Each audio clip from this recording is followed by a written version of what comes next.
closer, but with a deeper sweat.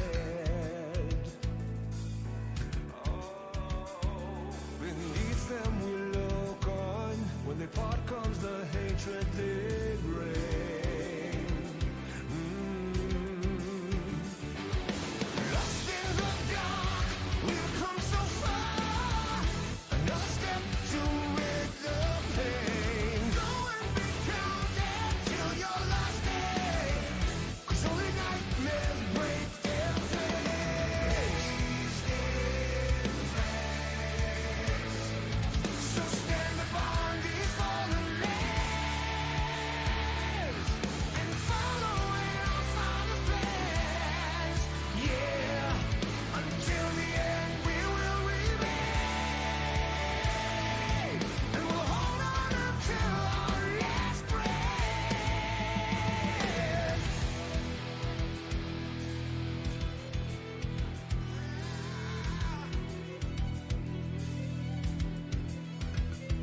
So what is to be left for us? My people look on and say, don't fear what you don't know, 'cause we're far from certain fate. And we'll make our final stand. Lost in the dark, we've come so far. Another step to rid the pain. Go and be counted till your last day. 'Cause only nightmares break their flames. So stand upon these fallen lands and follow in our Father's plans. Yeah, until the end we will remain, and we'll hold on until the last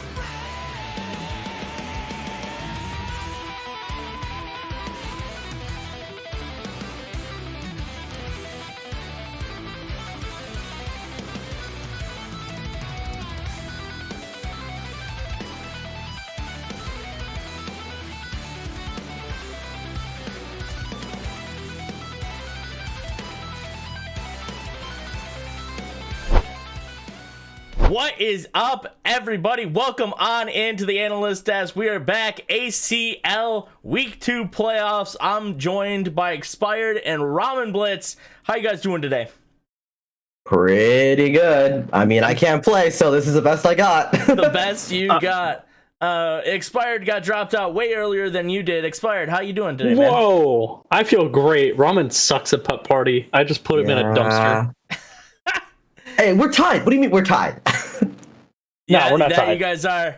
Probably. I don't know. I didn't play putt party. I was working as a good employee would. But you guys actually are employed.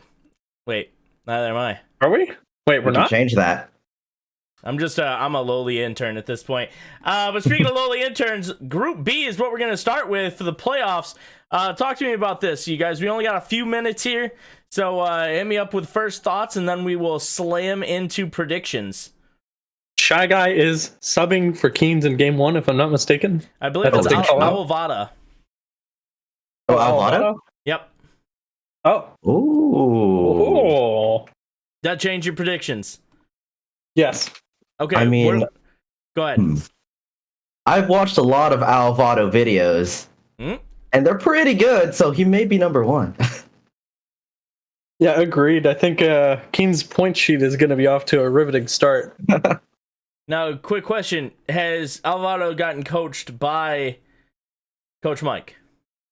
Unknown at this time. Okay, unknown I'll at this poke time. around at my sources and ask for next. That's classified information, actually. Oh, we Okay. can declassify it. So, from you guys, before we dive on in, send it over to the casters. Who is 1? Who is 2? In Group B. Number 1, Keens. Number 2, Skip. I thought you were going to be like number 1 Keens, or number 1 Keens, number 2 Alvado. I'm like, that doesn't work. I am going to say that. 1 Skip, 2 Alvaro. I'm gonna go. It's got to be Boat Crew. Boat Crew gets in. Scipius has burned me a lot, but I got to jump back on that bandwagon. Scipius is gonna be moving on through. Guys, any quick thoughts on Group A before we hand it over? All I know is that Cardax has been cracked all of ACL, and Knickknack, I think, was rated pretty highly by DishCell for Corruption Yes. Cup, right? Correct. It was ranked in the top 15. I think it was ranked 14th. That's really impressive. So I expect a lot from them. I expect them to go top 2 in that group, to be honest. But we'll find out later. That we will. For now, though, we're going to hand it over to the casters. We got Counterfeit. We got Protroid taking us into game 1. Take it away, guys. All right, and of course, he said, a very important note before we get things underway, skip Hayes. Skip Hayes. It's not hard. Somehow it still keeps on getting through, Honey Bear. Oh, what are we to do with you, hey?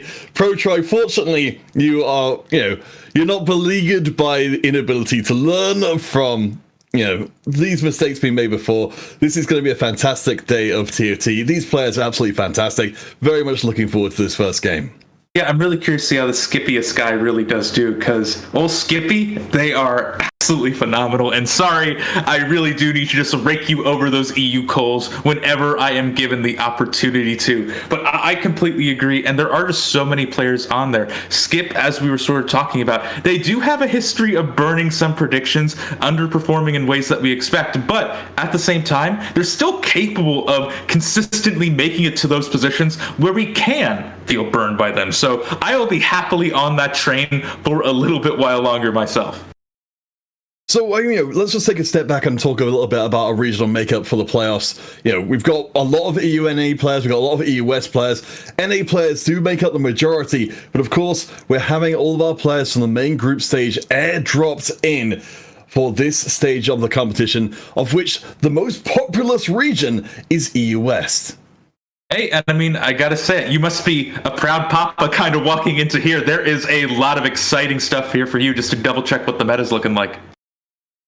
Oh yeah, I mean, it's going to be pretty damn good. As we've noted, Skip S will be in this lobby. Didn't have the best of times at the most recent Golden Spatula Cup, but did manage to take home the party title before that, the Monster Party, the first event of the Rising Legends circuit. Though it didn't count as part of the circuit, Skip S did do very well there indeed. And of course, did very well here in the ACL main season. Yeah, and you're talking about something from EU, so I got to cross back the pond to talk about our current prospective Keens, where they were playing in Corrupted Cup, finished 33rd overall. They were wrangling to see if they can pick up anything today. However, because of delays, they were able to confirm they didn't have to play in Corrupted, so here they are joining us in the ACL. Gosh, yes, we were being thrown all the way backwards and forwards by what was going on with Keens. Wanted to keep us on the edge of our seats. Yeah, I mean, Keen's definitely, the king of consistency. It's worth us reiterating again the situation we're in here. So from these first setups, the first 4 games, we'll be bringing 2 players from each group straight forward to next week. And the majority of the lobby will be going forward to play again, and then the 2 bottom players after these 4 games in each of the groups will be eliminated immediately, and they will take no further part in the competition. Yeah, it's a really important thing to remember as we go through each of these lobbies. It's a format that I think a lot of players have been pretty supportive of. It really makes so these early games have weight. You have that chance to go on immediately, and also that concern of, hey, you have to make sure you're not athing just to make sure you're still in this thing. All right, we're starting things off nice and spicy, prismatic out of the gate. And we know Scapeus in particular is very, very confident at playing these unusual lines. Hey, I mean, they already started underground, right? Like, this is something that actually scares me because, hey, that's good for the economy, but Prismatic buffs up that tempo of the lobby so much, it can be a little bit scary to pilot. Oh, for sure, and I think Scapeus is definitely having some thoughts here. We've got the possibility of bringing Windfall and going super, super greedy, get that econ online immediately. But you're right, that could leave Scapeus in a position where he drops a ton of HP, will go super greedy. This is what we like to see. I absolutely love this. I think, as you can see, Skip was the last player to pick their augment, I think. They just scoped everything out, trying to figure out what was the best. I think they rightfully decided, even if they tried to level, if they tried to do anything, there weren't too many of these fights that they were even going to win. So just saying, hey, listen, I'm just going to econ up, this is a good play from them. So expecting Skippers to get his butt kicked pretty damn heavily, but it does behoove us to mention Skippers from the main group stage, of course finishing second overall, but had the strongest individual week performance of anybody in the entirety of the competition. 2 firsts, 2 seconds. That was his week, and no one equaled it at all.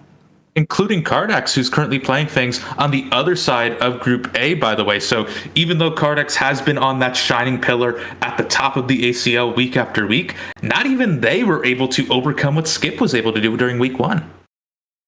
Yeah, really, really impressive stuff. Of course, Boat Crew, we mentioned in passing before, another player who, of course, had to play last week to stay in the competition, managed to get 2 first places out of Group B, but also 2 kind of middling 4th, 5th performances. So it did mean that Keens didn't get any first places even while winning Group B. So Boat Crew, hugely explosive, definitely to watch out for. Yeah, I'm really excited to watch Boat Crew in these coming fights. They were able to run a meat shot style that I usually say, where you try to go for those thirds to fifths, try to get things in there. But they really buffed up the size. They were hitting firsts and fourths. It was a very consistent style of play that owed them that early advancement beyond of the week 1 and able to get immediately qualified. Here, I want to see if they're able to make Lightning Strike twice. So let's talk a little bit about the meta, because we know that things are kind of static right now as we're expecting a next patch to shake things up considerably. We know that Aphelios and the sure shot line, and AD in general is incredibly strong, so that's why it makes it so fascinating to see Boat Crew trying something quite different. Yes, they're doing something different, but still familiar in this meta, because as we've talked about quite a few times, and as you've seen on the Spatula Cup streams as well, the cat is back. This seems to be the beginnings of a Yumi comp. It can be a little bit nerve-wracking to be able to pilot, just because, again, you're talking re-roll in a prismatic lobby, high tempo, how's that going to work out long-term? But if anyone can do it, I think it's Boat Crew. Yeah, I mean, we've seen this Yumi comp, if it hits its final form, be ridiculously unstoppable. Prismatic Battle Mage is certainly going to push up that ceiling. But the question does remain, if you can hit and how fast you can do, how quickly you can bring that comp online without running out of money. Yeah, but I can tell you right now, Skip, not feeling that whatsoever, already hit the 50 gold interest at the expense of going down to 80 HP. Probably one of the rougher loss streaks you can hit these days. Yeah, I mean, we'll combine with Underground as well. It means that we are looking towards what will ideally be a ridiculous late game board. I mean, ProTroy, we've got this Prismatic still in play. As you said before, this will throw off a lot of our normal expectations as to how a lobby will go. And this can cause some players like Skip to really be able to thrive. We've seen how there are issues sometimes for people in order to adapt to the crazy wrenches that Prismatics can throw into things. Players like familiarity. They like being able to just run strongest board and know what that is at the silver to gold level. Prismatic and some hero augments can really shift things out of whack. And as we were saying earlier, Skip knows how to pilot most areas that they're in. So Shining Star, another player we've definitely been paying a lot of attention to, came through in 4th place from Group C, so barely made it into today's competition. One of our EU NE players running Prismatic Triforce. Should be very exciting going forwards. Yeah, and I mean, I see a Prismatic Triforce, I see Triforce of any color, I'm immediately thinking, oh, this is going to be a recon board. Uses so many free costs time after time again. It really does make sense to see that's where that's going to be. For now, though, LeBlanc, that's going to be a nice early game threat for it. And of course, while we will, of course, be keeping our eyes out for the recons coming in, because that is a super popular comp, I do like that Shiny Star has managed to put together enough 3 costs to get a decent early board. Yeah, and that can always feel like the weirdest thing for that early board. You have access to the ability to buff up your free cost, but it might take you a little while to properly feel it out. So being able to not only have the augment to buff up your free cost, but also be able to early hit those free costs, that's a nice little pair right there. One thing I will note about Boat Crew we were seeing before is we're trying to evaluate what the impact is of getting these prismatics into lobby. Is that while Boat Crew's composition is stronger than it was previously, it's not going to hit any faster. There's no trade sector or anything in there, so we're still going to see a relatively normal trajectory for that composition, while other people, like perhaps Skipaeus, are on a very different clock than they would normally be. Skip, by the way, they do something beautiful here. Recognize the fact that they might even be too strong for some of these fights. Decides to frontline their backliners just to ensure they're able to keep the full loss streak alive into Krugs. Oh yes, Skipaeus does not mess around. Note as well the new 4 underground in place here, so Skipaeus is even more incentivized to make sure those losses stay in place. I wouldn't even completely put it past Skipaeus, who's already at level 6. If they find a Samira, I could see Skipaeus going to Underground 5. Hey, I mean, I don't blame it either. The only thing that concerns me is that you have 66 health at Krugs. This is absolutely terrifying. Yes, Underground 5 will help you get some of those later breakpoints sooner, but at that point, you're still running so many Underground units. How are you going to square that circle? Yeah, I mean, it's a very risky way to run, but Skipaeus, of course, we've said this so many times, but we'll keep saying it. The player notorious for being able to make certain strategies and approaches to the game work that nobody else can make work, and we get to see it for ourselves. I suppose the other contrast too, especially with Underground, is that you are capable of running a little bit higher in levels to offset the fact that units are weaker. You do run a risk of waffling if that's the case, but if you're in Skip's position and everything is giving you so many locks, it might be worth it just to try to push a level here to ensure that you're not going to be burning out too much health. Oh boy. My. So I was looking through the comps which were coming in most recently as of the current situation. We were talking about meta being more or less static where it was, but one thing we didn't get to talk about is that Gadgeteam comps, they've had that change recently, so that Gadgeteam 5 is now an actual trait. Heck, and honestly, I would even go so far as to say that Gadgeteam 3 as well. Yes, the extra items were always a nice thing. However, it never felt like the real value add that I think the designers really intended. But the fact that you're now able to have that bonus damage and damage resistance on your units based on the number of item slots they have, that's just incredible. Oh boy, thinking about a reroll here. So we're already up 1 Gadgeteam. Of course, we do bear in mind that the Gadgeteam units as a whole are pretty terrible. Or at least the first 2 ones are long term. So if you could skip them, that would be ideal. Gets Ludens instead. Still though, 4 Gadgeteams staying in at all makes me hope we might actually see the full 5 take flight. And we will. I mean, yeah, that was the point of the roll right there, just trying to see if you're able to sneak in the Zoe as quickly as possible. This is the reason why Soul Heart Crest would have you, is just so dang strong. It allows you to skip over these breakpoints, hit them a little bit earlier. You don't have to hit the Nunu that Skip was actually just able to hit to get their own scary board online. Yeah, I think I got honestly a little dizzy there trying to figure out what was going on, but Skipaeus, as we said, is operating to his own rhythm in this game. That windfall has accelerated things dramatically, but a lot of the money has been spent. Skipaeus is going to have to make the board work now from just coasting through with Lost Streak. Yeah, don't quite have Gadgeteam 3 in just yet. It's something that Nunu really does take advantage of just because, he wants to survive as long as possible to really get that ball rolling. But even then, this is a huge snowball, Roboball. Yeah, it's working pretty well against Sevic, who has got themselves some interesting Star Guardian setup. We're seeing a good amount of variety in our opening lobby of compositions that, I certainly haven't been personally seeing a ton of myself, but I'm loving that we are getting the opportunity. I mean, all these players across all of their regions are capable of performing these amazing feats, and as a result, if they see an open line, they're going to take it. Skip certainly took great advantage of the fact that they had that early gold. Oh my. I was going to say, it is impressive that you've hit 1 5 cost this early at stage 3 too, because, hey, you're able to take advantage of that huge economy. The fact that you've now hit 2, I feel like, is just insulting to me personally. We're going to be seeing an immediate Infinity Edge being thrown onto the Urgot. I did see a very wonderful... I don't know if you saw Dasik joining Mortdog for the breakdown on the most recent patch, but I think Dasik put it really well in saying, why does Urgot do damage, gold, items? Why does he literally do everything? Hey, I mean, I can't tell you why. I can only say that I enjoy it, especially because it does allow you a lot of flexibility in whatever direction you want to run your Urgot. I think this early on, a lot of players think of it as let's throw on as much AP as possible to get as many chests as we can to further accelerate our economy. But Skip doesn't need that. Their economy's already accelerated. They can go straight into the damage while they're looking for maybe an Aphelios. Well, yeah, exactly. I have to think that's where we're going eventually with all of this. It's just, we get access to the high levels much faster than everybody else does.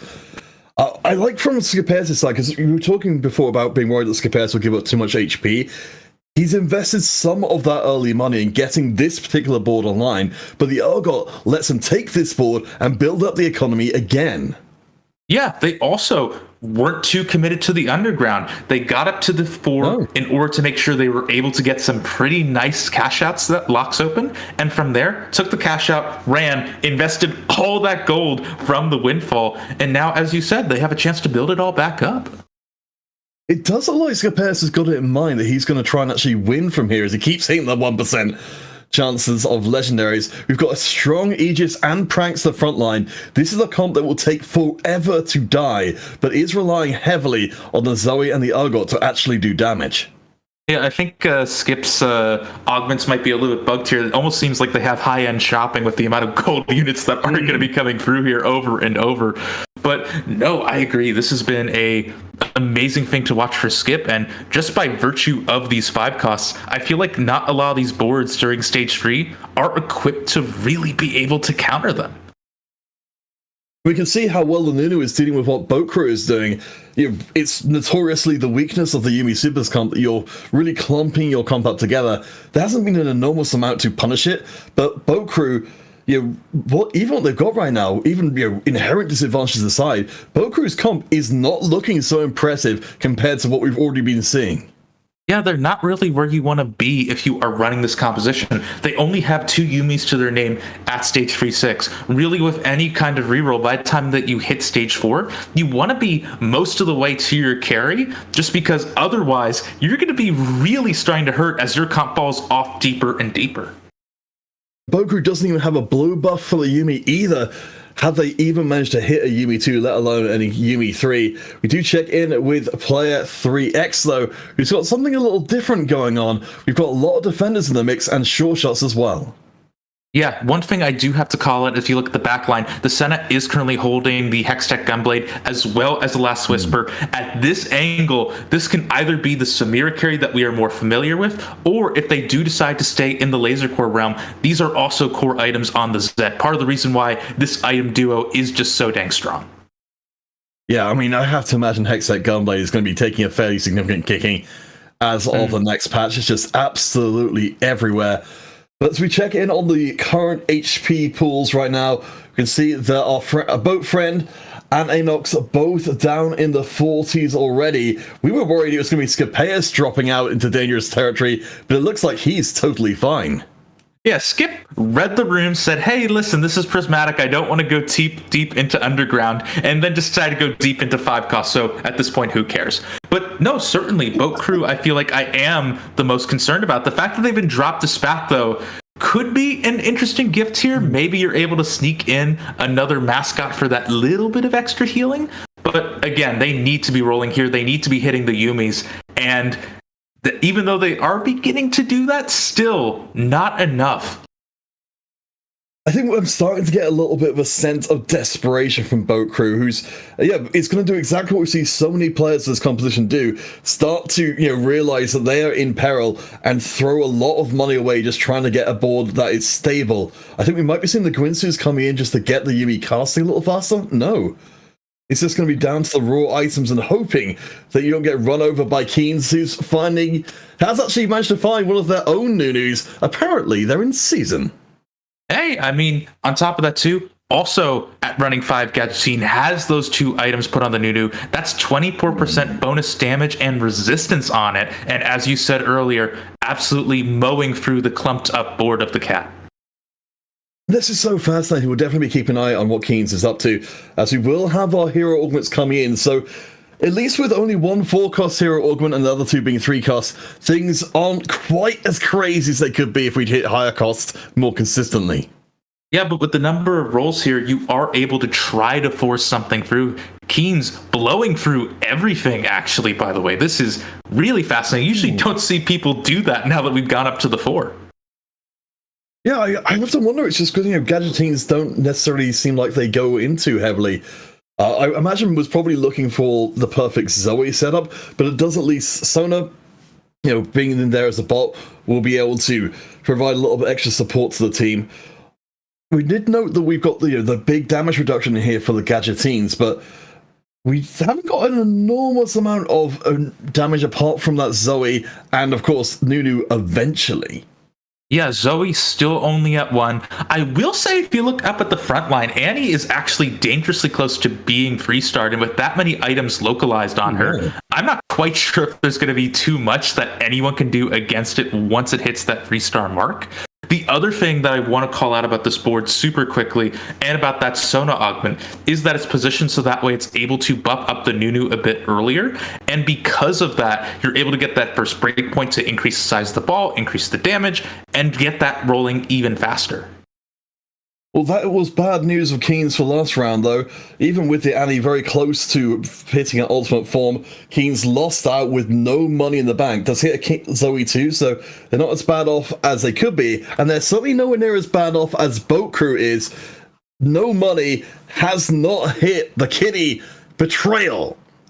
And this is also, again, another place you don't want to be when you're trying to reroll. You're trying to sell off some units, say, okay, maybe I can't go for the Malphite, maybe I can't go for the Gangplank. Really just trying to hone in on the couple that you really, really want. But even then, you're running 6 Rel, 6 Neela. You have 7 of your, Lee Sins. I don't see anything golden on this board just yet. Super isn't going to really be pulling its weight. No, I think this is going to be one of those betrayal situations for Boat Crew. They had a lot of the right pieces, they had the right situation with the Battle Mage from the very beginning, but we can see Shiny Star with a double Triforce setup. It's not the usual board we're expecting to see from this setup, but it's working real well. That's true, and again, 2 HP left for Boat Crew. I have to just shudder a little bit because it is a very early stage to be out, but I mean, we talked about prismatic augments being a tempo accelerator, and on top of that too, having it so that your last augment pickup is the hero augment, that also can often hurt some of these 2-cost rerolls. Yeah, I think that's a really good point there. We they missed out on that spike that would have otherwise been there. You see, Bo is just frantically looking for lobby and saying, "Is there somebody in here I can actually beat?"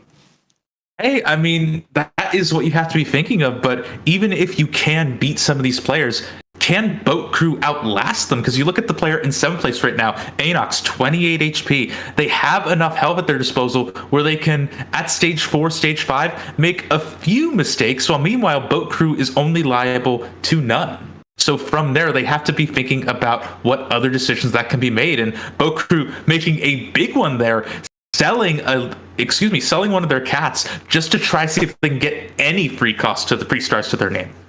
I mean, nothing is off the table right now to try and stay alive. So we check in with Civic, who has got a fascinating board set up there, multiple Luxes on the back line, providing a little bit of extra firepower along with that Duelist Kaiser. A very scary board of Star Guardians, and again, one which we wouldn't have expected to see.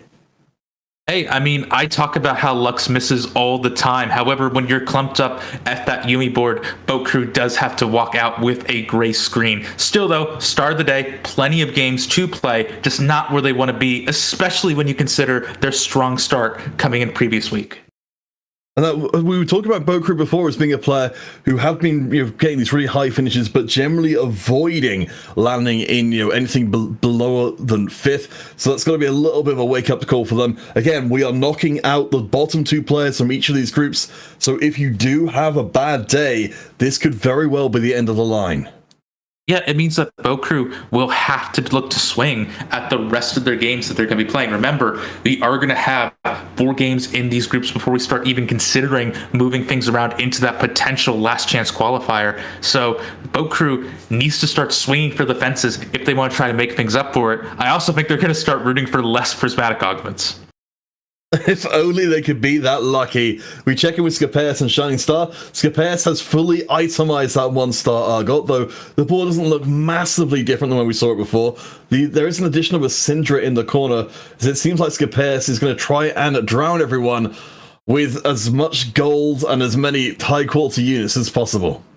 Hey, I also got to say, with the Urgot tidal wave as well, another thing that Urgot does that was left out, I think, of that previous conversation of, yeah, it generates gold, it deals damage, it gives you so much stuff, but it also is a huge CC bot. There's a reason why the meta was a little while ago running double Urgot just to make sure you had the wave crash over effectively the entire enemy team. Oh, yeah, I mean, we've seen it so many times. Shiny, of course, being one of those augments that gets you, and I've got to make you even stronger. That's one of the reasons I was glad we didn't see the full 5-cost hero augment set up for the end of the game, because Scapeus is so focused around this end game board and these 5-cost units that's not having more 5-cost coming in through augments is probably the only thing that can save this lobby. Yeah, and I have to say, too, if you look at where Skip is right now, they haven't really been able to make too many huge hits after those early 5 costs. They still, granted, have the Urgot fully itemized. That is going to be terrifying for the meantime, but like every threat, Urgot is going to fall off compared to other 5 costs. They really do need to start looking to build up their economy to either push 9, which is a little bit risky at this health and gold total, or to go for another roll down, see if they can get any additional 5 costs or potential other carries to their name. There's a big one. They ask and you shall receive. Soraka going to be brought in, getting a pretty solid item sets. We've got 3 hearts. I think we might actually be seeing a heart comp coming together here. We don't have a Safeguard Lee Sin, but everything else is pretty much what the doctor ordered. And actually, I missed another 5 cost. Look at the bottom right side of your screen. That's going to be a Syndra, something that's able to put in so many more units of your bench. So as you were talking about, further increase the drowning, I suppose, that Skip is trying to put forward. That is going to be another big benefit. Yeah, we can see the newly adapted board. It's not at full strength as yet. We don't have 4 hearts in the mix to make the Soraka go really crazy. But right now, she survives in the corner. She's stacked up.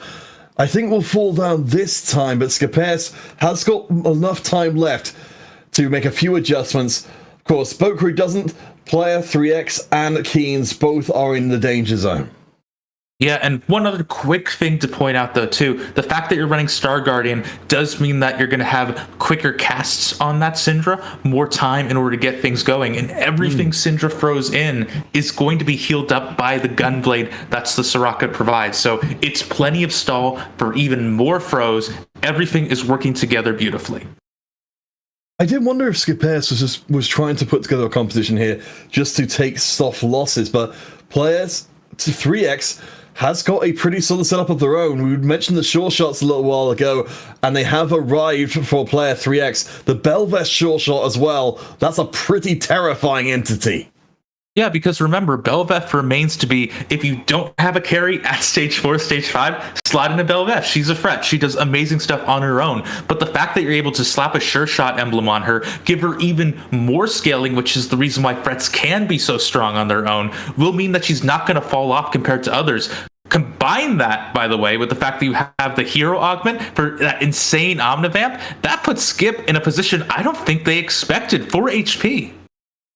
Yeah, and I think you pointed out really well before that Scapeus is kind of playing a little bit like he's at level 9 in terms of the kind of units he's putting in and looking for here. Because we've got the Urgot who's being heavily itemized. We've got the Soraka and the Syndra as well. We're up to 4 hearts now, but Scapeus, I think, was maybe hoping to get a little bit more money out of the Urgot because he's pretty much out of cash right now. I think this board is it, come hell or high water.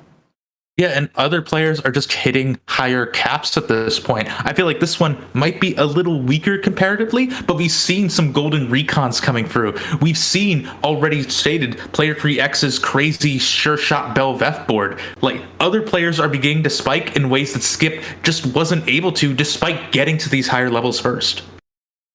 So this is going to be another sure shot board, and Scapeus, I think, will survive through this one. I was a little bit worried that the front line would collapse. I mean, a lot of weight is being put on these pranksters as a front line to buy time for the hearts to scale up. It is free prankster though, so remember that means you're also going to get that CC as well whenever one of those dummies is destroyed. That can lead to a bit of wonky RNG though, because obviously you hope that because of that on kill effect, the units that deal the most damage are going to be the ones that are most liable to that stun. However, if just some errant damage comes here or there, if you have a huge AoE effect like a Sejuani that gets that random kill, all of a sudden you could have it so those big threats that you want stunned just keep on going. We are in a pretty unique situation here, Proto, as we come towards the end game. Check out those HP numbers on the side. Nearly everybody is on 20 HP or below, but somehow we've got nearly the entire lobby still alive. This is also one of those terrifying positions to be in just generally, where this is when everyone feels like they're hitting, right? Super Flames has already hit their another 3-star recon. That's going to be absolutely insane. And yet they have the same room for error as all of these other players. So player 3X and Keens, we should be seeing, if not multiple eliminations this round. This is the Gadget team board. So we've got Annie and Nunu with massive damage reduction. If they are remotely good enough, this should be the board to win. This is still only going to be a Zoe 2, though, so that is going to make it much rougher to try to do anything, and that's going to be goodbye to Keens. And Skipeus as well. Zevek is still fighting, so we don't see any further eliminations, but we have dropped 2. Skipeus flew too close to the sun and goes out in 7th. Keens in 6th. Yeah, really crazy stuff to see. Meanwhile, Shining Star has actually gone a different direction from that Triforce that we were talking about previously. Again, we usually expect that to be that crazy recon reroll, but knowing that's contested, instead goes for this LeBlanc angle. Absolutely love to see it. Yeah, I mean, I think that's a problem that with recon being played by Super Flames. Shining Star decided to take the somewhat higher road and find a different way through. I mean, this LeBlanc is crazy strong. 3-star, fully itemized, double Triforce. She is hitting like an absolute truck. And right now, she's looking a little bit better than this Kaiser. Hey, and I actually got to call out too. Super Flames followed a pretty similar augment pack. Look at that. Even more Triforces back to back to back. So this is a pretty terrifying to see just generally. No, I didn't call the Super Flames had 2 Triforces as well. That's amazing. Zevek is gone. We're down to our top 4 with player 3X on the winning streak, and everybody else in major parallels that we're picking up what is almost certainly their final item. Man, I just gotta say too, just to gush a little bit about this LeBlanc, apparently drawing LeBlancs, trying to figure out how to properly say the name. But beyond that though, this is absolutely insane stuff to see. Remember, the aim assist orbs, I believe, do count for her ability to aim additional orbs off those resets. So it means you have an even easier time accessing that LeBlanc casting infinite that did help Shining Star quite a bit in that last fight. Oh, I mean, it's already fairly crazy. You're firing so many orbs as a 3-star. You kind of don't ever really stop. So the last item coming in, of course, we never have Gadgetines, so that's going to mean more damage reduction. For Shining Star, LeBlanc is already itemized, so we'd imagine maybe a Sunfire Cape would be the call if they didn't already have a Sunfire Cape. Well, does this mean you just start looking for a little bit of cheesy stuff? Do you try a Zephyr? Do you try a Shroud just to try to make sure you're able to really get things going, edge out some of these fights? Instead, they let the clock run out. All right, well, it will be the Shroud coming in instead. So let's one last chance for Super Flames, one last chance for Shining Star. Player 3X on the streak, the sure shots. Even in a lobby so creative, it may still be the sure shots being the winning comp. Yeah, again, it isn't fully written in stone just yet. Player 3X has been streaking runs an incredibly strong board, and the double Sejuani is hard to overcome. Oh, God, the Belveth still tears through. And without anything required, Player 3X keeps the streak going. Super Flames is gone. We are down to our top 2, and Player 3X is showing no signs of stopping. We see Super Flames saying, expressing perhaps his disappointment. mean, hey, the Aphelios 2 really quickly, that would be an interesting thing to try to take out the Belveth, but I feel like this is time for a bit of a reading. Back for Blood, gain a Belveth. She has 25% Omnivamp, tripled while under 50% health. It's why you can see her have these incredibly impossible 1v9 fight situations. Oh yeah, I mean, if you don't have the ability to burst that out, if you're just doing plinky damage over time, which a lot of comps are doing, you get often in trouble. But Anox, we haven't been with them for a while. Perhaps the only cure for one set of sure shots is another set of sure shots. Hey, Aphelios 2 does do a lot of work, as you can even see going through this, but I don't know, the Belveth is too strong. Oh boy. And again, yeah, we don't have the single target damage. The Dusk Wave is set up for dealing with large groups of enemies, but when the only thing that matters is the Belveth in your face, it's doing nothing for you at all. Player 3X still carrying on streaking. I have to think this one is pretty much over. I mean, at the same time, though, they are looking to see if they can make any kind of adjustments. They put in a second Urgot to try to get that full board wipe of the stun. The thing that I have to be concerned about, though, is if you are going to be looking at that Belveth, you're going to notice that it's going to be a tad tricky to lock down just because of that Edge of Night. There are plenty of get-out-of-jail-free cards to use. Yeah, I love it with the Hextech Gunblade and Edge of Night, as you say. Even dancing right into the middle of the opposing team, she's still absolutely fine. She's getting chunked, but it's just allowing her to attack even faster. So the rest of the team actually evaporates. Oh. We're down to the last sure shots, and the stun lands! Player 3X is dead, and somehow Anox is able to steal out a victory. I mean, look at you writing obituaries just before the game is done. There were still decisions to be made. Anox made them, and through there, they were able to walk away with the win. Really impressive stuff. Well, I mean, that's why, again, as we'll say so many times, we're on this side of the desk rather than the other one. But yeah, I'm really impressed as well. Again, you know, we're looking for that kind of mentality from our players here to not give up, even when everything seems absolutely hopeless from our end. And I have to say, I was in that boat for a long time. Belveth is honestly terrifying. Being able to buffer up one of the strongest traits in the game through the Sure Shot emblem makes her even more terrifying than before. It's a lot of layers, I would say. A pastry of terrifyingness, if you will. But regardless of any of that, still, we've been able to see it overcome just by virtue of being able to run a stronger vertical. I'm very sad though, ProTry. We saw some tremendous play in that first lobby, some tremendous different comps. We saw Gadgetine vertical being played. We saw doubles of triple Triforces coming in. We saw so many different approaches being played by our players, but still, after everything was said and done, it was still sure shots being everybody 2 times over. Yeah, I know, and this was probably one of the best lobbies, as you said, to sort of talk about that, just because there's a lot of experimentation. These are players that, I'm sorry to say this because some people in chat may not be ready to hear this, know how to read, are capable of having that reading comprehension skill in order to make sure they're getting the most out of their units, the most out of their abilities, most out of their augments, to find those synergies, find those ways to really build strongest board. Oh boy. All right, guys. So, of course, we will be sticking with our same lobby going forward across the course of today.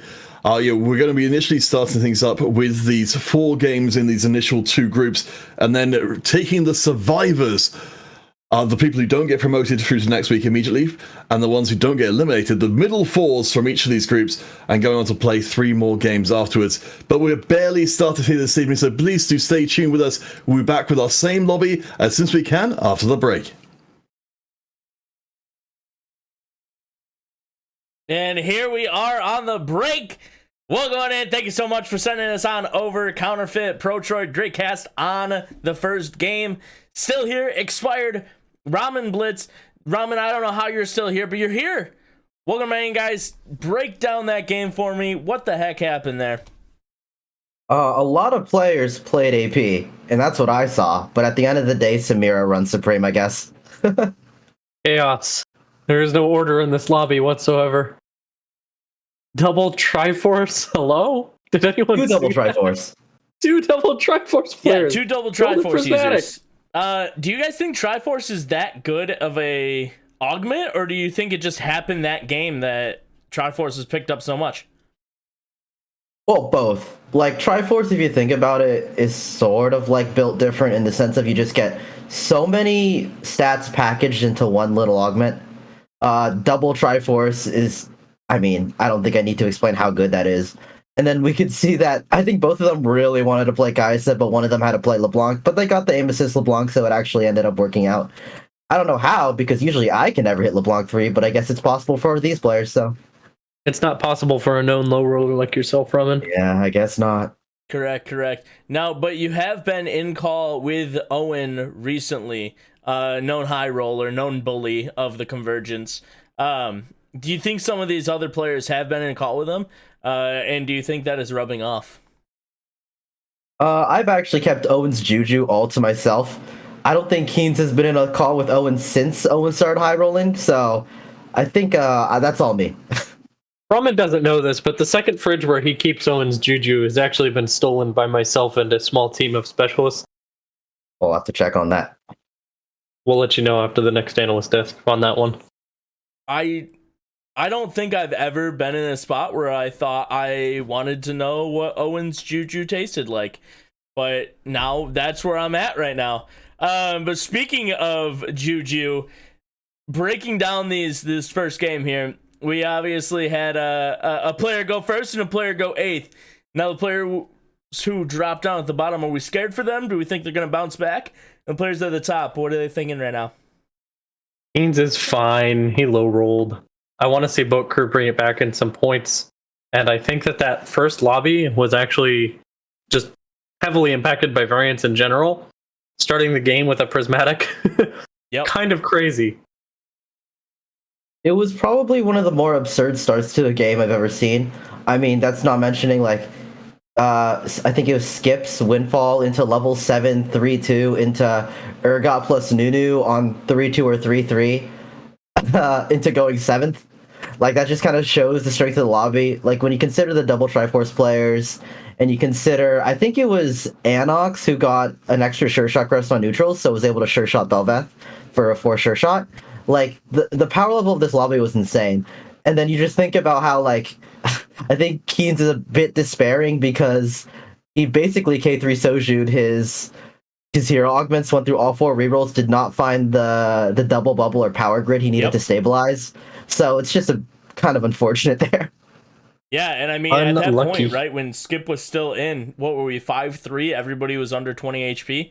Like, that is a close lobby. You know, as much I felt like Skip high rolled in the beginning, my goodness, not upgrading that Urgot to Keynes, not being able to hit that hero augment, I felt like that was the difference between going top of the lobby and going off 4. Oh yeah, it was one of those lobbies where everybody was within like 5 HP or whatever. Whoever goes first or whoever goes last, or I guess 7th in this case, there's really no diff. Agreed. Yeah, we'll see what shakes out in lobby number 2.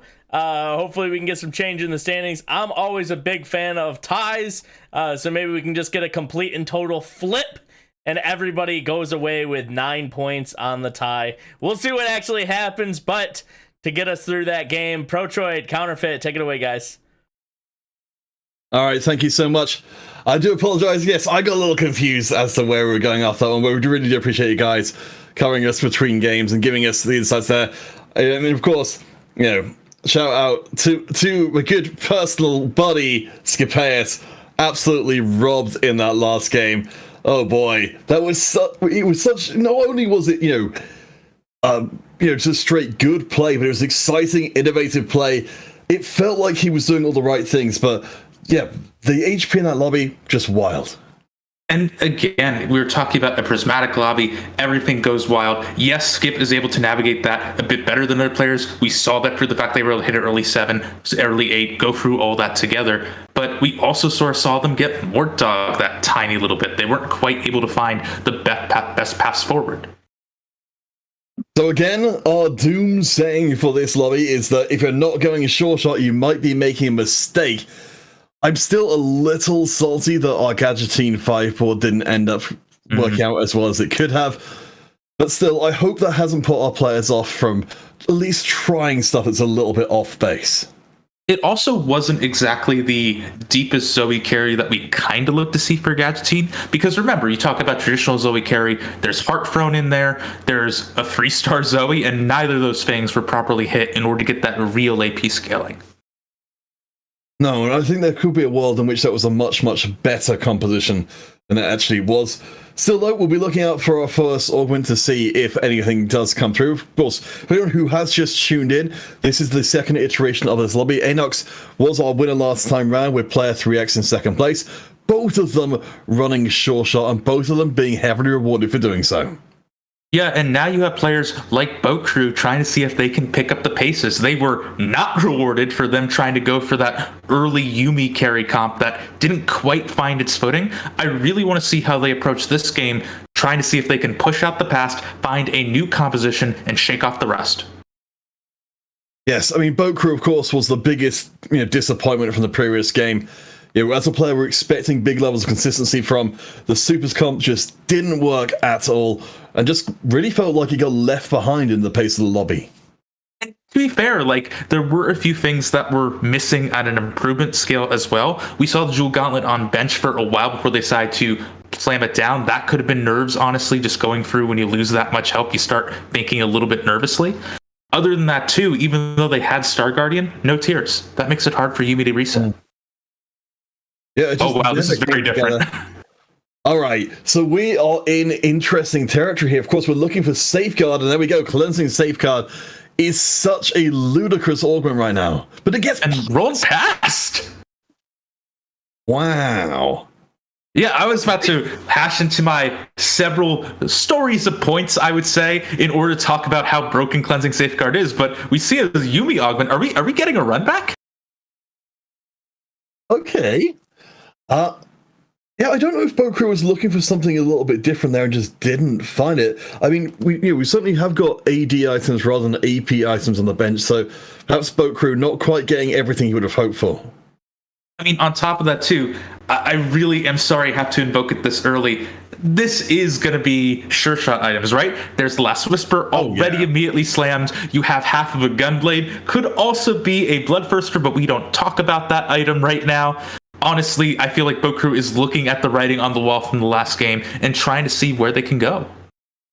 Yeah, I mean, I think in this case, rather than having an augment that could be defining of Boat Crew's game, instead we've just got the Rel who's going to be able to spread a little bit of love across the team. The channel Ferromancy means the whole team's getting a bit of extra armor and magic resist, a little bit more if they stick around for longer.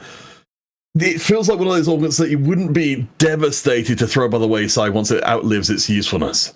And that is one of the things I'm always curious to watch these players try to figure out, because, as you said, some augments have plenty of reason to stick around for the entire game. Raider Spoils, for example, you always want to see if you could cheese that Blitzcrank hook from the Ezreal. However, others, and I would say Channel Ferromancy could be one of them, I feel like you could reasonably drop without too much issue.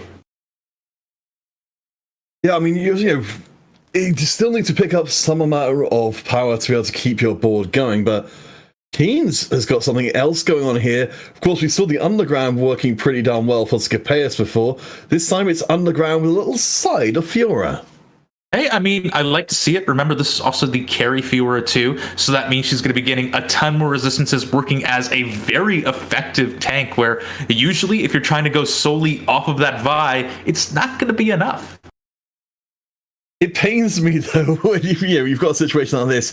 We do know that generally Fiora has been a little bit of an invisible unit in the set, but 250 armor and magic resist is, it seems like on paper that should be pretty damn good, but I mean, at this point, I suppose for Keynes, it's just here to soften losses rather than try and actually get any wins. I mean, I'm sorry I have to ask this, Peter, but can you think of a time where a 2-cost Fiora over for post was anything more than just like a forgotten unit in a set? Because yeah, we've had a 4-cost Fiora back in the day that was very strong, but I feel like this 2-cost Fiora meta just hasn't been too kind.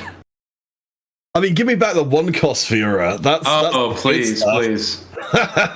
Load them up with Sunfire capes and everything. It was brilliant. But yeah, I mean, I think for Keynes, maybe this is just going to be a case of saying, you know what, maybe they were hoping to actually find an Underground unit augment just to put the underground together, but didn't actually find that they needed to in the end. Yeah, and by the way, this is I want to tie this back into the previous point that we were talking about. This Fiora carry augment is something that I feel like you could reasonably put by the wayside. Its goal, as we were talking about, is to make sure you're able to soften blows in the early game. I don't think they're quite as soft as Keens would like to see. Is still finding, an occasional 2 or 3 unit loss, 84 going into the carousel isn't the worst. So that is at least good at the end of the day, but still another thing to keep an eye on as players look to transition from early to mid to late. So we're checking in again on our players who did well last time round. Anox, of course, our winner from the previous lobby, firmly in the middle of the pack. Shining Star, the undefeated player, and the only undefeated player currently in the lobby. Yeah, I gotta say, it is still early, so it's difficult to see if this is going to really evolve into that classic Mr. 100 runaway, but Shining Star really does know how to exploit their board strength at the best of times, so if anyone can do it, I think it could be them. Oh yeah, no, I can see a lot of ways they could. Ooh. All right, so we've got one of everyone's favorite augments in the Spirit of the Exile here for Laser Core. The stats on this augment have remained very, very good for the 2-cost, only perhaps being eclipsed in people's minds by the Cleansing Safeguard. But I mean, this board is hecka strong, and I don't know if anyone's going to be able to take it down, at least in stage 2. Cleansing Safeguard certainly is the one that everyone thinks about, oh, this is so crazy, it's so hard to compete with. But really, if you're looking at the raw numbers, Blade the Exile is the one that is still performing the best out of every 2-cost and lower hero augments. So it is scary to see here. The other thing I really want to call out for Shining Star is the fact that they're running double Renekton too. That's a lot of early takiness. Each of them are going to be providing a drone. This is a lot of win more here. And Shining Star not even going to use all of his items in that last round, which is really fascinating. Perhaps a little bit of showing off here as they will hand out the L to Anox, of course, again, the winner of our previous lobby. Shining Star came in 4th, so has got a solid base to build from for the rest of this group. They just don't want the game to end too soon. They're like, hey, listen, a Sunfire, that might be an extra unit loss or 2. I want to see everyone last as long as they can, build me up, play against me at their strongest. So Shining Star's got one more round, doing very careful placement here. I don't hate that the Sunfire is actually off the units at this point, just to make sure that for this very important round, the Sunfire is in the perfect position. Hey, I mean, it is just trying to generally be cautious with your items. I think I would have preferred to see it on the other Renekton, just because then you have easier access to the carries, and just because, again, you're going to be dealing with them hitting that Renekton first. But all things considered, lots of great burn being spread. We do check in with player 3X, who is, to our great terror, back on the sure shot angle once again, though not able to take down Shining Star at this point. We will be expecting to see more of the same from what brought player 3X to his 2nd place finish last time. Also running delivery tips as well, which a lot of people, considering how we were coming off of the crazy meta that was Endless Pizza, do forget as that drip econ potential. So from there, that should give them the chance to go even further towards that not Sivir, towards the Samira before other players could be given the chance to. Although, is that a Belveth? What we got going on here? Yeah, what's going on? What peculiar things befall us in this lobby? All right, well, for the time being, we can take a moment to talk about our good friend Skip Payet. Again, the player who was incredibly dominant in Week 3, the player who has had the highest cap in the entire tournament so far, will be building up very slowly, but there we saw that little Belveth you're talking about before, has crept into our hearts, minds, and into our LPs. I mean, this is exactly what I was talking about, by the way. Belveth, especially early as a threat, gains so many bonus stats, it is terrifying to go up with against anything in stage 3. It will be getting the chance to try its luck against Shining Star, so a pretty interesting setup to see if it's good enough to break the win streak. Boat Crew, of course, I think it's about due some luck, so if it was for anyone, I'm glad it's them. I am as well, but remember, there is so much mixed damage that comes in from the laser core. It will be hard to overcome despite the slaps. Oh, wow. Well, it looks like the curse is taking effect immediately. Shining Star's win streak through stage 2 is over, and we now will all bow down to the new Overlord, or Overlady, I suppose. Belveth has some interest, has a Knife's Edge as well to power her up even further. Yeah, this is going deeper and deeper onto the Belveth train. On the one hand, I am a little bit concerned about that because Belveth can get outscaled, but I think Boat Crew's solution to that problem is just trying to level up, push everyone, and punish them before they have the chance to edge. Well, I take your point here with the Knife's Edge. It does feel like Boat Crew is now, we've taken a situation where normally the AD itemization lets you play the sure shots, it lets you play the Belveth. It gives you flexibility as well to the Z lines as well, potentially. There's a lot of flexibility with these items, which have now been removed by bringing in Knife's Edge and pretty much locking you out of sure shot for the rest of the game. That said, though, I wouldn't want to go against too many people, right? I wouldn't want to go against Boat Crew if I was any of these players right now, as again, this is just another further win more on the present, disregarding the future. I mean, right now, the present's looking pretty darn good as Scapeus will take an absolute kicking here. I don't think anybody's plans for this lobby took into account they would have a nearly full power Belveth at this point in the proceedings, barely into stage 3. I mean, hey, 2% roll odds are real. You can see some pretty nutty things, and Boat Crew, off of that as well, makes a wise decision to power level, try to see if they can get a win streak going, and at this stage, I think they are well within their right to. Yeah, absolutely, especially if you can start putting together something which might even allow for a Belveth too. Admin going to be coming in just for a little, well, just checking the admin rather than leaving it in there. I'd like the defender frontline here to give Belveth the time to do her bloody work. Yeah, and just generally, Defender is probably one of the most flexible frontline options that you can see this set. Brawlers really do require a lot of star levels in order to be incredibly effective. Aegis, I feel like, has been also a little bit wonky at times. A lot of their power is more in their units as opposed to the raw stats from the trait. While meanwhile, Defender is just, hey, take a bunch of armor. Everyone is going to struggle to get through that. And Super Flames isn't going to be super pleased to see Defender in the mix as well. We do know that we've been seeing a little bit more Defender creeping into the meta with AD being so prevalent. Hey, and I also got to call out another thing too, where we were looking at a Yuumi 2-cost reroll last time around. This time we have switched things over to the Draven, so this is also something that excites me quite a bit.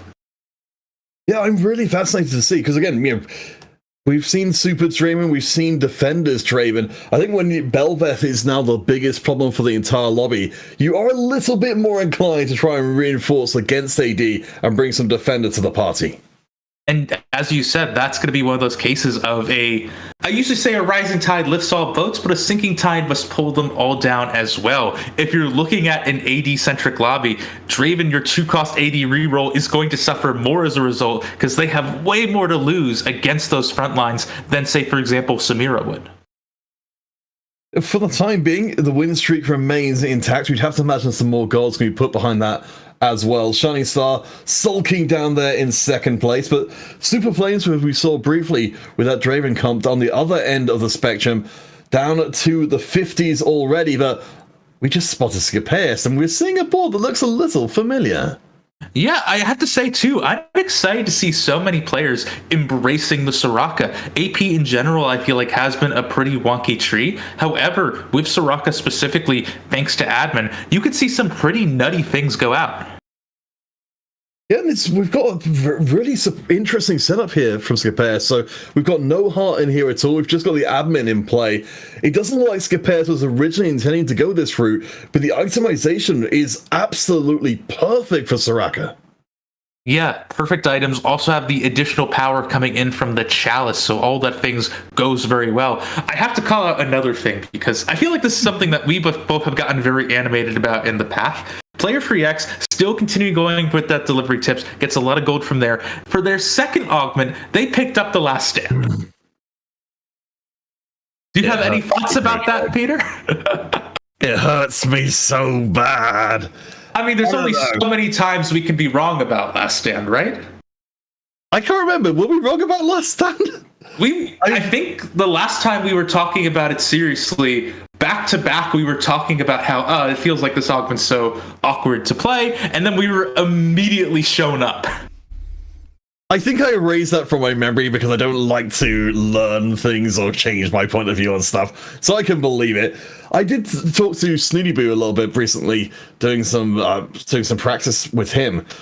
He was saying that for the Last Stand, if you've got multiple carries who can benefit from those Last Stand stats, because you're getting a lot of Omnivamp and defensive stats in there, then in that situation, then that Last Stand can really show what it's capable of.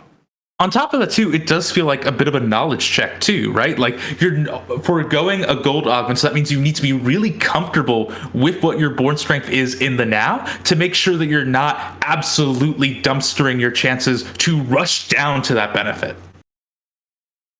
Well, I mean, to take our eyes back to Scapeus for a second, because we did just see a pretty solid round, I think we're seeing Scapeus's board starting to come together in a way we didn't really see from before. And this time Scapeus hasn't taken anywhere near as big of a risk. But, let's come back to that, though, because Super Flames has just hit Draven 3.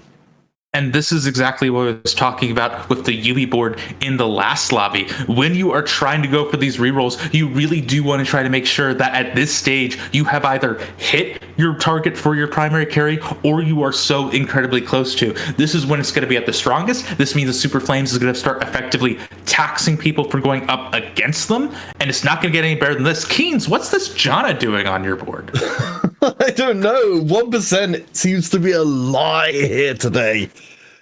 I mean, I'll take it. There's a lot of exciting stuff coming here as a result. And hey, there's also room for apparently a Viego. And we've got good Viego items here. We've got very good Viego items to be able to get slammed in. So the most recent change, of course, to Viego being that he's now doing his damage much more reliably, but in a generally smaller area. He's targeting on his target. Before, he was maybe hitting multiple units with his ultimate. Now, if you space out, he's a lot less effective. The other thing that I really do want to call out here is that they have a pretty good way to even get Viego rolling here. Rainy will mean that early cast comes a bit sooner, but beyond that too, beyond the perfect itemization, beyond these early casts, you also have the potential to potentially go for a deeper line of Renegade thanks to that Tome of Traits. Yeah, and that's going to be a big heart-stopper moment. I think it was ideally hoping for the augments to, reassure that Renegade was exactly on the cards. This is the last augment, the reroll is there. Oh. It's taken, but it doesn't find the right target. Yeah, like I said, really looking for that Renegade emblem. Could still be coming through off of there, but Oxforce decided instead. I gotta say, I do like everything we have been seeing through here, at the very least. Celestial Blessing, just generally good augment, use it in almost every situation here. Oxforce, though, does also have a lot of benefits. All right.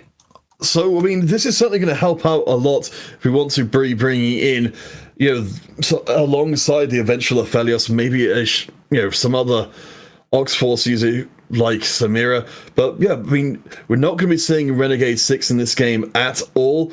Going to rely entirely on the Oxforce to hopefully put together a strong carry with that emblem.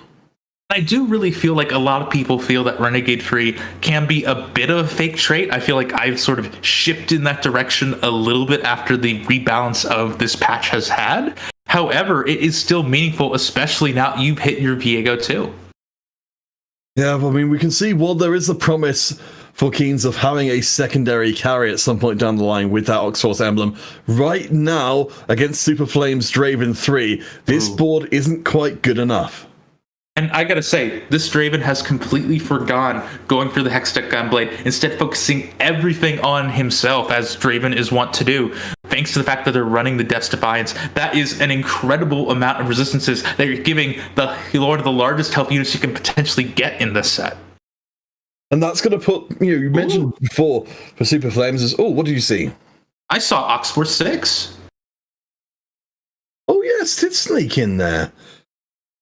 So, I mean, this is interesting, but I'd love to see the Oxforce emblem going to someone who had a bit of a bigger impact, because it's still completely the Viego show. All the Oxforce is really doing is providing more time for him to do his work. And that can be a little bit tricky just because, as you highlighted, if Viego does get focused down, he does like jumping around, so it is easy for units to readjust their aggro onto him. It will just mean you're going to be going for a bit of a slower fight. And I definitely agree, there are other good targets too. You've been mostly talking about offensive ones, but also another strong one that I've had a lot of success with is going to be that Leona potentially down the line. Yeah, oh, absolutely. Especially if you get those ults off and get them kills through. Scapettes takes the L to Keens. I do think that Super Flames is a little bit of a confounding factor as Aphelios turns up. Ooh. You can see the ping was almost done. Almost couldn't resist, but just about held it in check. This Aphelios, though, is surely instantly going to get picked up before Keens even gets out there. Huh? Enox is taunting Keens. Yeah. No, this is the classic. You just sort of sit over there like, hey, you want this? You want this? No, this is mine. What are you doing here? Get out. And certainly, another thing I want to call out is that everyone remembers Oxforce's primary function being the whole, let's dance with death a little bit, hold things off. The other part of it, though, is that attack speed boost that really doesn't benefit any Oxforce unit except for the Viego. So, excuse me, not the Viego, the Aphelios, the one that we were talking about earlier. So, as a result of that, there can be a lot of really interesting angles for Keens as they go forward with this augment. We'll definitely keep a close eye on them. Player 3X, we saw from before, second place finisher from before, running the severe delivery tips board, is on 11 HP and just hit Aphelios 2. Hey, I mean, that's exactly what you expect to see. Although at the same time, with a very low health total right now of 11, they're starting to have a lot less room for error. Now we check out what Enox is up to, and we can see there's another Oxforce emblem in the mix here. This one being awarded to Friend. In fact, wait, are those 2 Urgots for Enox at level 7? Yeah, I mean, what can I say? 1% just isn't what it used to be in this day and age in this patch. All right, well, we'll keep an eye out for Enox as well. We've got several players, including player 3X, who's gone down to just 5 HP. The last stand is there, so that it's not as bad as it could be. Player 3X also has 4 sure shot, so they have a chance to make a massive comeback. I mean, there is the chance, and look, there's another Urgot. However, this one's at 8, so it feels a little bit better to look at. But I still have to be concerned, though, if I'm in Player 3X's shoes. Remember, they finished second in the last lobby. They do gain some wiggle room as a result, and granted, with 5 HP and last stand, they got 2 lives left instead of 1. But still, this is a little bit sooner than I think they would have wanted to be proccing this trait. I mean, everybody else in the lobby is very happy to see Enox and Player 3X in particular getting taken down a peg, because it reduces the amount of points they'll need to at least make sure they're part of the middle of the pack that get to play later today, or potentially even steal away that second place spot from Player 3X and get guaranteed promotion to tomorrow at the end of this particular stage. Yeah, but also I gotta say, Super Flames is probably the happiest of all, because remember, they're the current third place player. They're in second place in this lobby right now, and with only Boat Crew above them, that's gotta make them feel even better. Oh yeah, I mean, every piece of misfortune is somebody else's fortune for Shining Star. Goodness. This board's looking pretty damn good. We've got Sejuani coming in to help complete this a little bit further. So I think Shining Star, is in a pretty dangerous situation. Well, long term. Right now, of course, the HP is enough to keep them afloat. Yeah, definitely. Shining Star has enough going in order to make sure that they should be looking at a fairly good middle of the pack finish if they don't do anything right now. But they also have the economy to start looking for some of those 5-cost options to start trying to round out that board a little bit more. I don't think this Senna is their final form. Oh no, I'd be absolutely shocked. I mean, we've got the 5 laser coin right now. We've got a chance to throw in a few more items, but as we said, Shining Star is sitting pretty where they are right now. Doesn't need to make the big decisions. For Sevek, for Player 3X, they're the ones who've got no margin of error whatsoever for the rest of the lobby. And I mean, you can tell just by the fact that Player 3X has popped their last stand. So this really is going to be it. No mistakes, no more second chances. It's just now or never. The other thing I do have to call out for Shining Star is that, well, yes, this isn't going to be the final form in the form of the Senna. There is so much contention on these sure shots that it might be difficult to find anything. We check back in with Boat Crew, who of course did find what they were looking for very, very early on. We've now got the Belveth 2 in the mix, so it looks like it's going to be a threats board. We do still have the problem from before, though, which is while Belveth is amazing, this composition is almost entirely based on her to succeed. I mean, I will say, though, this Belveth still has itemization. It still has a lot going for that. On top of that, too, it's going for this mix style where you try to run both a Belveth and eventually Aurelion Soul carry as well. Through both of those, you're able to get some nice mixed damage going that we could see them scale off of a bit more. We've got our first elimination, so Sebek going out ahead of player 3X. Last stand augment.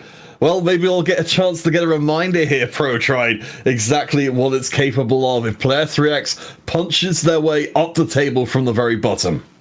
Hey, I mean, every little bit helps here for player 3X right now.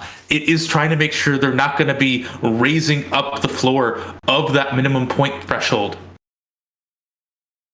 All right, so we'll keep on checking out Anox again, our top banana from game number 1 with that double Argot build and the Samira 2-star fully itemized. We know how much economy, how much power this board can put out. And if Anox doesn't get stopped in almost immediately, this is going to be disaster for everybody else. Yeah, Anox also was very fortunate. I think they were one of the first players to hit the Samira 2, so that meant they were just a little bit stronger than a lot of these other positions. And so the fact that they've done that alongside the Urgots for that additional econ will mean that Anox is putting a lot of pressure on so many people. All right, let's switch across and check out Boat Crew. So my mistake, I thought the Belveth was up to 2-star already, but that only just happened. So we've got a whole bunch of chaff on the front line, and Boat's just going to rely on having, for the time being, a very decent Belveth. You notice we will eventually be seeing that Aurelion Soul doing work, but right now, it's all on Belveth's shoulders. I mean, to be fair, though, the 2-star will be helping that up. On top of that as well, Aurelion Soul, while not fully itemized, does still provide that burn, which is going to be nice against threats like that Draven. Super Flames back on our screens again with that Draven 3. The big question is whether or not Belveth has got enough damage. At least she is focused on single target damage, and she'll be scaling up by the time she goes face to face with Draven. Also, don't correct me if I'm wrong, but I think that's a 5 mech actually by virtue of an emblem that is for this Draven right now. So it's going to be even more powerful than some of the other ones. So Belveth might have a bit of difficulty fighting him in the corner. Oh no. We found out the opposite very quickly. I suppose that's the whole thing, though. You know, for Draven, while he needs massive single target damage to deal with units, he isn't actually necessarily a massive single target damage dealer himself. He uses those whirling axes to go across the whole team, rather than focusing all of his damage on a single target. Yeah, Draven doesn't really fit perfectly into that mold of front-to-back damage that we see in TFT. The Whirling Axe does do a great job sort of bypassing that front line that Draven could be struggling with here and there in order to see if they can get those kills, get that little bit of extra sneak attack. On top of that, too, they are also running the Draven support augment, which is granting so much additional critical strike chance, so everything is going to hurt like a truck. We've got some level 9s coming in, including Skipper, so we haven't checked in for a while. Player 3X is still alive and dragging down several other players, Super Flames and Anox, both on just above 10 HP. All player of 3X needs to do is survive a few more rounds, and the top 4 will be within reach.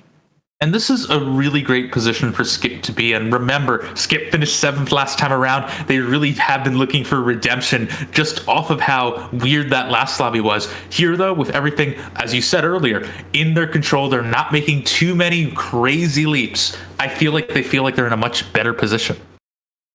It's really interesting to see that Skipper has basically ended up pretty much where he was before, just a ton more stable. I mean, we've got the Argot 2 in the mix, we've got the Soraka building up the damage, and I do wonder, you know, Belveth will scale up, but that front line is still intact for Skipper, and that means that Boat Crew is going to eat a pretty substantial loss.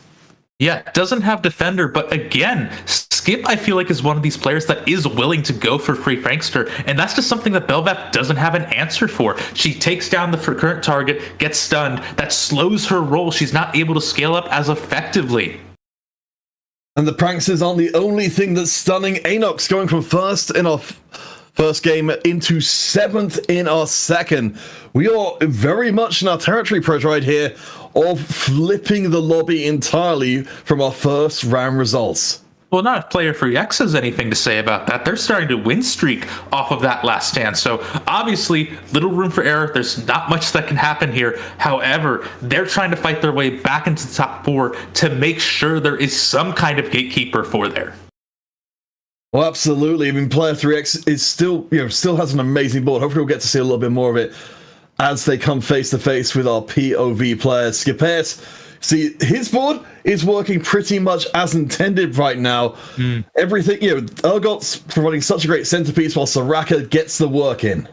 And Player 3X is gone! Oh my goodness, the streak has ended. I mean, that's what happens though whenever you have this very little room for error kind of area. But hey, that's still going to mean they're going to be walking out of here with 10 points, I think. That's not going to be absolutely terrible, especially when you consider the fact that most of the remaining players were from the bottom of the lobby last time around. So we're going to see a lot of ties as we're coming out of this area. But there is still room to explore. And I got to say, that's Super Flames and Shining Star looking to do.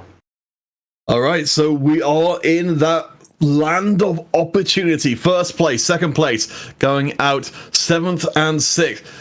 You did know before, of course, that this opens up, particularly for Super Flames, to be the one who benefits the most from this upturn of the throne, to step into that space and maybe get another third, put themselves ahead of this otherwise, of average performing overall lobby.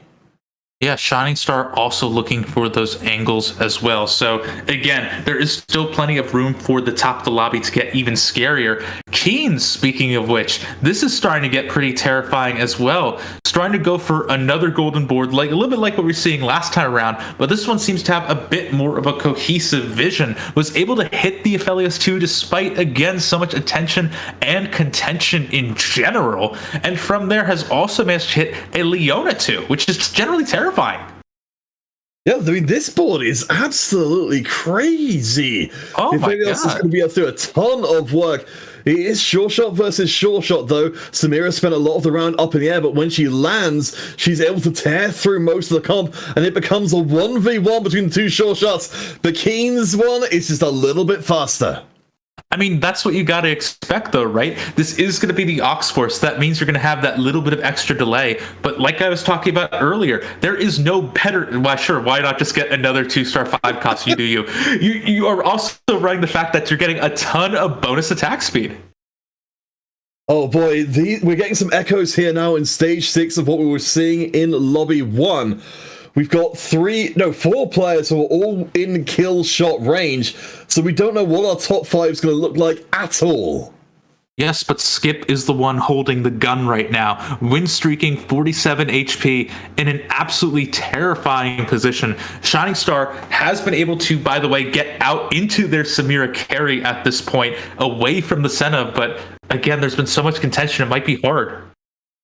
Well, we'll see here if Skipes' decision to go down the road less travel, go into the AP tree, will pay off. Soraka's doing an absolute ton of work. The front line remains intact, and maybe it is about the front line as Shining Star gets booted out, goes down to -8, which means Super Flames will step into 4th place, also dead, but getting 1 more point.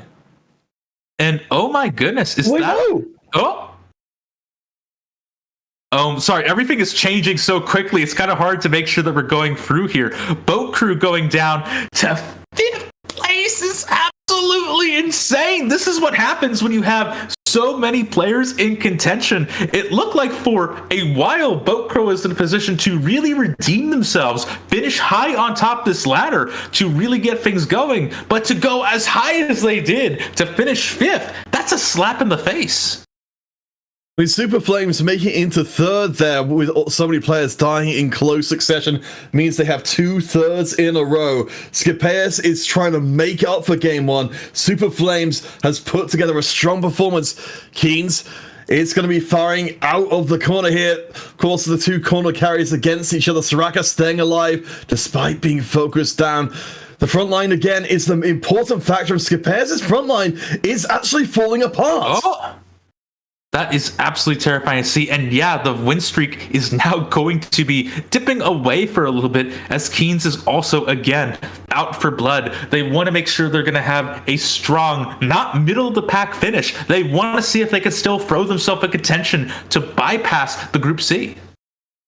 I mean, Scapeus and Keen, they came into this one after a 6th and 7th finish in our first iteration of this lobby. Now they flipped this on its head. We've got a chance to go now for 2-star Urgot to push Keens a little bit further.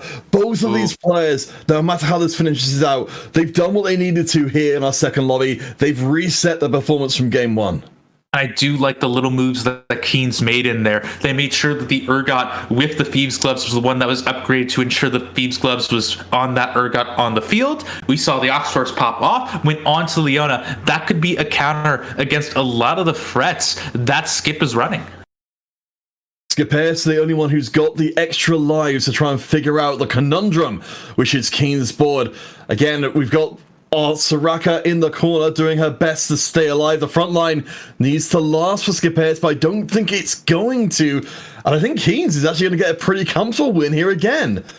Wait, Scapeus is just alive? Oh my goodness, I can't quite tell what the health total is right now, but Keens has now at least started streaking on their own. All right, maybe just alive is a little overstating things a bit. Scapeus on 13, but we're coming close to stage 7. Any amount of HP at this point is just a single loss away from dead. Even at stage 6, I think 13 is kind of hard to sort of be able to protect yourself with. Like, especially if they go against another fight against Keens like that last one, this could be looking at game point. Keep an eye on what Scapeus has on the bench, because I think we did see that Syndra is in the mix. There's nothing on the bench at all. Never mind. Scapeus needs one more round to really set up for those big tosses into the middle. Again, the front line will be torn into. So much money for Keens to bathe in, but the pump evaporates just like that. Keens' success is gone, and Scapeus gets the win after coming in 7th in game 1. Eventually, it all just came down to the Mordekaiser angle. That is absolutely insane. Oh my gosh. But still, as we were saying, both of these players are, I think, extremely happy with how that lobby went. I think we saw, what Scapeus in particular was capable of when the cards fell more or less as they were supposed to. Yeah, and we are still going to be tabulating our scores. There are just generally going to be so many things to contest, but I really do feel like, as we were kind of talking about earlier, Super Flames walking away with 12 points guaranteed, that's going to be a pretty huge benefit to them. Yeah, I mean, of course, again, we're looking for our players from each of the groups we'll be bringing on stream who can get into those top 2 spots. And maybe the way to do it is not necessarily to be the most 1st or 8th player and gamble for that 1st spot, but to be the consistent player, the number 2 behind the number 1, who also gets a spot that's just as valuable. Well, would you believe me if I told you right now that we currently have a 5-way tie for 2nd place? All 5 of those players, Anox, Player for React, Shining Star, Keens, and Skip, all sitting with 10 points apiece, with Super Flames sitting that slightly higher 2-point cushion above. I can absolutely believe it. This is an absolutely crazy lobby. I do think Scapeus and Keens, they've settled into the playstyle, I think, a little bit from game 1 to game 2. I think they've got the momentum here going forward that they've shaken off their ring rust coming out of game 1, and if things keep it on this kind of trajectory, I think they could easily be battling for those top 2 spots. Yeah, Super Flames, I feel like they have a lot going for them. They can still, however, falter. Those 2 points aren't necessarily impossible to overcome. Any of those players I just listed out, I'm not going to do it again. They could try to see if they could beat Super Flames by at least 2 free placements, and they will be in a position where they could also try to contest.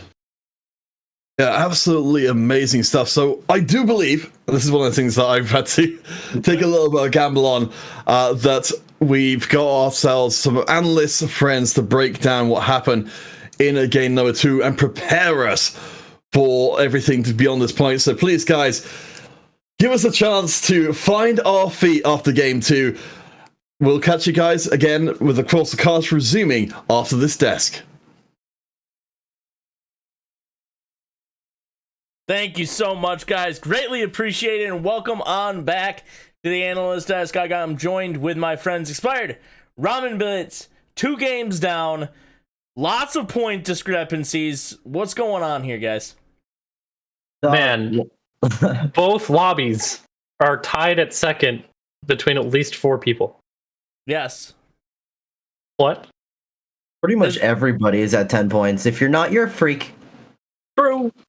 If you're not, you've fallen behind the pack or you're way ahead.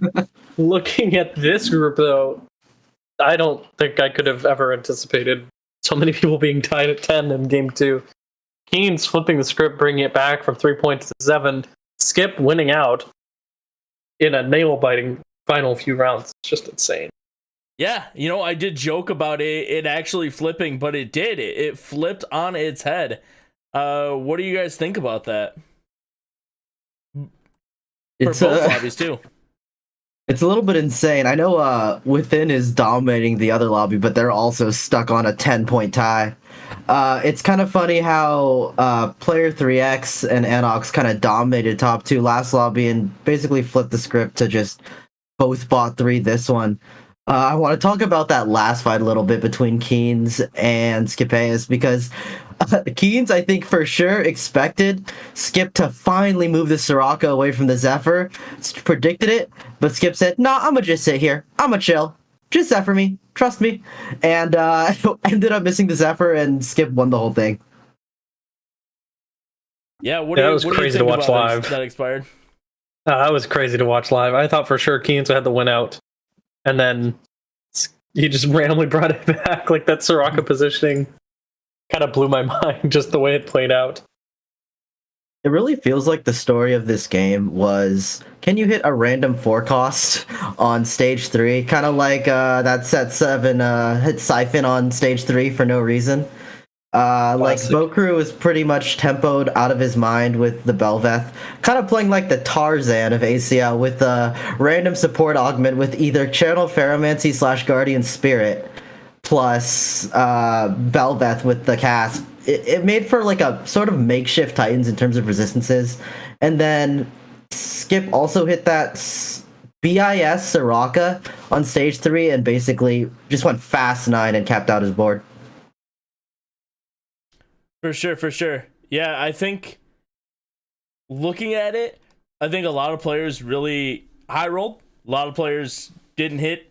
And it seems like for all of these games, or the last 2, and even looking at some of the game played out from the lobby A, it really does look like one mistake or one unlucky roll is really going to be the difference between top 4ing and bottom 4ing. What are your guys' thoughts on that? Do you actually think it's that close to where anybody can bot 4 in these lobbies? I do, but then you look at players like Shining Star and Super Flames. Shining Star goes 4-4, Super Flames goes 3-3, and they're right up there at the top of the pack. Obviously, Shining Star is tied, but that just shows you what consistency can do in spite of the variance. Like last lobby, I think the tempo was so absurdly high because of like the high roll of the augments, but this lobby, people high rolled shops, but the augments weren't as absurd, so the tempo was a lot slower. So you saw a lot of players going 9 in comparison to the last lobby. So it was very impressive for Super Flames and Shining Star to just continue being consistent and hitting those top 4 placements. And think about it, if they go 5-5-5. That's 20 points. They're sure to be through, maybe even top 2. And then same with Super Flames. That would be 24 points if he keeps going that same placement. Yeah, absolutely is. Well, I'm excited to tell you guys we are going to be switching on over to Lobby A for these next 2 games. So we'll get to see game 3 and 4 from Lobby A. Quick predictions. Who's going 1-2? In Lobby A? Lobby A. Yeah. I'm gonna give it to Within because Within is cracked for 1, and then I think Sexy Norris is randomly insane on the patch, so second. Within Cardex in that order. I'm going Within Cardex. You and I are in the exact same one. But with that, we're going to be sending it on over to our new caster duo. We got an old face, we got a new face, we got Decker and Protroid. Go ahead and take us away for game 3 and 4, guys. Welcome back to the Aegis Champion League Playoff Edition. I am that Decker guy, joined by the wonderful Protroid. Protroid, it has been an absolutely action-packed day already with some very intense Game 1 and Game 2 from Lobby B. Being masterfully casted by yourself and Counter, I'd like just to add that. So Thank you so much, and please. How are you feeling about the standings and how they're kind of starting to take shape as we're kind of hitting that midway point? No, please keep throwing more and more positive adjectives and affirmations my way. I will gladly have as many of them as you can give me. But no, I agree. We've been seeing some pretty interesting, slightly top-heavy stuff coming in for Group B. Super Flames able to eke things out, and now that we're seeing such a huge tie for 10 points, I think I want to see something a little bit new. So I've been so busy focusing on Group B. Our audience has been focusing on Group B. What's Group A been up to all this time? The Group A has been honestly pretty volatile. We've had Within, who has been absolutely destroying this lobby. I mean, with a second place and a first place, putting them at 15 points coming in and creating, which to me was oh my god! On. Speaking of crazy, I'm done monologuing. We have a TAC crown on our first game back. You know, I was setting up a bit. I was going to say, like, listen, we've been seeing something so. We've been seeing something slightly top-heavy, a huge 5-way tie for 10 points. Group A is seeing something similar, if we win with 15 instead of 12 and other 10s, but you see a Tactician's Crown start for Carousel, all that goes out the window. All that goes out the window, Protroid. We are going to be, talk about volatile, this is going to be a volatile game. I will say, though, as far as capped boards go, I do want to point this out because if obviously they weren't on the stream. In game 2 of this lobby, had a absolutely crazy, I guess you would call it Bill Gates or whatever, board of like double 2-star Fiddle, double 2-star Urgot, Aphelios 2, Leona 2, just all of the 5 stars just ravaging the board. And surprising to no one, ended up with the first place in that lobby. Yeah, to focus on where this game could be going, though, at this stage, Knickknack, off of their last orb on that first creep round, was just given an underground starter pack, the 2/2 cost that can be a little bit more finicky to hit in these early game stages. So as a result, they just got to find a Kale, and they can start cruising for the underground. Yeah, absolutely. And we've seen these players really masterfully use that underground trait to just push their econ a little bit more over the edge. So, you know, you would think a Kale, obviously, in the round ones wouldn't be that hard to hit, but not hitting it so far. But still a very strong board with the Sivir and the big chunky front line. But I'm expecting to see some crazy... When you see TAC Crown, what do you think, Pertra? What do you think, like, how are these players going to be capping their boards a little bit harder than normal? I think this is one of the most terrifying things you can see in tournament play. It's one thing to get Prismatic. It's one thing to get these 4 or 5 cost heroes. It's another to have a 2 cost hero being offered here. Sorry, a 3 cost hero being offered here at stage 2-1. This can really shift around so much potential. Oh, with Power Grid, that gives you 3 underground immediately. Do you take that? It does, Protroid. It's tough because, I mean, the Power Grid is really, really good augment. But the thing that I get scared of when I'm trying to play AP into a TAC Crown board is that Aegis becomes so much easier to splash into comps. So, you know, a lot of these players will probably have an Echo and an Alistair or a Vi, right? Just kind of splashed in, which makes AP obviously a little worse. But man, starting underground like this, it's just you're high rolling a Samira away from just like rolling into the first place slot for this game. Yeah, and I feel like it's important to remember we haven't seen too many tournaments or too many players going for underground on stream. So I just want to give a quick little reminder to how underground has shifted around a little bit. Remember, it's now a 3-4-5-6 augment. As a result of that, being able to hit the 4 early means that your losses are going to be cracking open, I believe, correct me if I'm wrong, 4 locks instead of 3? 4, yes, I believe that's right. If we're wrong, someone will correct us, I'm sure. Well, I mean, we're going to see in just a second. See, there's the loss. There we go. More locks, easy peasy, we're correct. So all those things together means that, yes, Knickknack is going to be taking some tough losses here, even more so because of the Tactician's Crown allowing everyone to get that extra unit worth of damage in easier. Still, the fact that they're opening 1 more lock every single time means that they're going to be in a position to make the most out of the underground cash out.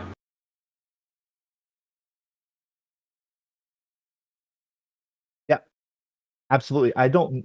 Oh, yep. Looks like we did lose Protroid there for a second. Did we? Curse. Yeah. Oh, yeah. I think it's a curse. Every time I'm casting my co-caster, we lose him at some point. I don't know why that happens. Because that's absolutely terrifying. I remember so sorry. with CLE last week, we lost him for a little bit. I think I'm cursed somehow. But to bring it back around, so we have been seeing a lot of resurgence of 2-cost rerolls in this meta a bit. You see the Draven, Yuumi sort of kind of creeping back in there. Do you think so? Knickknack did have that option to go with that Draven carry augment. I imagine we will see someone throwing some axes around this stage at some point with this like early hero augment. I will say, though, it can be a little bit scary to commit to Draven this early just because, again, if you're not hitting those Dravens, you're going to be in for a really bad time. So I do like that little bit of restraint that is shown there. I will also say, I fall victim to this all the time. If you are given the tools to start running underground, you kind of keep going. It really is a problem that I am actually working to address in my own games for the sake of my own LP. But even then, I feel like the fact that you've hit the underground 4, I can't stress this enough, means that you're able to potentially cash out sooner at a higher tempo lobby like this. Do you think, ProTrade, that because of the four undergrounds, we will see someone like Knickknack or anyone else in the lobby go for those deeper runs, or do you expect we'll see still that one run cash out that we see most of the time? I think we could potentially see a 3-run cash out instead of a 2. However, again, the important thing that is a factor here is going to be that Tactician's Crown start. If we didn't have the Tactician's Crown start, I feel like there would be more of an excuse to go potentially deeper, maybe 4 or 5. But because of the Tac Crown, take a look at the health totals right now. Right. Knickknack is currently at 78 HP. That means that they're in a position where they're losing more health just because of that extra unit. Yeah, absolutely. That little bit of extra damage, and it will only go up as we move on into stage 3 and especially in stage 4. We do have our first item round coming up as our players get their first kind of lean in toward their in-game team comp. Now, we have still been seeing the standard of sure shots kind of running through most boards today. I don't know if we will. I'm actually going to say this. I hope we don't see it again this game. I love Samira's great. The comp is fun, but I would love to see a little variety. I don't know if we will see any of the 8. We did see a few AP boards in the past 2 games, but I don't expect we'll see any like hardcore AP boards except for Knickknack here with that power chord Sona that's so powerful. Well, I mean, I will tell you really quickly now. We saw a lot of interesting experimentation in Lobby B outside of the Sure Shot. The problem was that Sure Shot just kept winning over and over again. So while we did see players willing to experiment, they were still usually punished for not falling in line with the meta. As we get our first admin choice here, we have that start with the 25 additional AP. It's going to be a great boost to someone like LeBlanc, who is such an underrated carry. Mm-hmm. We are seeing only 2 Mr. 100s with Seasons and Solduri sitting at the top of the standings. And like you pointed out earlier, Knickknack taking a little bit of early damage, but still, as we've talked plenty of times, still hoping to maintain that win streak. You know what we haven't seen yet, and we might not see it, ProTroid, but I'm really hoping to see a Lee Sin comp today, and this is the perfect time to make it happen. So maybe someone's hit that we can't see right now, but I would love to see that coming around in this game. We had Cleansing Safeguard offered, I believe, in our last game of Group B, and that actually wasn't picked up. It was rolled over. So I am also looking to see if we can cast that Cleansing Safeguard kind of style. Yeah, it's so fun to watch, honestly, as we do see the Yasuo support augment. Is that the Spirit of the Exile? Am I getting that right, ProTroid? Yep, Spirit of the Exile. Very, very powerful, very, very powerful augment that allows just a little bit of extra survivability, potentially looking maybe toward that laser core setup. Obviously, you have the option to play duelist, you can play laser core, you can play a lot of different things, especially with Tac Crown.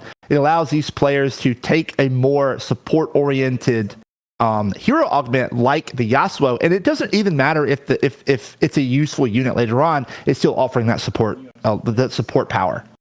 It does give you that little bit of extra wiggle room as you're talking about, but also Spirit of the Exile is still one of the best 2-cost hero augments that you could be provided with. So the fact that you are able to see Cardax run with it now does open them up to a lot of different options as we go deeper and deeper into this game. I feel like just generally too, while the Lee Sin comp has been the one that's been a little bit more of the lightning rod, perhaps, for a lot of criticism, it still in the data has not been able to eclipse that consistent power that the Yasuo support has been able to.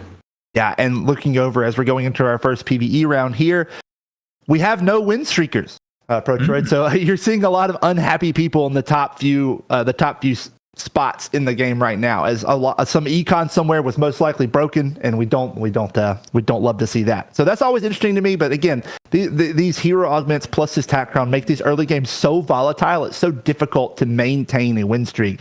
But as we look at the bottom, Banana and Pajamas, Sexy Norris, all these players, they are doing what they can do and control and then maintain that loss streak. And it's going to push them, even though they're down a lot of life, it will push them a little bit further ahead in the econ race, which at this level of play becomes so important.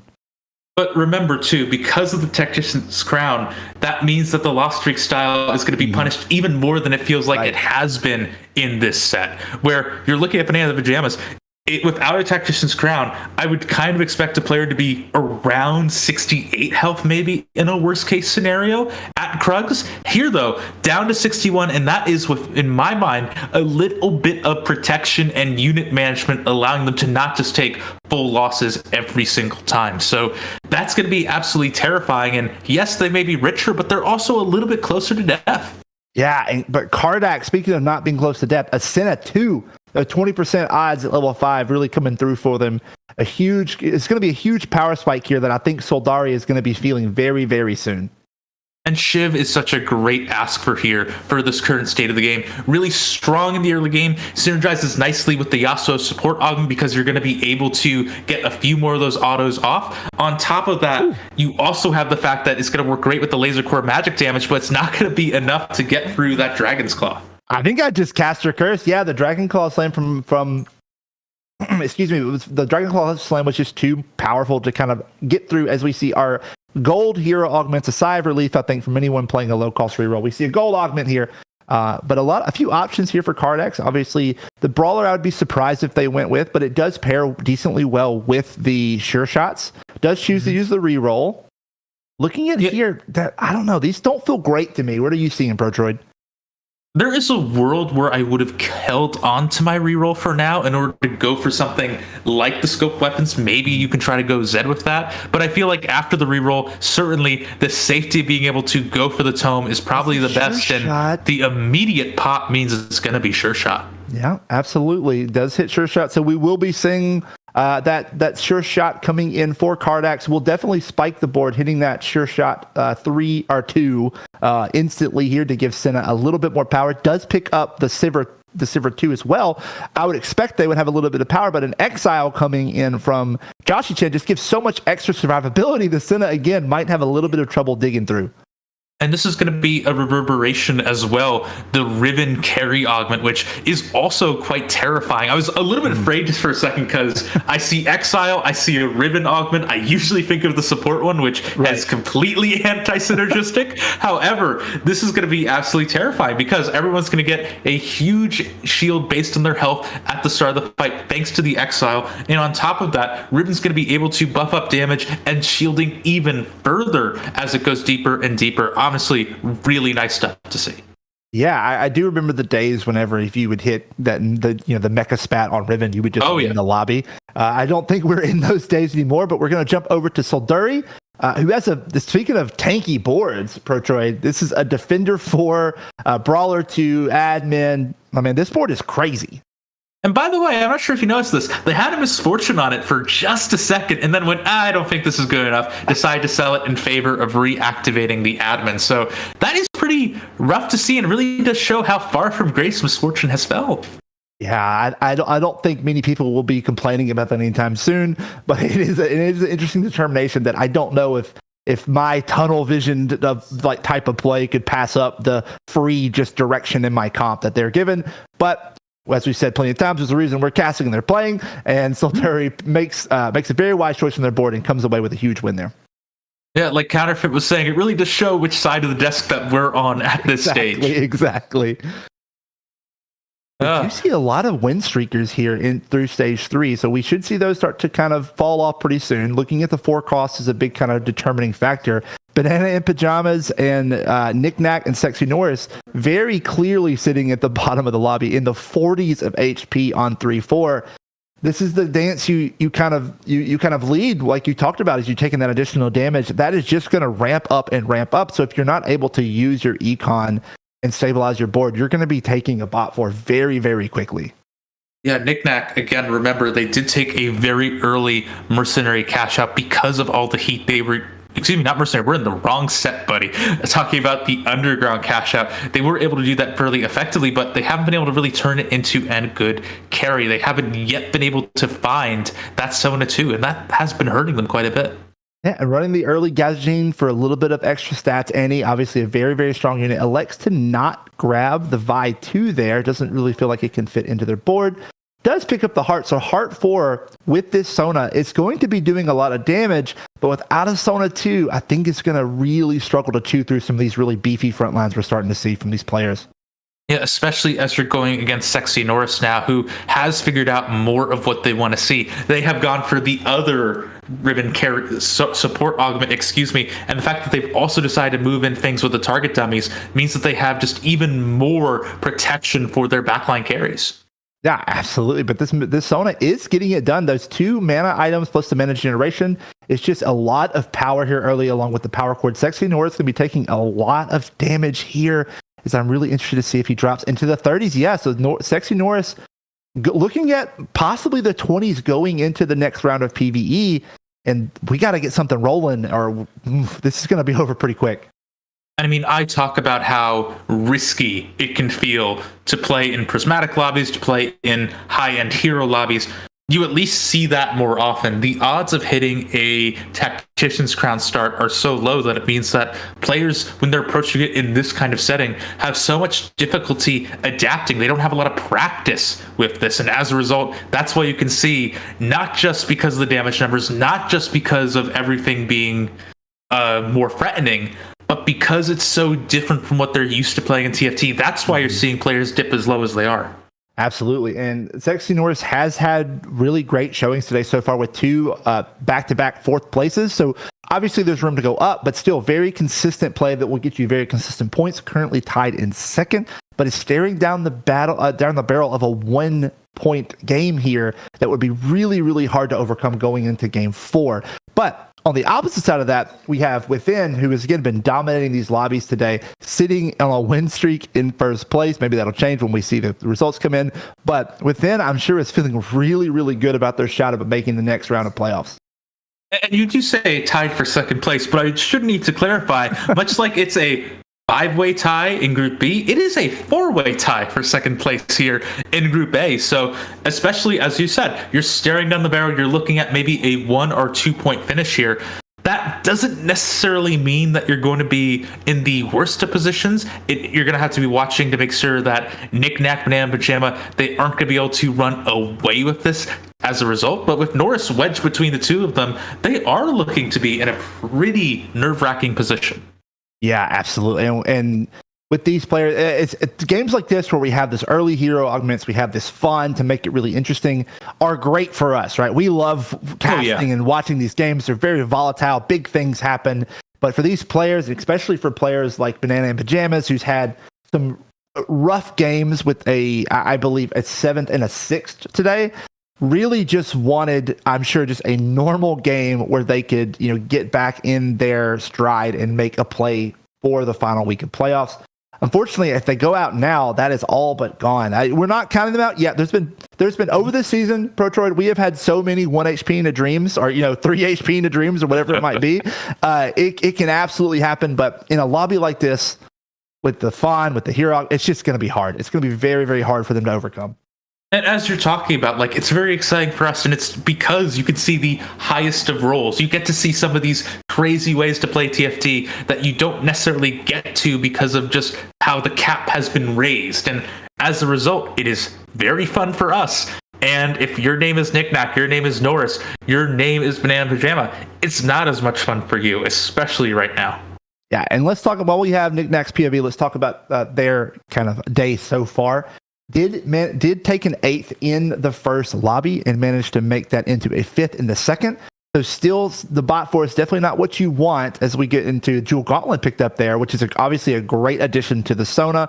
Frees up an item slot. You don't need a JG anymore, or you could use it anyway. Who knows? We'll see. But Knick-Knack really needed to put something together here. This board is starting to kind of take shape. You do have the really powerful hearts that are just ramping up the damage of this Sona very quickly. Did roll into the Aegis with the Echo and the Alistair. So we could see something start to happen here, but Knick-Knack really, really needs to make sure they don't take any more damage through this stage to have a shot at top 4 in this game. Sona is one of those units, a little bit like LeBlanc, though, that for her to really be effective, you do need to invest a lot more into her. You need to find a free star, and that's just not something that Knick-Knack seems to have at their disposal. All that said, though, they do have a good amount of power right now that has led them onto the cusp of an on-fire win streak, but going into last Cardax, who has now found a Belveth to slam that sure shot emblem on, that could be a tall order. Yeah, Belveth is just becoming more and more of a powerhouse, and especially adding on that sure shot emblem. But speaking of powerhouse, we got power chords from the Sona, just able to rip through the Belveth. The Cardax's board is kind of set up, I think, to scale, but right now, Knick-Knacks has their number and is on win streaking going through in the middle of stage 4. Yeah, I gotta say too, like another thing that does admittedly, sure, get the ergot. What do I care? Like, listen, 1% isn't what it's used to. My God, we're seeing some crazy high rolls just throughout the day so far. But I the feel other like thing, you've said that all day. That's just we're just seeing 1%, 2% hits all day. listen, it was Skipaeus in the first game where they were able to hit 2 5 costs at level 7 almost back to back. They weren't quite able to turn anything off of that, but still they were able to do some pretty crazy stuff. And then for the second, they did it all again alongside Keen. So again, like, what's going on here? I want whatever luck that they have in here. Now, looking at this board from Bananas and Pajamas, this is exactly what we talked about earlier of just Taliyah and just Taliyah, AP in general, but mainly Taliyah just not feeling like they're in the best spot right now to contend with the rest of the meta as it's moving on. Maybe it's kind of the hypermobility with Recons and Belveth running around. The Mana Zane is going to be able to help that to kind of give Taliyah more additional cast, so for more power, and is able to take down within here. So a huge win for Bananas and Pajamas to start to hopefully stabilize their economy and get themselves back into this game. Yeah, Mana Zane is good because it does get you those early casts for that high impact. But again, once those two are done, if there is anything left, you are going to be struggling quite a bit because you're just going to be left with the base stats of the item. Absolutely. So it's very burst comp. So if you miss any of those very crucial first 2 or 3 ultimates, it's going to spell danger for the rest of the round. Not anything super exciting that I can see here in 4-4. I'm sure some of the players will be completing some important items, but nothing crazy. No more spatulas. No emblems just yet. But hey, a Last Whisper on the Samira picked up from within, and a very strong board. A sure shot 4 with the Ornn item puts into level 8. So a lot of 1-stars, right? We see a lot of 1-stars around this board, but a lot of powerful units that if within can get some 2-stars over the next few rounds, is going to shoot them up in the standings. They also have the 4 sure shot at this stage, which is a very important thing to call out because remember, that emblem enables it that you don't have to find the 5 cost the Aphelios, which is still so hotly contested. Because of that, you're able to have access to that bonus damage scaling before anyone else. Yeah, and speaking of emblems, we have an Anima Squad Belveth here from Joshi Chan, sitting at 12 HP. It's pseudo, probably 2 lives at this stage, but definitely a bad loss from going out. But a really powerful board. The Misfortune able to sort of loosen everything up as Belveth comes with that stacking Anima Squad stat to put it into within, and within drops down now into the bottom 4. I think we have to see a roll from within soon because they have been losing round after round here. They're looking at the bottom of the lobby quickly. They're seeing them begin to win. They're dangerously close to joining them in that lost streak prison. So they are going to see if they can make any kind of adjustments quickly, find 2 stars to get things going. The problem is, as you can see, some contention. Multiple players, as you expect, are going for the Samira. Yeah, within made the determination that instead of sort of rolling on 7 to try and hit these 2 stars, which their odds are low of, they decided to push to 8 to get more power in instantly and then look for 2 stars there. sadly, in a lobby that the power level has been elevated because of a fawn, it's just not one extra 1-star unit. It's just not enough strength to sustain your board. So you pointed that out very nicely. They're going to have to be really looking for those 2-star power spikes. But who's going to be contesting from those 2-star power spikes? And it's last Cardax, also with a Sure Shot emblem. Hey, also look over there. Sexy Norris, also running Sure Shots, also has a Samira to their name. So again, I look around, I see Sure Shot, I see Sure Shot, I see Sure Shot. Everything is going absolutely crazy here, and that just means if you're last Cardax, you're looking for your own Samira, that's going to be a struggle for you to activate your Sure Shot for. Yeah, but you know who's not looking for Sure Shots, Pro Tour, is Bananas in Pajamas, sitting now on a win streak with that Talia Manazane board. So while everyone else is looking for their AD items and their pew pew units, right? Bananas in Pajamas just decides to sit back with a caster and find their units more easily. I definitely, again, don't think that Talia is in the best place, but this sort of strategy is very valid to just sustain your board a lot faster than everyone else can.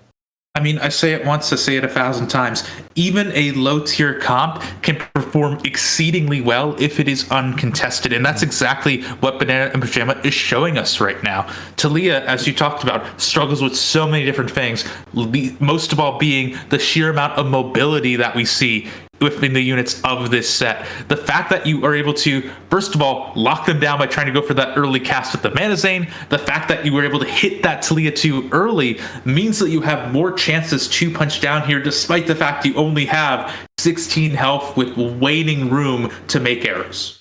Yeah, and Sexy Norris now, after such kind of a beating early, has kind of started to claw himself back as well, sitting on a win streak at 19 HP. We're going to start seeing some players start to fall off pretty soon, as we're going to have to see some very kind of infighting in these lower HP tiers. Belveth 2 now hit from within, so a power spike there. As we're seeing players start to level up their units around the lobby, we're going to see a lot more damage happening. Sexy Norris is someone I'm really interested to see how they go, because again, like we talked about, they've had such a consistent day today of 4th and 4th. They obviously would love to keep top 4ing here, and it looks like they're putting themselves in the right direction to do so. Yeah, they certainly are at this stage, and honestly, I wouldn't be surprised if they are able to do it. Norris has seen basically every possible outcome that they can go up against just by virtue of playing in the amateur scene for so long, so they do have a pretty good handle, and with him going so low. And Sexy Norris also taking a loss there. Yeah. Once again, that's our bad, I guess, going to 5 HP. Sexy Norris does lose their win streak as Bananas and Pajamas is going to keep theirs, so Bananas and Pajamas, the last one of our kind of ascending bot 4 right now as they're looking to move in.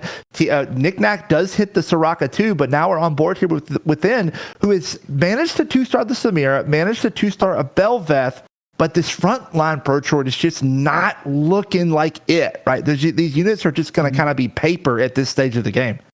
And this is what we were talking about too, right? Like, you have so many people running for these Sure Shots. As a result, it's hard to hit any of them. Within was in such a strong position, but when everyone started contesting them, it meant it took them so long to find Samiras, and now one of these Sure Shot players are going out. Yeah, one of them is absolutely, as we have a 2 HP on 2 HP, so the dream will die with one of these players. The Nunu is going to try and do as much to disrupt as possible, but just isn't able to put it out. And I expect that this Aphelios is going to start running through within his front line pretty soon. But no, Belveth able to knock down the Aphelios in the back line. So now it's just Belveth versus the world, able to take down the front line. Samira is helping, and Sexy Norris is going to be our first player eliminated from this game. So 4th, and 8th, we're going to have to see a pretty big performance for Norris coming into game 4. But if anyone can do it, I really do believe that Norris can. Yeah, like I said, Norris does have a lot of experiences, has been in every position in every tournament. Unfortunately, also including this, they have seen some rough losses in the middle of a series. It really can depend how they try to look to keep things going afterwards. I've seen Norris flourish. I've seen Norris struggle after some of these losses. I want to see which one shows up today. So we might get Cardax and within here, or Bananas and Pajamas for another elimination. Let's see what we get. Cardax is playing against Soldori, but Soldori with a very strong board here. The Soraka 1, I believe, with the admin spat on the Syndra 2. Such a powerful unit here, as we'll see if Cardax can fight for his life. The Sure Shot Belveth. I feel like we have at least 2 Sure Shot Belveths right now, Pro Tour. Is that accurate?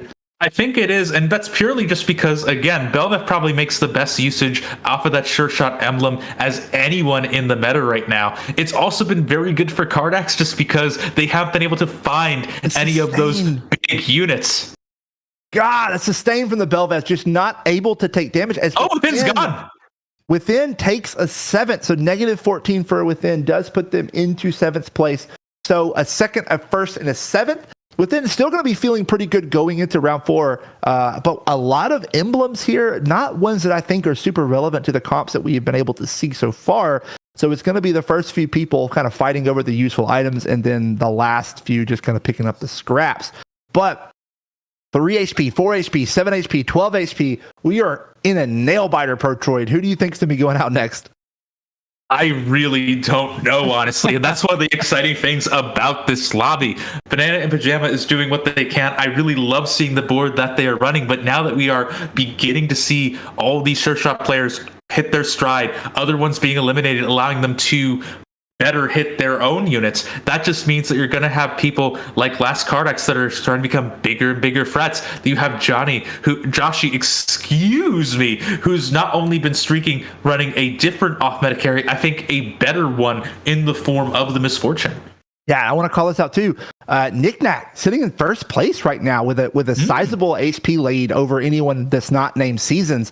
Not a rough early start, but a risky early start. Protroid did go for the underground with the tack crown early to try and build up a lot of econ, and did cost him a lot of HP. It looks like Cardax is going to be going down to that AP comp of Bananas and Pajamas. So we do have our top 4 locked in, with Cardax going down, and it looks like our top 3 is locked in now, with Banana and Pajamas also falling to 4th. Yeah, that is absolutely insane. So Dury loses out by 1 more point. So Cardax is going to claw their way into a 5th place instead of a 6th. So that does feel pretty good. If you are Cardax, you were in a pretty weird position at some of these phases, and you're starting to claw back your more disappointing game 2 finish. Yeah, and I apologize. It looked like to me that Banana and Pajamas went out at -4, but I don't know what happened. But they are still in this at top 4. We do see double Talia pair. So this is just fitting that I talk about how AP is not in a great spot, and we have 3 AP comps in the top 4 right now, Protroid. So really Caster cursing that one, but still a big fight here between Knickknack and Seasons will knock Seasons out. So we are in now a top 2 situation of Joshi-chan and Knickknack. Yeah, and Banana and Pajama also win out too there, but with -10 instead of Seasons -6. So that means that the lobby is starting to equalize a little bit after such a hectic start. Obviously, if you're Joshi, you really want to walk away with as many points as here as you can. They finished with a 2nd in game 2, a 5th, I believe, in game 1. So that means they really do want to get a big swing to really be able to start contesting. A thing that's really important to mention, I'm going back to Within because they were the raid boss of this lobby going in. They ended this at 17 points here. That means that they were able to give themselves a lot of wiggle room, but because they went out so early, the lobby is going to be much, much closer. Joshi, they at this point have tied them. If they take the win here over Knickknack, they are going to be able to make number 1 in this lobby. Yeah, and also with Knickknack, we saw an 8th and then a 5th from them. So a 1st would be huge in kind of starting to turn around their lobby. They are sitting on 2 lives, does have the 1 off of Sona 3, but a big fight here for Joshi-chan if he's able to pull this out. The Exiles plus the Ribbon is such a great pairing, as you pointed out much earlier in the game, to support these units, and especially this Belveth that is just stacking Anima Squad with the Misfortune on the back line. It's just ripping through Knickknack's board. Sona is not getting a chance to heal, but the stun does come through, and Misfortune takes down the Sona, and that's going to be a big hit to Knickknack. We're at 1 life each.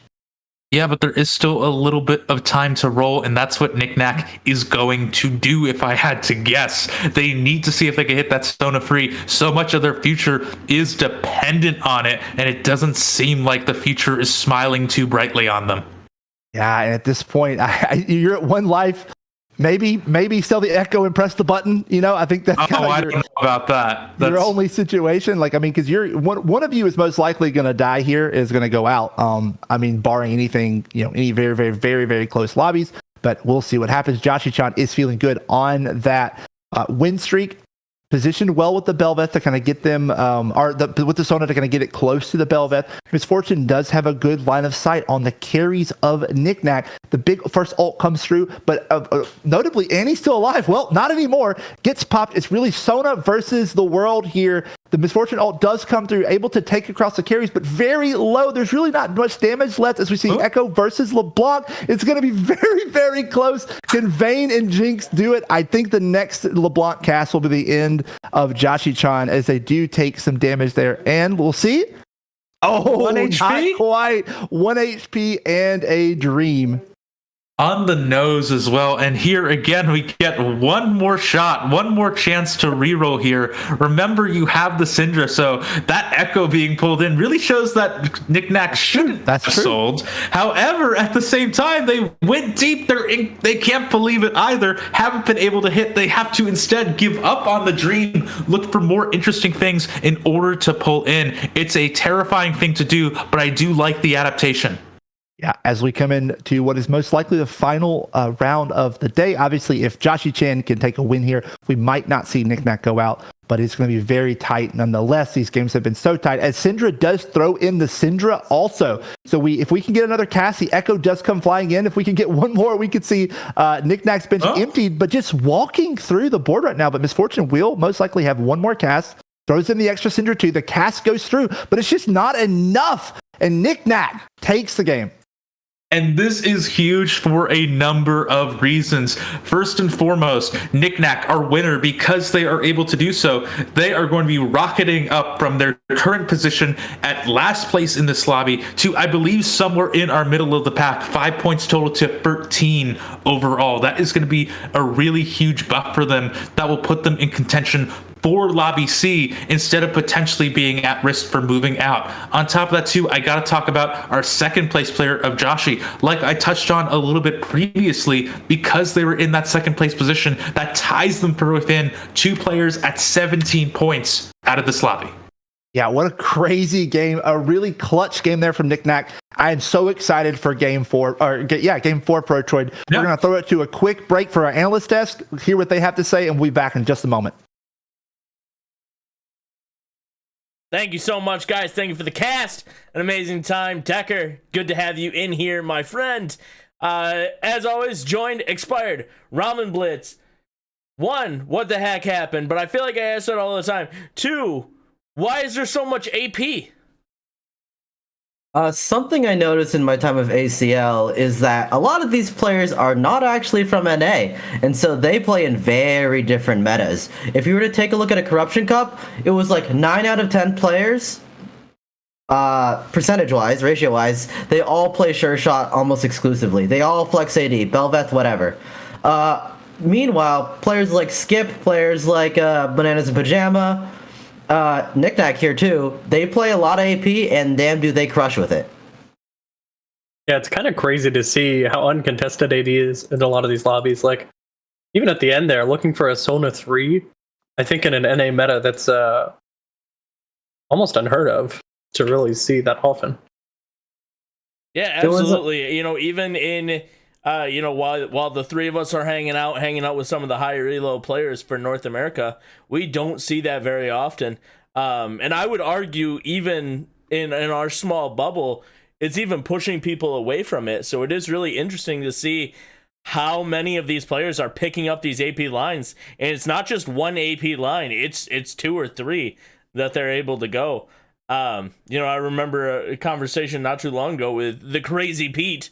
I'm like, hey, should I itemize this Aurelian Soul? And it was like, absolutely not. Don't even put it on your board. Why is it out there? And now we're seeing it come back full circle. You put that Aurelian Soul back where he came from. Get put him rid back of it, into that sell egg it instantly. Honestly, You're an NA player and you don't play AP. Gosh, dang it. I've been regularly called cringe and or dumb for playing so much AP this patch. But honestly, the addition of 4 hero augment rerolls really buffs the AP line because a lot of AP, while being harder to play in general, is also consistent or is based off the consistency of the hero augments themselves, such as Power Grid we saw with Knickknack. It was kind of crazy how low roll Knickknack was and still won the game in terms of his level 7 roll down and was stuck on one Sona for about 3 or 4 years. Mm-hmm. Yeah, that was pretty insane to watch, actually. Yeah. Now, it's taken away from not just this specific game, but kind of looking at the greater picture as a whole as we're coming into our last game here, right? We got one game left. There is a little bit of a pull ahead at the top within Joshi Chan and Seasons being at 16 and 17 respectively, but from 4th place to 8th place, it's a 3-point spread. What do you guys think can happen down here? And that bottom of the lobby is looking really close. Literally anything. Any one of these players can pull themselves out of contention for elimination. It just takes one. I'm pretty sure Banana and Pajama should not be last. I'm pretty sure they're a pretty good player. And now that... I don't know. I don't want to say anything because I said that Within and Sexy Norris were going to crush this lobby, and they like held hands like bot 4. So I don't want to. I'm putting my hands up next. There. Well, you know what? This Joshi Chan guy's looking kind of neat. Yeah, he's looking great. So I'm gonna pick him. Now's the downfall of Joshi Chan. Down they go. Yeah, it is looking like top 3 is kind of gonna stay up there. One of those or 2 of those 3 players are probably going to move on. But my goodness, this bottom of the lobby is looking really, really tight. And I don't know if you guys have it open. Looking on the other side, is anything shocking to you over there? Anything going a little crazy? Beans, no, you went 8. Man, Keens will bring it back. It's all good. If not, we'll see him in Lobby C. We'll see him in Lobby C. Superflame's going off. Now, how important do you guys think it is? We've talked about this before, but for this group specifically, these 16 players, how important is it to get that bye and to try not to get into Lobby C? Because it looks like it is so close in competition. Doesn't matter. You really don't want to see yourself in Lobby C. Do you think it is actually that important? I believe so. The mental strain of playing more than 4 games of TFT cannot be understated. Unless you're just having fun and hitting underground cash outs. So, yeah. I mean, Ramen Blitz, you did just recently play a full 7. Yeah. Do you think these players are gonna try to do anything in this game to get that top 2 spot? I could see a lot of people being way more experimental with AP lines. I think most of top 4 was actually AP. So maybe if they're trying to get an edge to not get contested, that might be the play. Inspired? I'm at a loss. The lobbies have been so close, I don't even know. Like, I'm dizzy, man. I want to see AP. I want to see Belvet. No, I actually don't want to see Belvet. Give me all the AP lines. Man. Give me an Urgot on 6. Where's my reroll Jax? Is he coming back? Did we see any Jax? No We Jax. haven't seen any Jax. There's a lot of Jax players in Grapple Cup. Running the Ox Force. He's got the Viego out there jumping around. Didn't do that great. I want my Viego. I want my Jax. But we'll have to see what ends up happening for the last game. You're either moving on, you're going home, or you're dropping down to Group C. And to get us into the action, it's going to be Protroid and Decker for this game 4. Welcome back, everyone. We are here for game 4. I am that Decker guy, joined again by Protroid. Protroid, it's been a long day, and we still got a lot more left in us, and a lot on the line for so many of these players going into this game 4.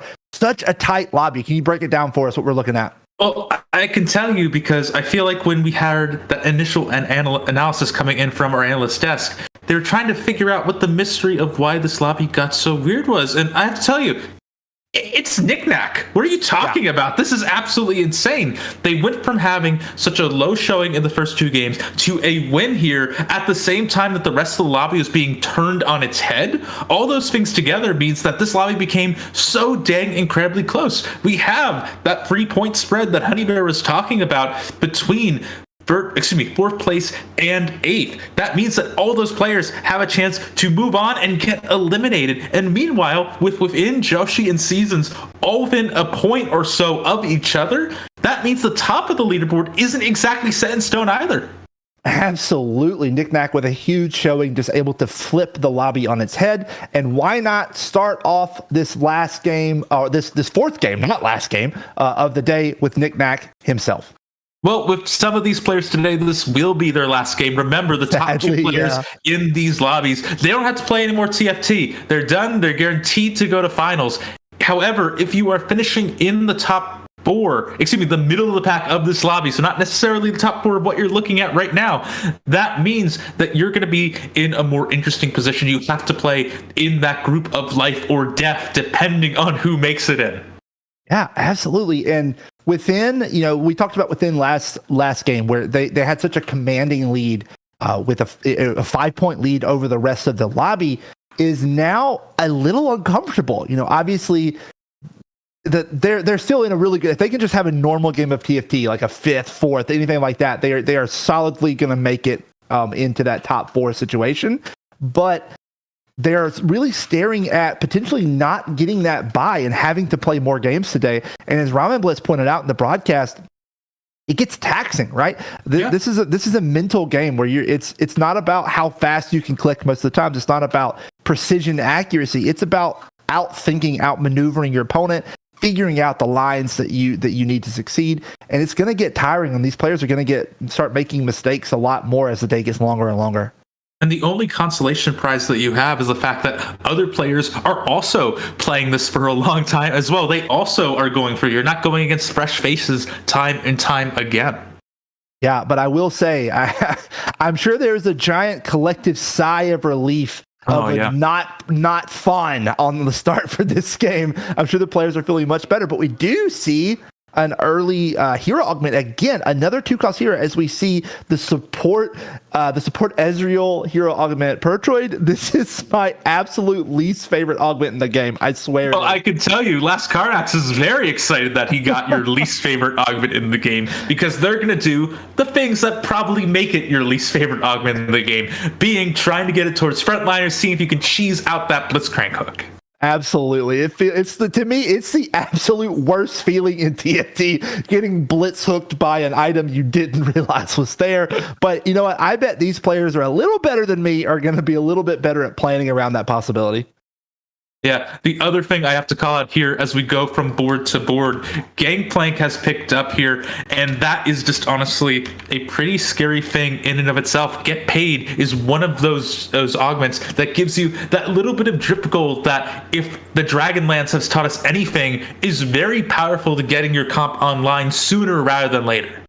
Yeah, so Gangplank will have a 50% chance to gain 2 gold on kills. With slamming those early items on him will make it, especially having the 2-star, will make it much more likely that happens, within really positioning themselves economy-wise to make sure they solidify their spot in the top 4, hopefully top 2.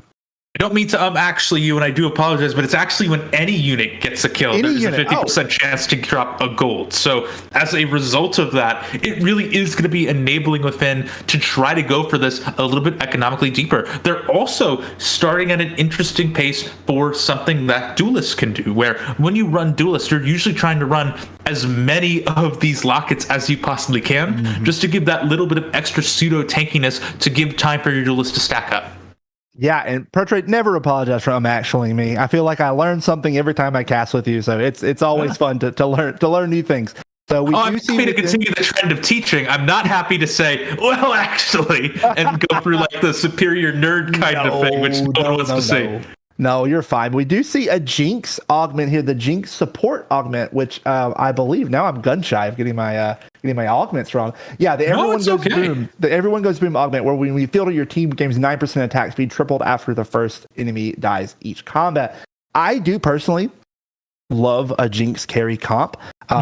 It's not, to me, in my experience playing it, it's not a top 2, but if you hit the items, hit the units, it can be a top 4 pretty regularly. And I do believe they did have the Shojin slammed on the Jinx, which is a core item in that build. So maybe we see that, but again, we're so early on. These players are not thinking; they're thinking, far more ahead than just reroll Jinx.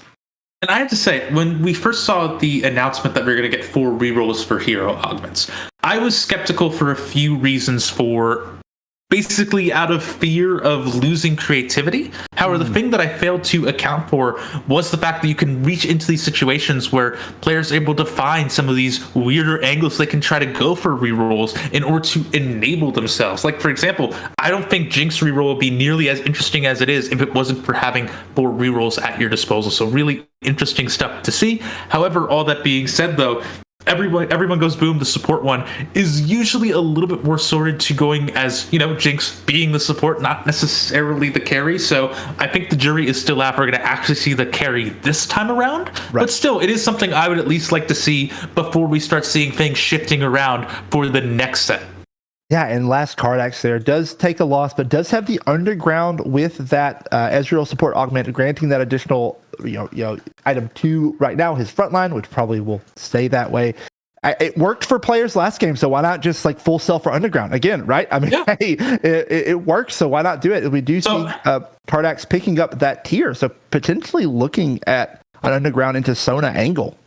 The first step of underground is admitting that you have a problem. The second step is apparently getting FedExed a book about gambling like Mortog has been. I'm not sure if you checked out his stream recently, but every time he goes underground, chat forces him to read a passage from his addiction book. So I gotta say, I'm unfortunately also on that train. I also am a simple man. I see underground, I slot underground, I go 8th. Still trying to figure out how to avoid that last part. Me as well. And Knickknack again back with the underground. It worked last time, so why not do it again? Does have that NASA support augment. It'll be interesting to see how that kind of slots into his comp. But as I call on the right side, Norris hitting a 2-star armadillo with the Rammus there, a really powerful frontline, and a Zac too. We're just seeing power spikes all over the place. And this early, too, is incredibly terrifying to see. Like I talk about Frets, they have so many stats bundled into themselves. As a result, that accounts for the fact that they don't have any traits going for them. Rammus, this early on, has so much armor. You are starting to see a little bit more magic damage coming in as we get into the mid game, but you still have to worry about the fact that he's going to tank virtually everything. And then, meanwhile, you're talking about a Zac at stage 2-5. That's just going to be oppressive. How do you feel about this NASA support item, Protroid? It is the Soul Eater, I believe. So it's essentially kind of a pseudo Thrill of the Hunt, right? Where you get health on takedown, or he and his allies. It's better than Thrill of the Hunt, because Thrill of the Hunt, you can end up in these weird situations where you are about to get a burst of health on XYZ carry, and then all of a sudden your Blitzcrank just goes, oh, look at that, punch, and gets the healing for themselves, whether or not they actually needed it.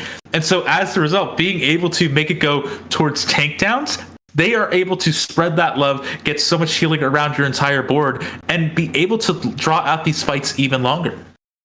And where do you see that kind of slot again? Now, we've spoken about this before, but with the early hero augments, players will sometimes opt to remove them from their comps later into the game because the 1 or 2 cost units get so outscaled that they're not worth the slot for the hero augment. Now, something like this Nasus augment, though, is incredibly good and will scale incredibly well into the late game. Do you expect you'll see this in their board toward the end?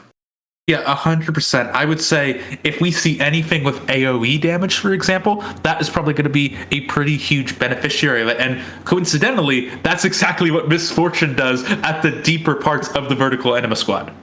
Yeah, and we're going into this first item round. We do have one Mr. 100 within at the top of the lobby, sitting at 100 HP. If you're within right now, I mean, I don't know how much gold they have, obviously, but with that get paid augment from the Gangplank and plus win streaking through all of Stage 2, they're either very high level or very rich. I mean, at the very least, they are going to be starting to shape the tempo of this lobby. And the fact that they're able to take more of an economic focused hero augment and still be able to win streak off of that as well, that does mean that they are going to be having quite a bit of gold just to play around with. It's also important for Within as well because they really do need to make a statement at this stage. They had such a disappointing game in Game 3. They want Game 4 to go their way at all costs. Yeah, absolutely. And as we see it coming into stage 3, this is kind of the defining moment of the game. We are with Knick-Knack. We do see the early sack. The early item slams from the NAS is such a powerful set of pair of items with the Sunfire, plus the D-Claw. And, hey, pretty much the premier AD item at this point, that Last Whisper really backing them up. Yeah, Knick-Knack at this point looks like instead of trying to go for anything like Sona, they are instead going to see if they can go more towards the Samira, the more traditional way that it feels like everyone has been playing within this composition. They will have a bit of room to play around, though. That glove can also be a few other interesting options, but it's going to take a bit of time for anything to properly settle. Yeah, and we'll see what we get coming into 3-2 augments here. A lot of these players, I'm sure, are just praying for no prismatics, just want something normal. So let's see if it happens. Playing their game. Did I curse it?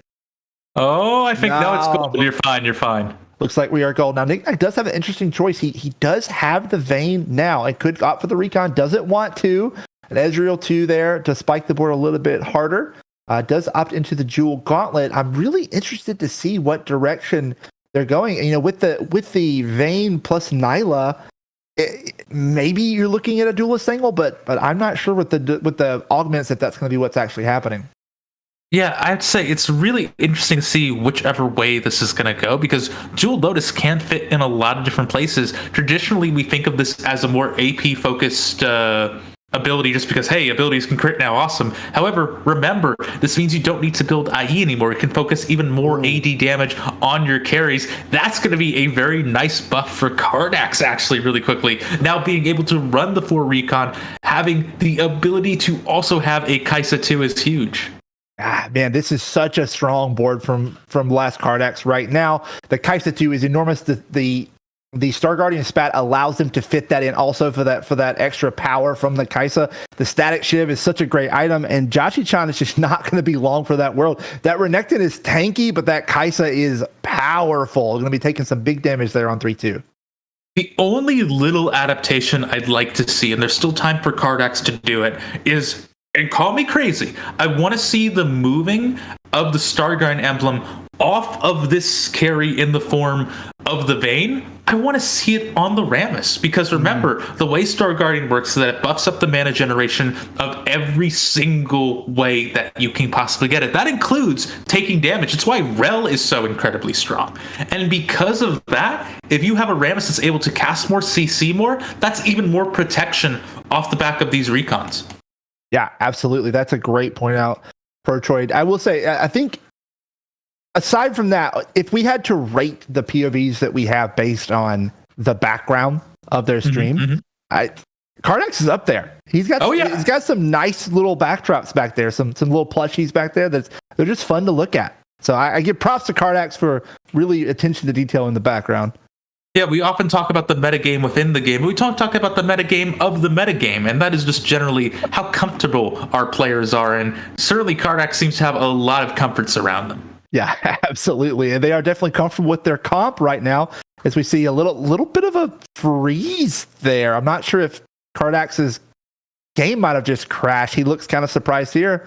Yeah, it looks like Kardax's game just crashed. So maybe hopefully we can figure that out pretty quickly. And get I gotta say, usually we say, oh, we gotta switch things around, check out different perspectives, but I also love watching Kardax particularly, just because they are such an expressive player. Something good happens to them, you know. Something bad happens to them, you know. Yeah, absolutely. As we saw, hopefully, and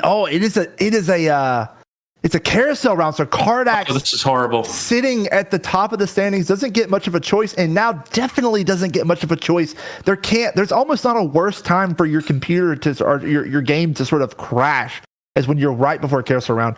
Hopefully they can get it solved very quickly. Unfortunately, this is not a Riot official thing where we have the ability to chrono break. We don't even have spectator, right? We definitely not going to chrono break something. But hopefully Cardax can get that back up really quickly. We'd hate for him to lose there. But Joshi-chan hits the Renekton 3.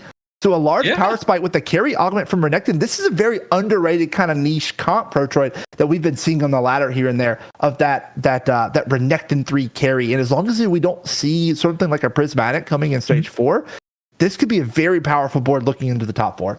And I gotta say it, Renekton slaps. Do you know just how powerful this augment is? The way that it works is that for every 100 HP missing, not any kind of percentage, not any kind of cap, just for every 100 HP missing, Renekton's going to do even more attack speed. As a result of that, it means you're going to be incentivized to go deep into brawlers and play it like I think some people used to play Jax.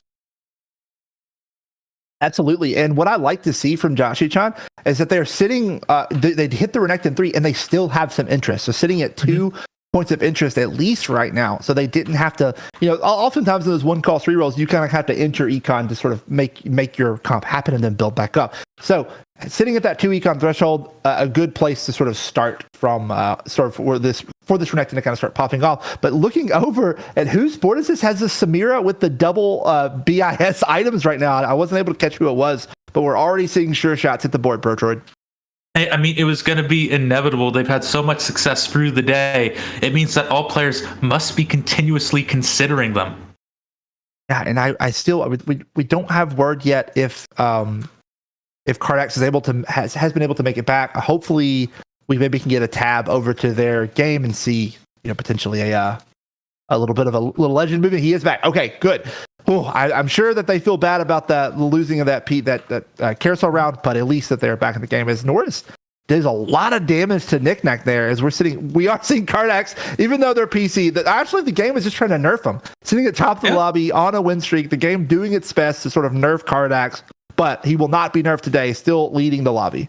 And I will say too, this is probably the best worst case scenario that Cardax can kind of go through, because they were in first place. They weren't going to have too many item options in particular. Yes, there could have been a specific thing, but when you're looking at an option between perhaps potentially getting a belt or potentially getting a cloak, you're not really, I think, too bad to miss out on that in some cases. Absolutely. As we're going into stage 4 now, as damage is going to again start to ramp pretty hard. We should see some level 7 spikes here. Yep, we're seeing it kind of come around the horn here. Some upgrades as well. A Mordekaiser hit for Knick-Knacks. It's another kind of that 1% that we've been seeing all day. I mean, he's got the Senna, he's got the maybe the look at Laser Course, but not really knowing if they're going to do it yet or not. It kind of is hard to hit a 1% Mordekaiser and not play it, but it might not be the right call for Knick-Knack right now. Yeah, really, again, it's rough to see. You hit the Mordekaiser. That is a ton of extra potential power. I think there's a world where I would argue that you play it over the Zac at this stage, but again, it is something that can be easily shifted around. Take a look, by the way, over there for Solduri. They've already hit the Samira 2 here at 4-1, so they're looking incredibly dangerous. Yeah, that is so. Sure shots definitely locked in for Solduri. And if it's been anything like the rest of the day, I think last game was a bit of an anomaly, but hitting Sure Shot 2 this early is going to really make the path to that top 4 very, very easy for them. And I do need to call this out as well. Like we were talking about a little bit before, they've gotten the drip feed gold coming in from the hero augment of the Sivir. On top of that, they're also running the Jeweled Lotus. That means that their Samira is going to be doing even more damage. Remember, AD can use Jeweled Lotus just as well. Yep, and a collective exhale from everyone in the lobby. We see a double gold augment. So no prismatics here, nothing super crazy, just good old-fashioned TFT Protroid. We'll do some hits going around the board. The Ornn items does have the Anima Visage available. The Mana Zang is interesting because it does let Kai'Sa stack her ability very quickly. But as we talked about last game with the Taliyah, it does quickly become very dead. Right. Yeah. I mean, I will say, if you're going to put it on anyone, though, because you have that stacking potential and because the Kai'Sa stacks with herself, that does offset some of those concerns. Love that, by the way. Again, using that bug to just safely make sure you can pop off the items. Yep, Kardax, his client might be phased, but he is not. Does roll the blitz grab, but early on. But Joshi-chan, not one that's too worried about it, as the Renekton 3 is starting to just rip through the front line. Pro Troy, this unit is crazy. Yeah, it doesn't even have too much health loss just yet, so it isn't really even attacking at full speed ahead yet, even though it's hitting like a truck. Yeah, it has not hit its final form. It's going to have to chase down its dinner, but I expect that it will catch it. Renekton 3 is online and is going nuts in this game. Yeah, I gotta say, again, this is one of those carries that is absolutely insane to watch. They are able to get so much done, and it's purely off the back of, again, being able to recognize those uncontested lines, seeing that you could potentially run a carry that's unexpected. Yeah, absolutely. So Kardax does take some damage there, is not sitting at that top of the lobby situation right now, but is still in a very, very powerful, has one off from that Kaisa 3 that will sort of push his board onto, kind of into the stars, for lack of a better term here. But Within has put together a heck of a board as well. Yeah, already hitting the Urgot. They did level up to 8, though, to fully get more power in. And again, more and more players going for sure shot. It means there is going to be contention for that Samira. The fact that one player is already hitting the 2-star means it's going to be harder for this player. But I also feel like they're looking just strong enough off the back of a few other pretty powerful units. Yeah, really, just a very powerful board that Within has put together for themselves. As let's take a kind of a temperature check around the lobby as we're heading into this next carousel. We do see Season sitting at 13 HP. So definitely a really dangerous spot for Seasons to be in coming into this last game. Has been sort of in that soup in the middle of the pack, sitting at 16 points, which I believe makes them actually tied for second right now. Yeah, they were able into this lobby.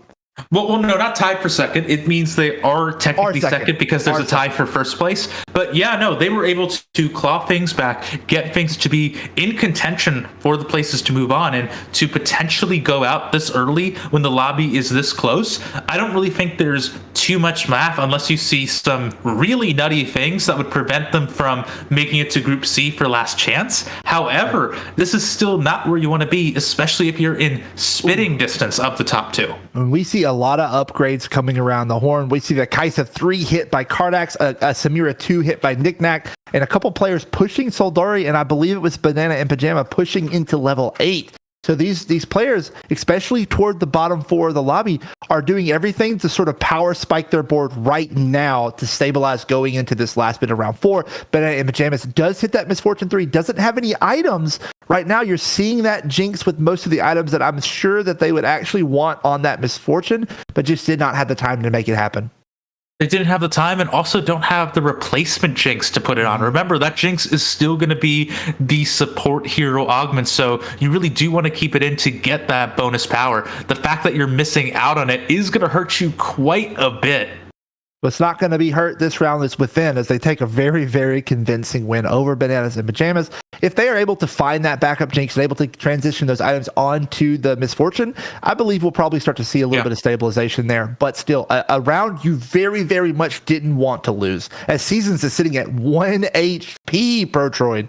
1 HP and a dream, my friend. So that means that they will have at least a little bit more room, however, very little margin for error. So we'll have to see exactly how they're going to play it, especially as other players are trying to hit some pretty scary stuff. Sexy Norris was able to not only hit the Belv F2, was also able to grant it a duelist emblem for even more attack speed. So that will also be a pretty rough thing for other players to go up toe-to-toe with. Here's some Samira on Samira violence. So Soldori does have the Samira 2 with the triple item, so definitely a more powerful unit. But I will say that Within does have a much, much better front line of those items. And Urgot with the 3 treasure cash out. I think at this point, Within's just even fine losing after that.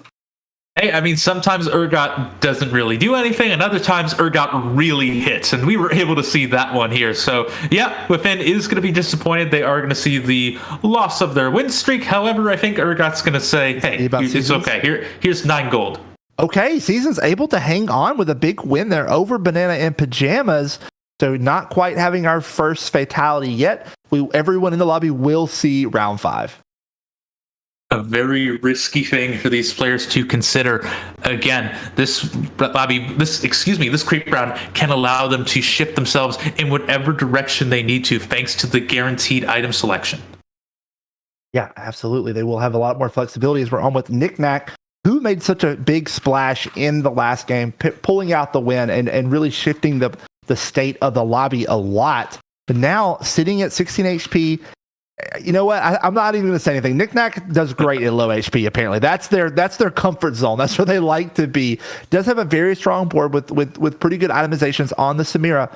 It obviously did downgrade the Nasus to get those items onto something like the Sejuani, but still has a lot of room to upgrade and not a lot of money to look for it with. Sitting at the Sejuani 1, sitting at the Echo 1, sitting at Vi 1 to an extent. This front line is a little bit hard to deal with here. We'll see if they can maybe build up a little gold and look to upgrade those units.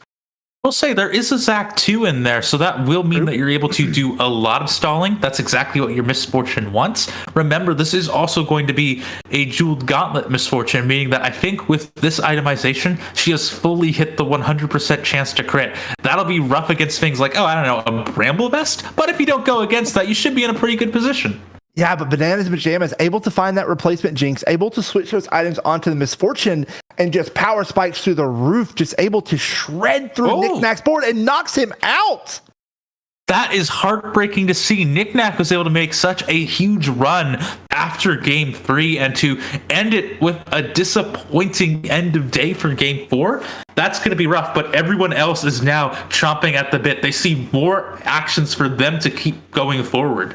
Yeah, so Seasons did end up going out in 8th there, so I do believe that both Seasons and Knick-Knack will most likely be eliminated. Knick-Knack might be able to squeak into the middle for the lobby C. Well, remember, Seasons has the 16 points. It's going to be more of a safeguard, but again, their fate isn't in their hands, I would say, at this point, with everything so close. Yeah, you're right. Seasons actually was 16. Knick-Knack was 13, so I had that a little backwards. Yeah, so Seasons potentially able to sneak into that lobby C scenario.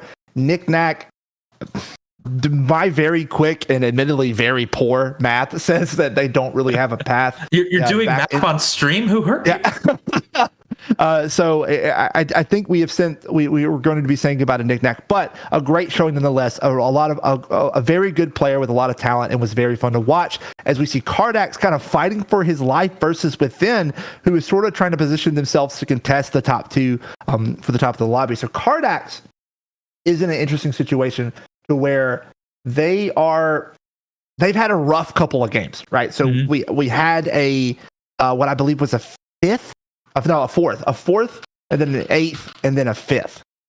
3rd, 8th, 5th. Sorry, I did that right. My brain is okay. It's okay. You got this. So Cardax is kind of in a very kind of like first or worst situation where we really need a top 2 to sort of guarantee them that spot in a lobby C. So does have a very strong board, but this Kai'Sa 3 just might not be able to keep up with these powerful backlines that are being shown from the top guys right now. Yeah, Cardax really does need to hit some really good odds here, and unfortunately, I'm seeing a bunch of difficulty here. The fact that you're not going to be going up a Belveth 2 is going to be pretty difficult to be able to come back from. Yeah, absolutely. We do see that Duelist Belveth is just so powerful, ripping them. The Kai'Sa is holding on for dear life. It's a 1v1 versus the Vayne, and is able to take it down. Cardax not giving us the pleasure of seeing it happen, but I think he was confident that his Kai'Sa 3 was going to be able to hang with a TG'd Vayne 2. Oh, Silduri goes down very low, and I recognize this from Cardax, by the way. That classic, hey, let me just really quickly see what everyone else is doing. Is someone else going out? Please, please, please, please, please. So I completely understand that. Just saying, listen, I've seen enough here. I know that I'm going to be safe. Let's just see if I'm able to make sure that things are able to go on. Yeah, Silduri, let's quickly give them a rundown real quick, was sitting at 13 points with Knick-Knack. So they are in a similarly precarious place as Knick-Knack was, sitting kind of on the edge of most likely elimination, but did have a couple decent games today, but just not able to put it together. Does hit, well, I think, was that a Zac 2 that we saw them hit? I missed it. Very briefly, I think. Yeah, so I was trying to keep on the right side, but we are on with Cardax here. It still has the extra Aurelion, so I love this adaptation to have that extra little bit of burn on the kind of the healing reduction for the Aurelion Soul to allow Kai'Sa a little extra more time, a little less health to chew through. And with the Star Guardian and the ice cream cone, I forget the name. I've called it ice cream cone for so long, Protroid. I often forget what the actual name of the item is. Mordekaiser too says it. Oh, that is going to be absolutely huge, especially considering. Look at that itemization. Everything goes boom. Yeah, everything absolutely does go boom, and there's no jinx in sight. There's Kai'Sa not able to chew through this front line. The Renekton is just going wild, man. I don't know what beats this board. I mean, this is crazy. I don't know either. I will say Cardax did make the right decision leveling up to 8 here. They were trying to squeeze out every bit of power they can. That will allow them to outlast Solduri. Again, everything that they do at this stage is them trying to stabilize, trying to see if they can claw their way into that mid-range, middle-of-the-pack position where they can play for Group C. Yeah, and it's going to be a tough fight as you're the next person in contention to go out before you is currently win streaking. One of the worst feelings in TFT, next to, of course, as you're creating a Blitzcrank hook. We're just going to label that. That's number one for sure. But Joshi Chan, this board is just so powerful. They're starting to see this gap develop more and more between them and the rest of the field as a big fight here we get between Bananas, Pajamas, and Cardax. Yep, there it is. Yeah, absolutely huge. That means that you're not even going to really see any kind of cast from this misfortune, this fight. That's going to be a huge Cardax buff. Absolutely, man. I don't know if I'm mad or happy for him. I'm so upset right now. I feel so bad for Bananas and Pajamas losing that win streak and potentially getting knocked out. That's a top 4 for Cardax as the Blitz hook to victory for Cardax. I have to say really quickly, that is someone at Riot watching this and going, oh crap, Cardax lost their Carousel Prio. I got to give them something. Have a 4th place. That is absolutely insane to see and really does show the power and the frustration of those ancient relics. As we're jumping on board with Within is sitting at 3 HP, so Cardax could be looking for a top 3 here, and I think anything outside of a top 3 makes it very, very difficult for them to. Well, I don't know. Well, we're not doing math. We're not going to be doing math. Don't do math. We have people for that. Someone can do that in the back end for us while we're talking through here. Exactly, but we do have a very powerful board from Within that has a lot of potential to get even higher. The issue is, like most issues, there's not enough money, right? So we have an Aphelios one with no Aphelios pair and not a lot of money to look for it. We are level 9, so obviously that's a big help in getting us to the right spot. We have the Urgot one with no Urgot pair, a Nunu pair, to be fair, and then a Samira with only one item. So Within has a lot of options to hit here, but they have to do it, and they don't have a lot of gold to make it happen. Yeah, they will at the very least get themselves an Echo 2. That will be a pretty nice buff here. However, again, like you were talking about, they really needed a little bit more in the carry department. I would almost be willing to say maybe trade out your items on the Aphelios at this stage just to try to get that item power on the Samir, which with 2-star should be a little bit more powerful. But again, Within just doing everything they can to eke things out. And a big fight here. One of these players is going out this round as Cardax versus Within is queued up. The Aphelios is doing what they can, but Kai'Sa is as well. The big thing to watch here is that the Fiddlesticks has not yet been popped. So Kai'Sa is alone, but it is very powerful. Is able to take down the Samira, but the Aphelios is going to be too much, and Cardax is going to be locking down 4th place, and Within stays in the contention for top 2. Yeah, and hey, there you go. There is something that they really were looking to hit there. Perhaps not the big 5 cost, but Nunu 2 is certainly going to be quite helpful.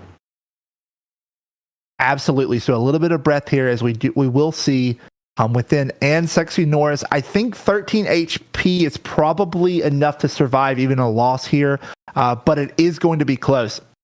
Both of them are probably just very happy they don't have to play against Joshi Chan. This could be Norris's ghost, to be fair, but Joshi Chan sitting at 56 HP hasn't lost a point of HP in a long time, as we do see the player of Within and Norris going against each other. Yeah, this isn't going to be any kind of ghost. One of these players are going to get eliminated this round one way or the other.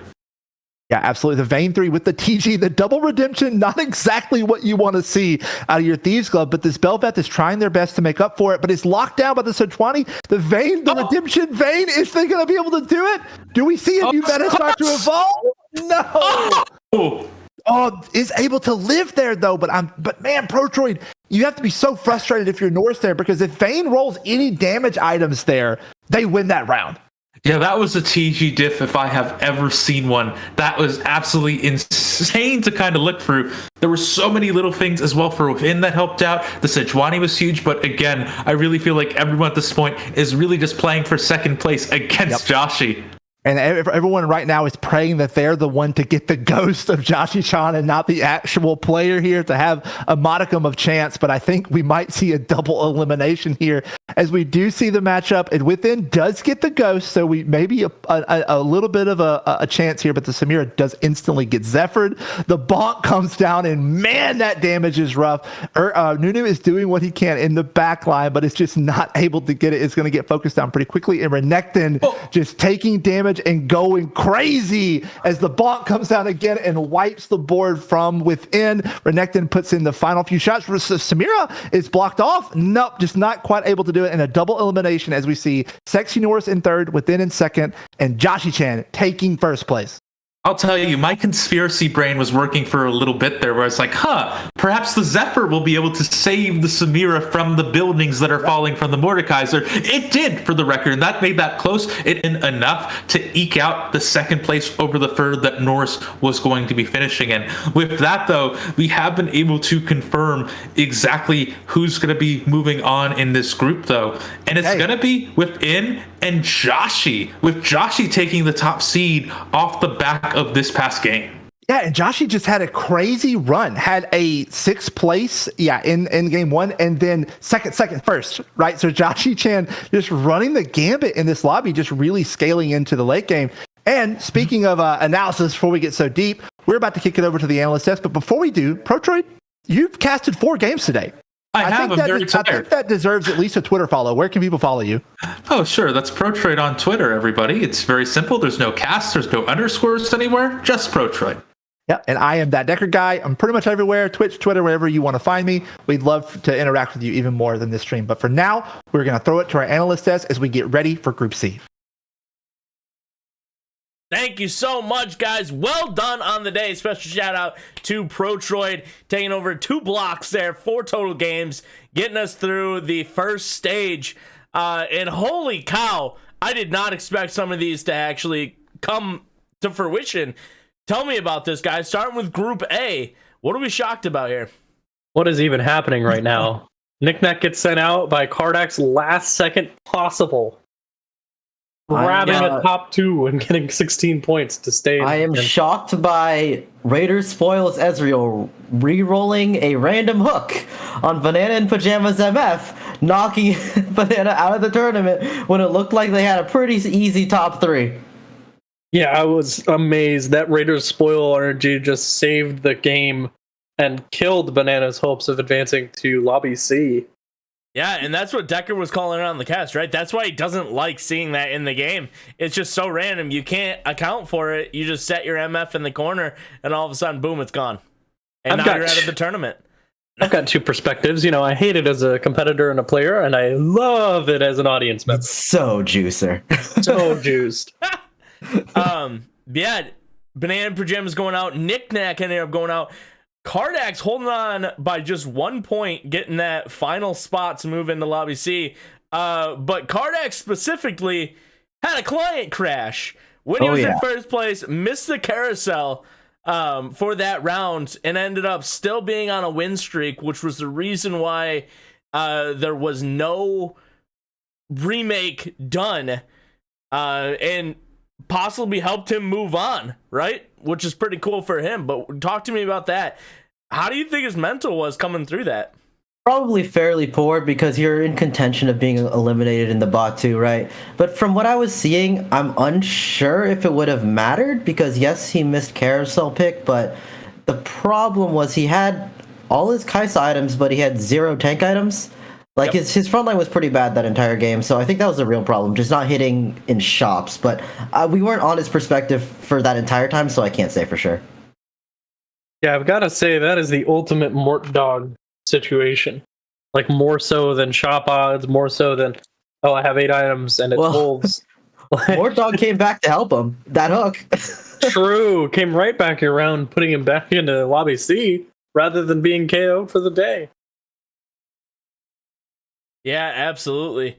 And rounding this out, we are going to say goodbye for today. Joshy Chan within, moving on, going to the finals. Kind of expected there. We pretty much knew that. Like after the first game, it felt, or after the first two games, it kind of felt like, all right, these guys are the front runners. But talk to me about them. Was there any surprises of them moving through? Did you think somebody else was going to pull up there? I was very surprised that Joshy Chan pulled through because I was pretty sure I specifically went out of my way to caster curse that guy. So I'm not sure what happened there. Hit unsuccessful. He brought that caster curse right back at you. Embarrassed you on the analyst desk. Oh no. Unbelievable, man. Can't believe it. Just can't believe it. Now, and within had, in my opinion, a good showing for the Corrupted Cup. They might think otherwise. But an amazing player moving on through. Pretty excited to see them. Now, in the other lobby, we do have to say goodbye to Boat Crew and MK Sebek dropping out. And this one specifically looked very top heavy. But the top was the top 6. Yeah, the points were way closer in this lobby in comparison to Group A. But Super Flames and Shining Star really showed their consistency as players, barely dropping any top 4s. Like Shining Star had the bot 4s. Shining Star looks like had the 1/6, but everything else, really good scores. I'm going to pat myself on the back on a previous desk episode we had earlier today, where I said Super Flames and Shining Star were probably my top 2 if they keep demonstrating this consistency. And then they went off and they demonstrated this consistency. The game after we swapped off, Shining Star goes first. The game after that, Super Flames goes first. And they end up topping the group by a pretty good margin. I do want to shout out real quick Keen's in the first lobby for saying, can we all agree that Super Flames is the worst player in this lobby? Those two have some healthy banter. Oh, that's pretty funny. Was there anything... Wait, did anything come back from that? I don't know. The chat was blocked by the Aegis logo. Yeah, we couldn't quite see it. I'll have my people fix that. Jeez, oh, peace. We need the juicy banter coming on through. I mean, I can tell you what Keynes is likely to think of his lobby C. Okay. I think I know where this is going. It's a 4-letter word, in my opinion. It starts with an F. But go ahead, Expert. What do you think is going through Keynes' mind right now? Oh, it's not a 4-letter word. It's an 8-letter word. It does start with an F, though. Okay. Farmville. Farmville? I was going to go with free. Bob. I don't know if I've ever heard Keynes say Farmville. I have heard him say free a lot. Let me show you an emote in the on the analyst desk here. I don't know if you can bring something on. I can't bring it on. You can't bring that on, but I'm showing you. Oh, you're showing... Nobody else can see it, though. I'm not here for the people. I'm here for Honey The Bear. masses. It's a Farmville logo for everybody out there that wanted to see it. He's looking to farm some people, take some names. With this Lobby C, though, guys, last thing before we kind of shift it over to the casters, who's going to be the top 4 moving out of here? Keynes. Yeah, Go ahead, exactly. Roman. Keynes, Skip, Cardax, Anox, I think. Expired? Keynes, Skip, Player 3X, and Cardax. I like that a lot. That was actually my exact pick, but I do want to give a special shout out to Sexy Norris, because this guy, every time we count him out, he just seems to pull through. I don't know how. I don't know why. But if that's the case, he's going to come through again. So, Expired, you and I are on the exact same page, but I believe we are prepared and ready for Lobby C. So we're going to send it on over to get us pseudo into the game with 2 brand new casters. We got CLE, we got Z-Boy Wonder, never before been here before, not that I've seen anyways. So we'll see them and take this into to game 1 of Lobby C, game 5 overall today, guys. Thank you, Honey Bear. So glad to be here. Z-Boy Wonder, what happened? The rest of your beard. Yeah, I decided to stop being a mullet half-beard. Got a little bit more professional. Wanted to look good because now I'm here with the Challengers cast. No longer down with the Masters. Nothing against those guys, but how to step up my game because the game is being stepped up here. This is truly a learning experience. Every time I cast these guys, I'm taking notes. Every time, usually like the 2 days after, I'm climbing more because I just learn things, right? You just absorb it while you watch. Absolutely. I mean, I'm taking notes, mental notes, literal notes. I'm just trying to get better each and every single day. And these guys, some of the best in the game right now in the region. Can't wait to see how they pop off in today's stacked lobby. Well, tonight's, I guess, at this point, right? We've had a wild day of games so far. And I think we are ready for another wild set of games coming up.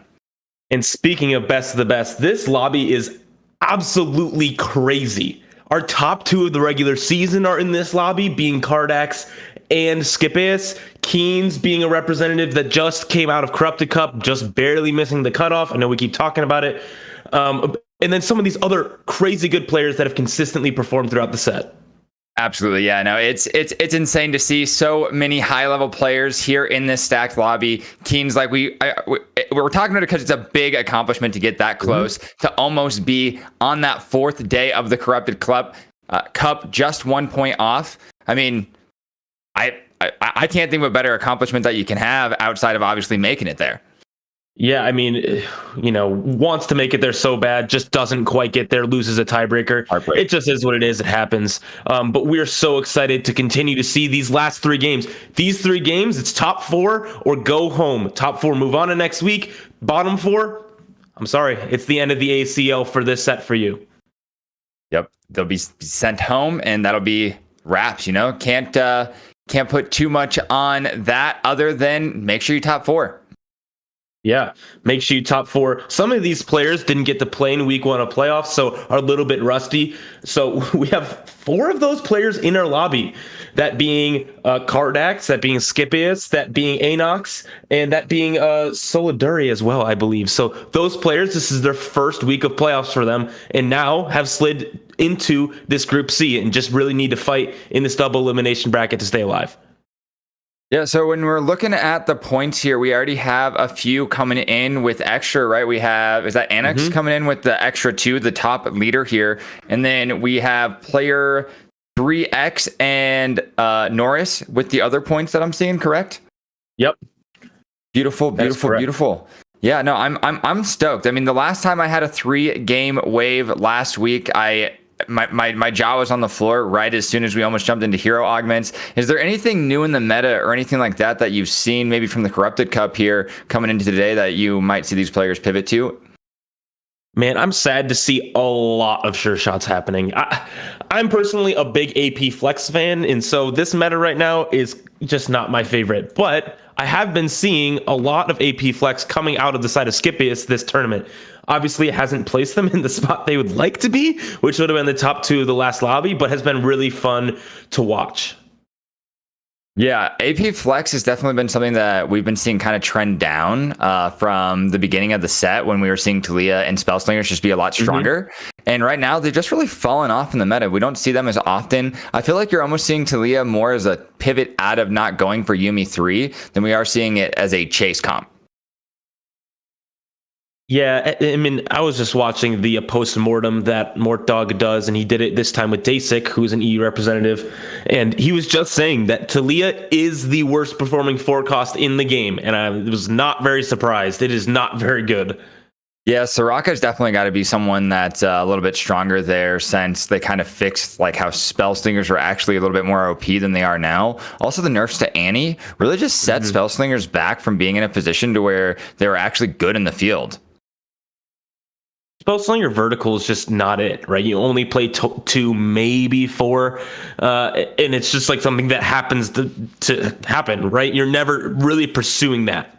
Right. Yeah, you're more going now for those like 3-star, 3-cost carries such as Sono or LeBlanc. That's where you're actually going to see those stronger units. And like we're talking about, Soraka is just kind of the premier AP carry. And you can even get to the Zoe, but you really want to see like a Heart Spatula on her as well for that to be really, really strong. Yeah, but on this board for Scipius, he's got a pair of Zoes already and 10 gold, as we see a 2-1 hero augment being the choice, something that so drastically impacts how this game is going to work. They're going to continue to reroll for what they would like to see with these new 4 rerolls, but this is going to be quite important to the way this lobby is going to play out, with a lot of these low-cost units being very important in these comps. Exactly. And we also get to see Jinx's support. Everyone, I believe it's sitting at a 52% right now with the top 4 rate on this augment that they did elect to select for their hero augment. We now switch over to Carmex here, who did get one of the most OP new augments, right? Yeah, Cleansing Safeguard being the choice is getting immediately pinged because it is absolutely broken. You just play 2 Lee Sins and you win the game. So that's fair, right? Yeah, you just play 2 2-stars. They never die. They just hang out, keep living for forever. It's better than endless pizza. It's absurd. I saw this last week for the first time in tournament play, and I could not believe how powerful Safeguard was. It just never dies. Playing 2 2-stars, they just shield one another and both heal at the same time and cleanse everything that possible. As you see right here, that Lee Sin will not die. Cardex is sitting in such a good position right now through stage 2. This should be a pretty strong win streak as long as he continues to build his board. The biggest thing that he has here for him too that's going in the right direction, a lot of 2-stars showing up here. Mm-hmm. Yeah, to provide some extra damage, extra frontline is absolutely vital.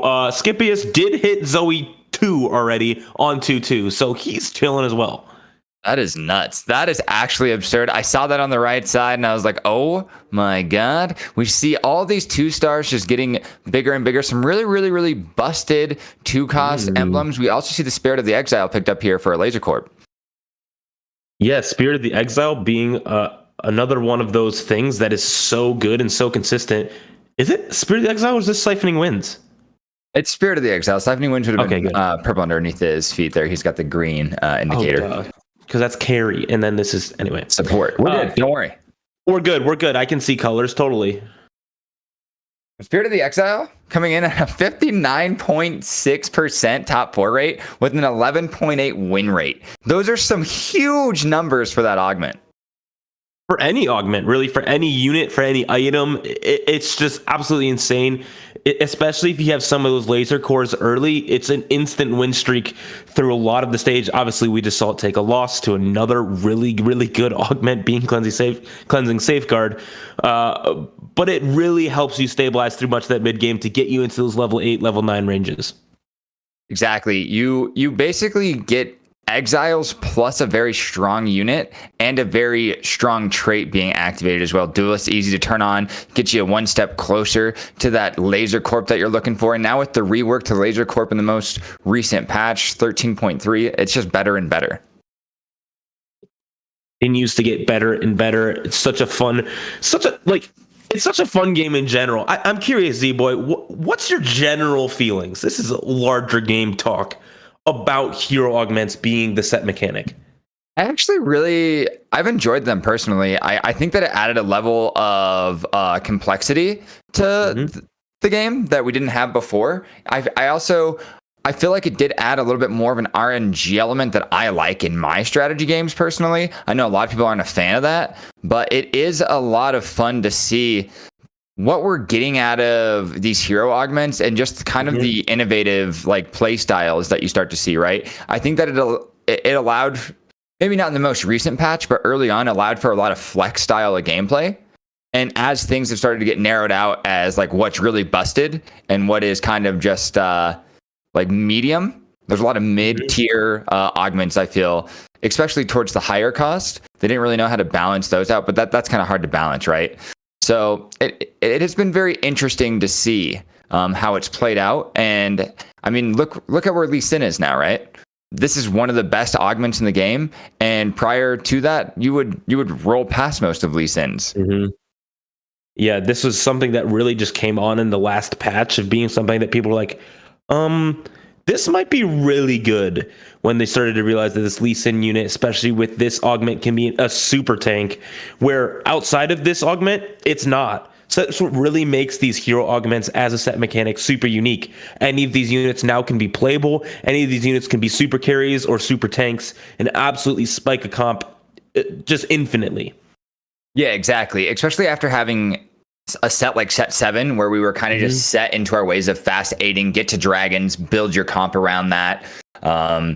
To have a way more diverse comp, bringing reroll back, making things be not as they seem, essentially. You didn't even have to worry about 1-stars being carries in this set, like let alone having to worry about even get to level 7. Like that's the thing that I've liked the most about set 8 so far, and what hero augments have been able to offer us. And speaking of super tanks, we just saw Keynes' super tank, being that Rammus with 2 items already, beat this board from last Cardax, ending that win streak here. Only on 1 Lee Sin, really is hurting his chances of continuing to win streak as we slide over now to Keynes' board, who we did just see take that win, taking boxing lessons. Boxing lessons is probably one of my favorite augments this entire set. I think you can literally just throw Vi into a comp, add a bunch of extra HP to it, and you get the bonus of Brawlers, which is probably one of the best premier front lines in the set. It's especially good when you can flex into those Aegis lines as well, which is pretty good right now. I know it's not as good as it used to be, especially with the presence of Sure Shots just being so dominant in the meta. But Keen's looking to continue to streak here through the end of stage 2 into the neutrals, beating Skipius, the other person who currently had that win streak. So this is really good for Keen's and not very good for Skip whatsoever. Yeah, no, I mean, Keynes is off to the races here, has a huge advantage in that front line right now, with the Rammus having 2 items as well as having defenders to buff the Rammus's armor just a little bit more to get all the damage that you possibly could out of Rammus's ult. And as we go along here in this game, looking at seasons possibly on that 5-win streak or loss streak, as we check the leaderboard alongside Keynes here, who we're now switching off of because we don't want to see that. If you want to go see that, though, check in the Discord or check in the chat. We'll send it over. The leaderboard is looking pretty interesting with what we do have, actually, though, coming into this game. We talked about it briefly as casters. I know the analyst desk did go a little bit deeper into that, so definitely check that out. Here we are still looking at this strong board from Skip with that Zoe 2. Are you thinking that he's going to look for that heart emblem by just keeping that blue or the tier currently open? I think he probably really wants that blue buff. I think that's extremely important for Zoe to be able to do any kinds of damage. But what we have seen Skip do throughout the day so far is play 3 Prankster. So playing this Jinx is not out of character for what Skip likes to do. He likes to play this front line that is just so strong with 3 Prankster, especially giving that extra CC.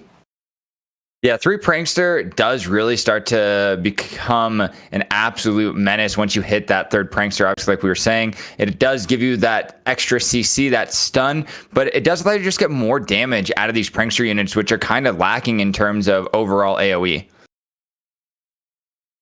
And we do see Skip taking another huge loss here to a laser core board on the other side. But we do see over there, we see a little bit of a LeBlanc angle happening there, which we did see do super well in one of our first games of today. Yeah, LeBlanc has actually been probably my favorite AP carry. I think that I was playing mostly reroll LeBlanc for my AP carry the entirety of even the PBE server when we were first getting adjusted to this set. It's really fun. Yeah. And it can be flexed between LeBlanc and Zoe as well, depending on what you can hit. I played a lot of that too, being an AP flex player. That's really what I like to play. But yeah, it's super fun to play. You can play it very flexibly, which is awesome as well. Yeah, and with the adjustments to admin with recent patches making it a little bit stronger, I do think we've seen a resurgence in LeBlanc being a carry again versus where we were seeing a lot of Sona and Talia and obviously Soraka as our AP superstars. But I do actually think with the way that we're seeing these items get slammed, I have a feeling that we're either going to see blue buff or a potential heart emblem with seeing the heart capabilities alive right now with the flex on the board here for Skip. Yeah, and now taking Battle Mage on the side of Skip, being one of these augments that's really good, but not really something that you think would be very good in this comp. But with the synergy of Prankster, which will send these units that need this extra AP, that have to be in the front line to get that, to the back line because of Prankster, it's a pretty good setup here for Skip. Yeah, I actually really like it a lot. It allows that extra armor too onto Zoe. That gives her just that little extra sustainability in these fights. Obviously, Skip going down here, it doesn't show as much as we're talking about it. But as we start to see this board get more two-starred up and later into the game, you're going to really see Skip's board and sustainability really get drawn out from that Battle Mage. Yeah, and you see the problem with this comp right now, what just happened on the other side. Hextech, Gunblade, and Redemption being the choice of items on the other side, it's very hard to kill the important units that you need to.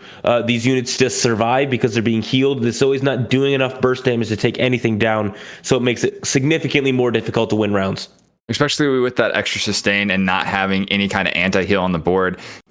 Skip's just kind of falling behind here. And we're starting to see that again here potentially as well. We're going to see how many resets that LeBlanc does, but that LeBlanc's crit is actually nuts. I did not get to see what the admin peak was so close there. I don't know if you caught that, CLE. I did not. My eyes deceived me too much. But what was interesting in that fight, which I didn't know this happened, is the LeBlanc tracked the Prankster through the cast. So it didn't switch off it. It followed and killed that Jinx. So I don't know if it was just a weird thing or if that's actually what always happens, but that could be a really good counter to this comp. We're going to have to continue to follow that interaction. I did catch that as well, but I was unsure if that was a bug or if that's exactly how LeBlanc's sigils keep working. Yeah, you see on this carousel, people instantly pinging the Samira with the bow because everyone wants it, right? It's such a good unit right now. And now Seasons is chilling with a Samira with a bow. Yeah, I mean, Samira with bow allows you to go so many different routes with her, and it's obviously just one of the best units in set 8 here with how just disgustingly strong aces are, and just you can throw her into almost any comp, and she's going to provide some kind of utility for you through any stage. Yeah, as we slide over now to the board of Keens, who is still on this win streak, really, really wanting to continue this streak through the rest of the stage. Not sure what he's really going to end up playing. Has lots of options. Being level 7 already is huge. We know what he's playing, right? He's got threat level maximum. Threat level maximum. That's vertical threats, if you ask me. You can keep in that vibe, maybe throw in a Sejani as well to guarantee you that extra beefiness that you want, a little more extra CC, right? And you can even add in an Aegis if you want to. But he's going to be looking to pivot into a Belveth carry at some point here from these sure shots, I'm sure. Yeah, Belveth carry, Acel carry is pretty good as well if you can itemize with AP correctly. But really hoping to now with this other threat in as well, apply some more of that HP to this Rammus. Huge Rammus with all of these items in the front line. Even though it's 1-star, still surviving so long, it will probably be enough to win him this round. Yes, Rammus is actually probably my favorite TFT unit we've seen in some time. I love everything that he has. I know Mortdog's probably cringing right now, just even thinking about that, like just rolling around thinking, actually he probably doesn't roll because he hates Rammus, but you know where I was going with it. You know where I was going with it. Mortdog's hate for Rammus is just the funniest meme of all time, especially when he came out and said Rammus will not be in the set, and then he was. It's just a great meme. That was Dark Mortdog, his twin brother, obviously. Sorry, I get them confused. Yeah, same. But what do you think about Threat Maximum? Do you think it's one of the better augments in the set? Do you instantly snag it as soon as you see it? What is your opinion on this augment here, CLE?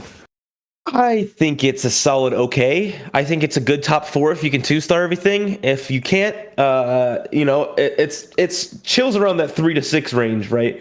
You don't really win rounds or win games if you don't hit some of these 3-star threats. But it's an easy top 4 if you hit a bunch of those 2 stars. Yeah, I can definitely concur with that. One thing that I did find pretty interesting is it's actually one of the highest win rates in the entire set. Oh my God, Keen's lost. Wait, what? Barely. What?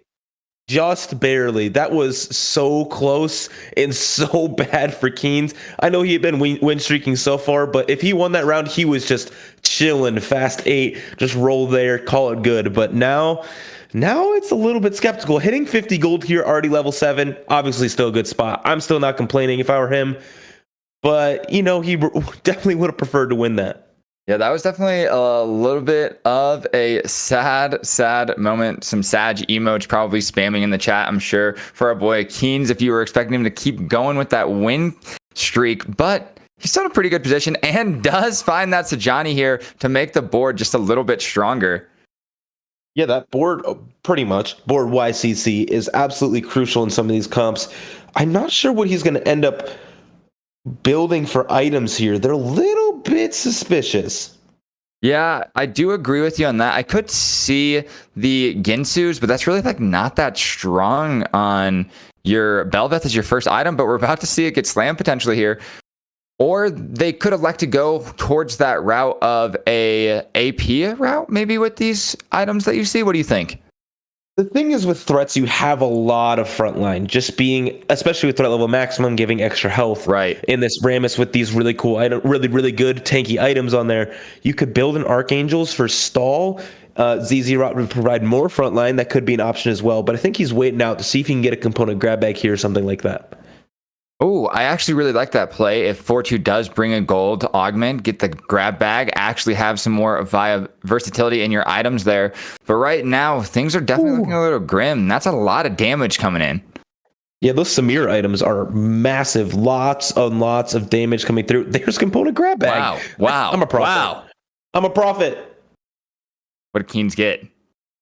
No, nothing. Ooh. Well, he got Last Whisper. How's that? That's pretty good for a Belveth. You take that, right? And a Founder. Belveth.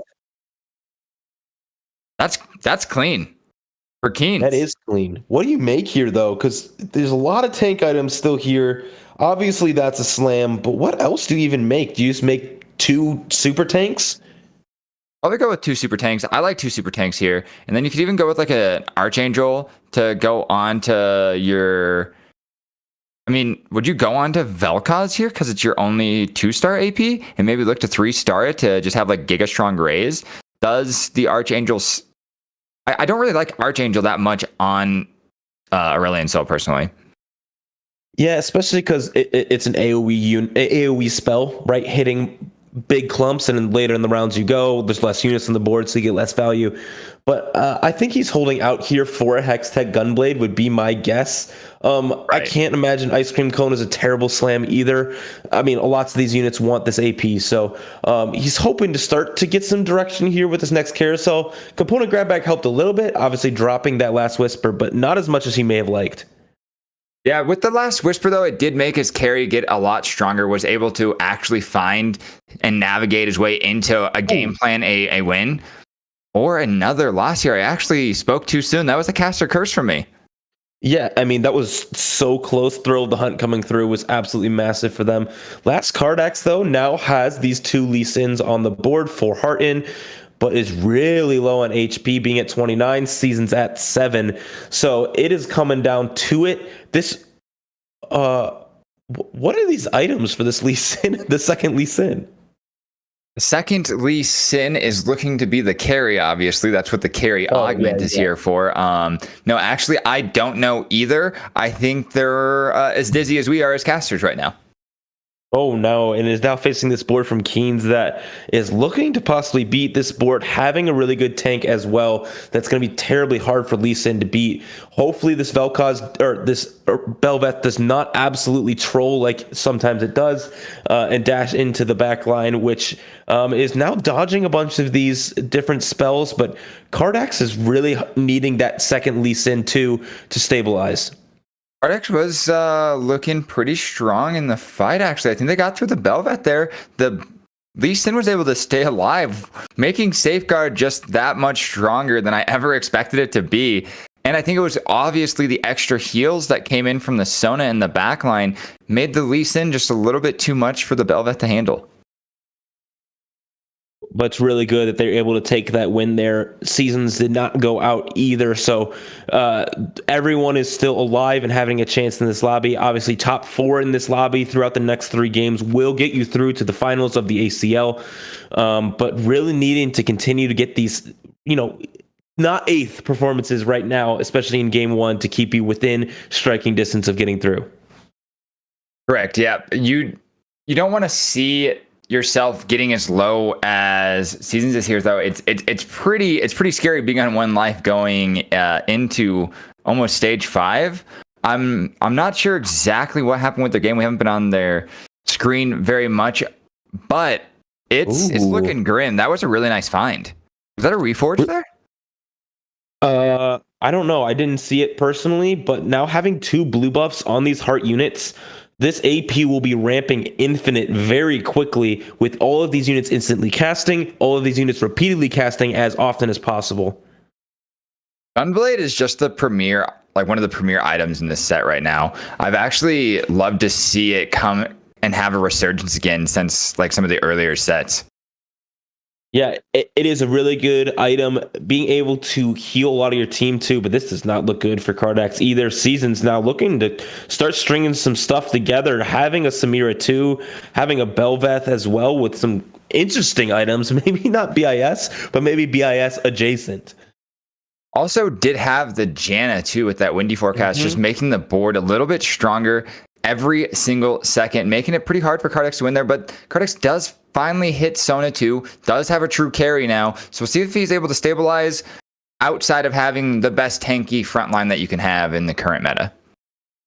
Yeah, besides our top 2 of Anox and Keens, it is fairly tight. Obviously, Seasons and Cardax being within the striking distance of death here. So this round will be extremely important for those 2. But the rest of these guys right in the middle are just trying to find the thing that's going to get them strong enough to possibly win streak into a win here. Correct. Yeah, I think that we might have seen a pretty strong stabilization here for Cardax. Cardax is in a position here, though, that I think that they might be able to win out if they just get the right matchups. The problem is, though, with a lot of these people building that shred on the other side, especially like you see the Senna here with Last Whisper doing insane amount of damage as Sure Shot ramps. Cardax may be dead. Down to 2 HP. 1 life left for Cardax. 1 life left. Like I said, it was going to come down to probably matchups there. Aegis might have been a little bit too much, plus the Exiles. Maybe Exiles actually on the other board, I think it was. Yep. But that was a Ascension buff, though. And Ascension can be a diff. Do you go to the Lee 3 if you can hit it? I don't even think it's better. I mean, the Soraka is definitely better, adding a lot more damage to this board, so able to kill more units.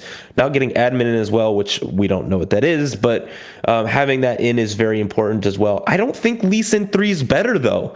Having these 2 Lee Sin shield one another is absolutely crucial for this comp, keeping each other alive. And that's what I was thinking as well. One thing that we are really, really hurting for here is probably like a redemption onto that Lee Sin, just to give him a little bit more sustainability to live through these fights. And we do find a belt, but nothing else to go along with it. Yeah, no open components. I don't know what you're supposed to do here. You just throw that belt on another Lee Sin and call it good. There's an Urgotten shop. Maybe he'll play that over this LeBlanc, but there's no real reason to play it now for farming's sake, just for CC's sake. If Lee Sin 3 is not better, I don't know if rolling all of our gold to the end there, we might have had a chance at one point to potentially try to get to level 8, but I'm not 100% sure. Yeah, we now switch over to Skippy's board, who is running that 3 Prankster with this Battle Mage, as we did call out earlier. Now finding makeshift armor as well. It's going to be a pretty good setup for Skip if this Zoe can continue to stay alive. Obviously wanting to build some healing into that Zoe as well. Yeah, Zoe is an actual freakishly strong carry once she gets going and you have the right components around her. With the 3 Prankster and the extra armor that those target dummies are also going to get from that makeshift, it's kind of nasty what we're seeing put together here. That is nasty what he's putting together. Obviously, and having a pair of fiddlesticks on the bench will be something to keep our eye on to see if he can make that into a fiddle too. But I do have to say, our group stage winner, Last Cardax, is now going 8th place in Lobby C. So it is not looking too good for them in the ACL in their first week of playoffs. Yeah, that is definitely tough. You definitely don't want to take an 8th place when you're getting down to these final lobbies. But if Cardex knows how to do anything, it's how to bounce back and come in a first when he needs it the most. Yeah, excellent player. Comes from EU servers. Obviously played really well this set. Was able to take that top spot of the group stage, which is not easy over all of those games. Scipius, though, is going to be taking another loss to this win-streaking board of Seasons. Maybe be able to put it together and scrap together a top 4. Oh my gosh. You're right. I'm seeing it come together now. I'm starting to see the vision. But they do take a pretty big chunk of damage there. But they can find a Fiddlesticks too. I think their board is actually pretty stable to replace this. Yep, and there it is. I was expecting the Nunu to go away. I'm not seeing Nunu doing a whole lot here. Gadgeting probably at this point in the game. That item, not really that necessary. Yeah, I'm not sure what the point really is of keeping this Syndra in harm's way. Getting Battle Mage obviously does a little bit more damage, but you really want that to be able to cast as much as possible. So, obviously, Scipius is a great player. Interested to see why he made this decision, but this admin board on the other side is definitely an interesting one to keep our eye on as well. I think maybe Skip was seeing that they might not have had many sure shot matchups coming up, or maybe just one.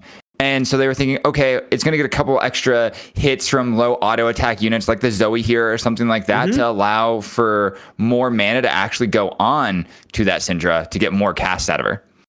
Yeah, and can this LeBlanc clutch out this round? It's going to come down to it. Lots of resets coming in, but the CC coming through is going to be enough. No, the LeBlanc will take it. So Skip will take another loss here at 5-3. That LeBlanc's healing was so critical in that fight. It kept LeBlanc alive just enough to get those recasts and those resets that she needed to actually come through and win that fight. Wow, Gunblade being so good. Gunblade is so good. Seasons, though, dropping out in 7th, is still doing okay in the lobby because he came in with an extra 2 points from being 3rd place in Group A. So in Group C, it is going to be tight. Group C is beginning to look like something we never expected. I know that we had our favorites. We had those come over from the analyst desk. They talked about what they were expecting. We had favorites probably with the fans as well. Seeing that Cardex was the top of the group, ends up going 8th here. Seasons even comes in with extra points, goes 7th. Can they find the right build for this next lobby to reassemble their path to victory? That's what I want to know. I love a good underdog story. I'm not going to lie. I sure do as well. But this board from Keynes is a very interesting one. Taking threat level maximum and now playing sure shots with this threat frontline. Oh, not a bad variation. Obviously, these sure shot units are super strong. But this fight is going to be really close. That is nearly a BIAS Belveth on the other side, as well as a super strong Aurelian Soul for Sexy Norris. This will be a huge loss for Keynes coming through here. And Norris now staying alive, hoping to get some of those last placements as Scipius drops out in 6th place. Yeah, this was a really interesting pivot from Keynes here. I think it might have been due to the fact that they were able to find a Samira 2 so easily and weren't able to find that Belveth 2. And also, getting that Aphelios, it really is kind of a no-brainer at that point. Let's just jump in. We'll take the extra health. We just have a really beefy front line then, and we'll take one of the best carry units in the game that you can possibly get. And finding that Aphelios as well to provide support there, giving that sure shot bonus, as well as keeping Oxforce in as well, allowing that survivability of the front line and of the back line. But this will be an extremely important fight. Anox versus Keynes. Will Anox get knocked out, who is also coming into this lobby with 2 extra points from Group B? This Samira is trying to do the best work, but this Zed on the other side is quite strong as well. Will it be able to survive this next cast? It will not. So Anox will be going down here in 5th place. That Samira cast was insane. Came out of nowhere, absolutely chunked that Zed and the rest of the team. Ace is just going to show how strong they are in set 8. Oh, and this LeBlanc clutches out that round. So Norris will also be going down in 4th place. A doubly limb. Those are so close, right? They get you're sitting there, you're waiting. Anox is probably, oh please Norris, don't kill one more unit. Let me get 4th. But no, Anox finishes in 5th.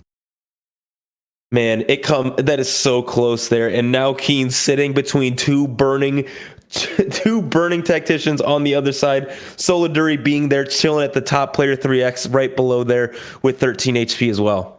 I don't know if Keynes is sweating, but I am for this tactician right now. Mole, are you okay in there, buddy? It's getting hot. You're getting cooked. Oh, he's going to start digging his own grave here shortly, maybe. I hope not, though. I'm personally a Keynes fan. And this board is pretty creative, and I love creativity in TFT. Yeah, no, this board is very creative, actually. Like, we've been talking about it since the beginning, and I think we're going to get to see another threat coming in here. Another threat. Oh my goodness, this shop is absolutely crazy. What? A pair of fiddlesticks coming through. Roll it down, see if we can find one more, but we'll just pop this anvil here. What will we choose? Like another gunblade for healing is always good, and it will go on this Aphelios. Was maybe thinking we might see a spear there on the Aphelios, but obviously Aphelios not being the stun body was before, it's not as good, and you're just going to get more damage, more healing for the whole team. Look at all those health bars. They are beefy in the front. They sure are, having boxing lessons as well as threat level maximum.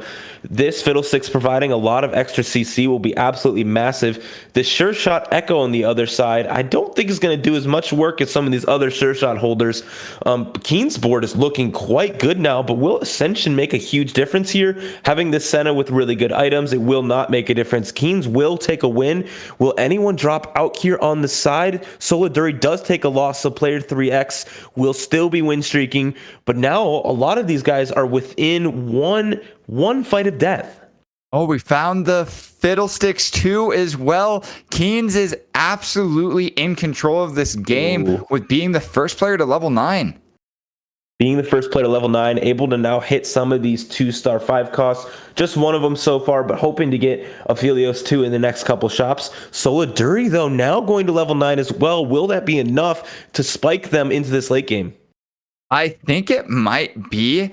If we can hop on over there, potentially we are here. Yes, let's see the fight. This might be the deciding fight to see if Solidarity actually makes it through.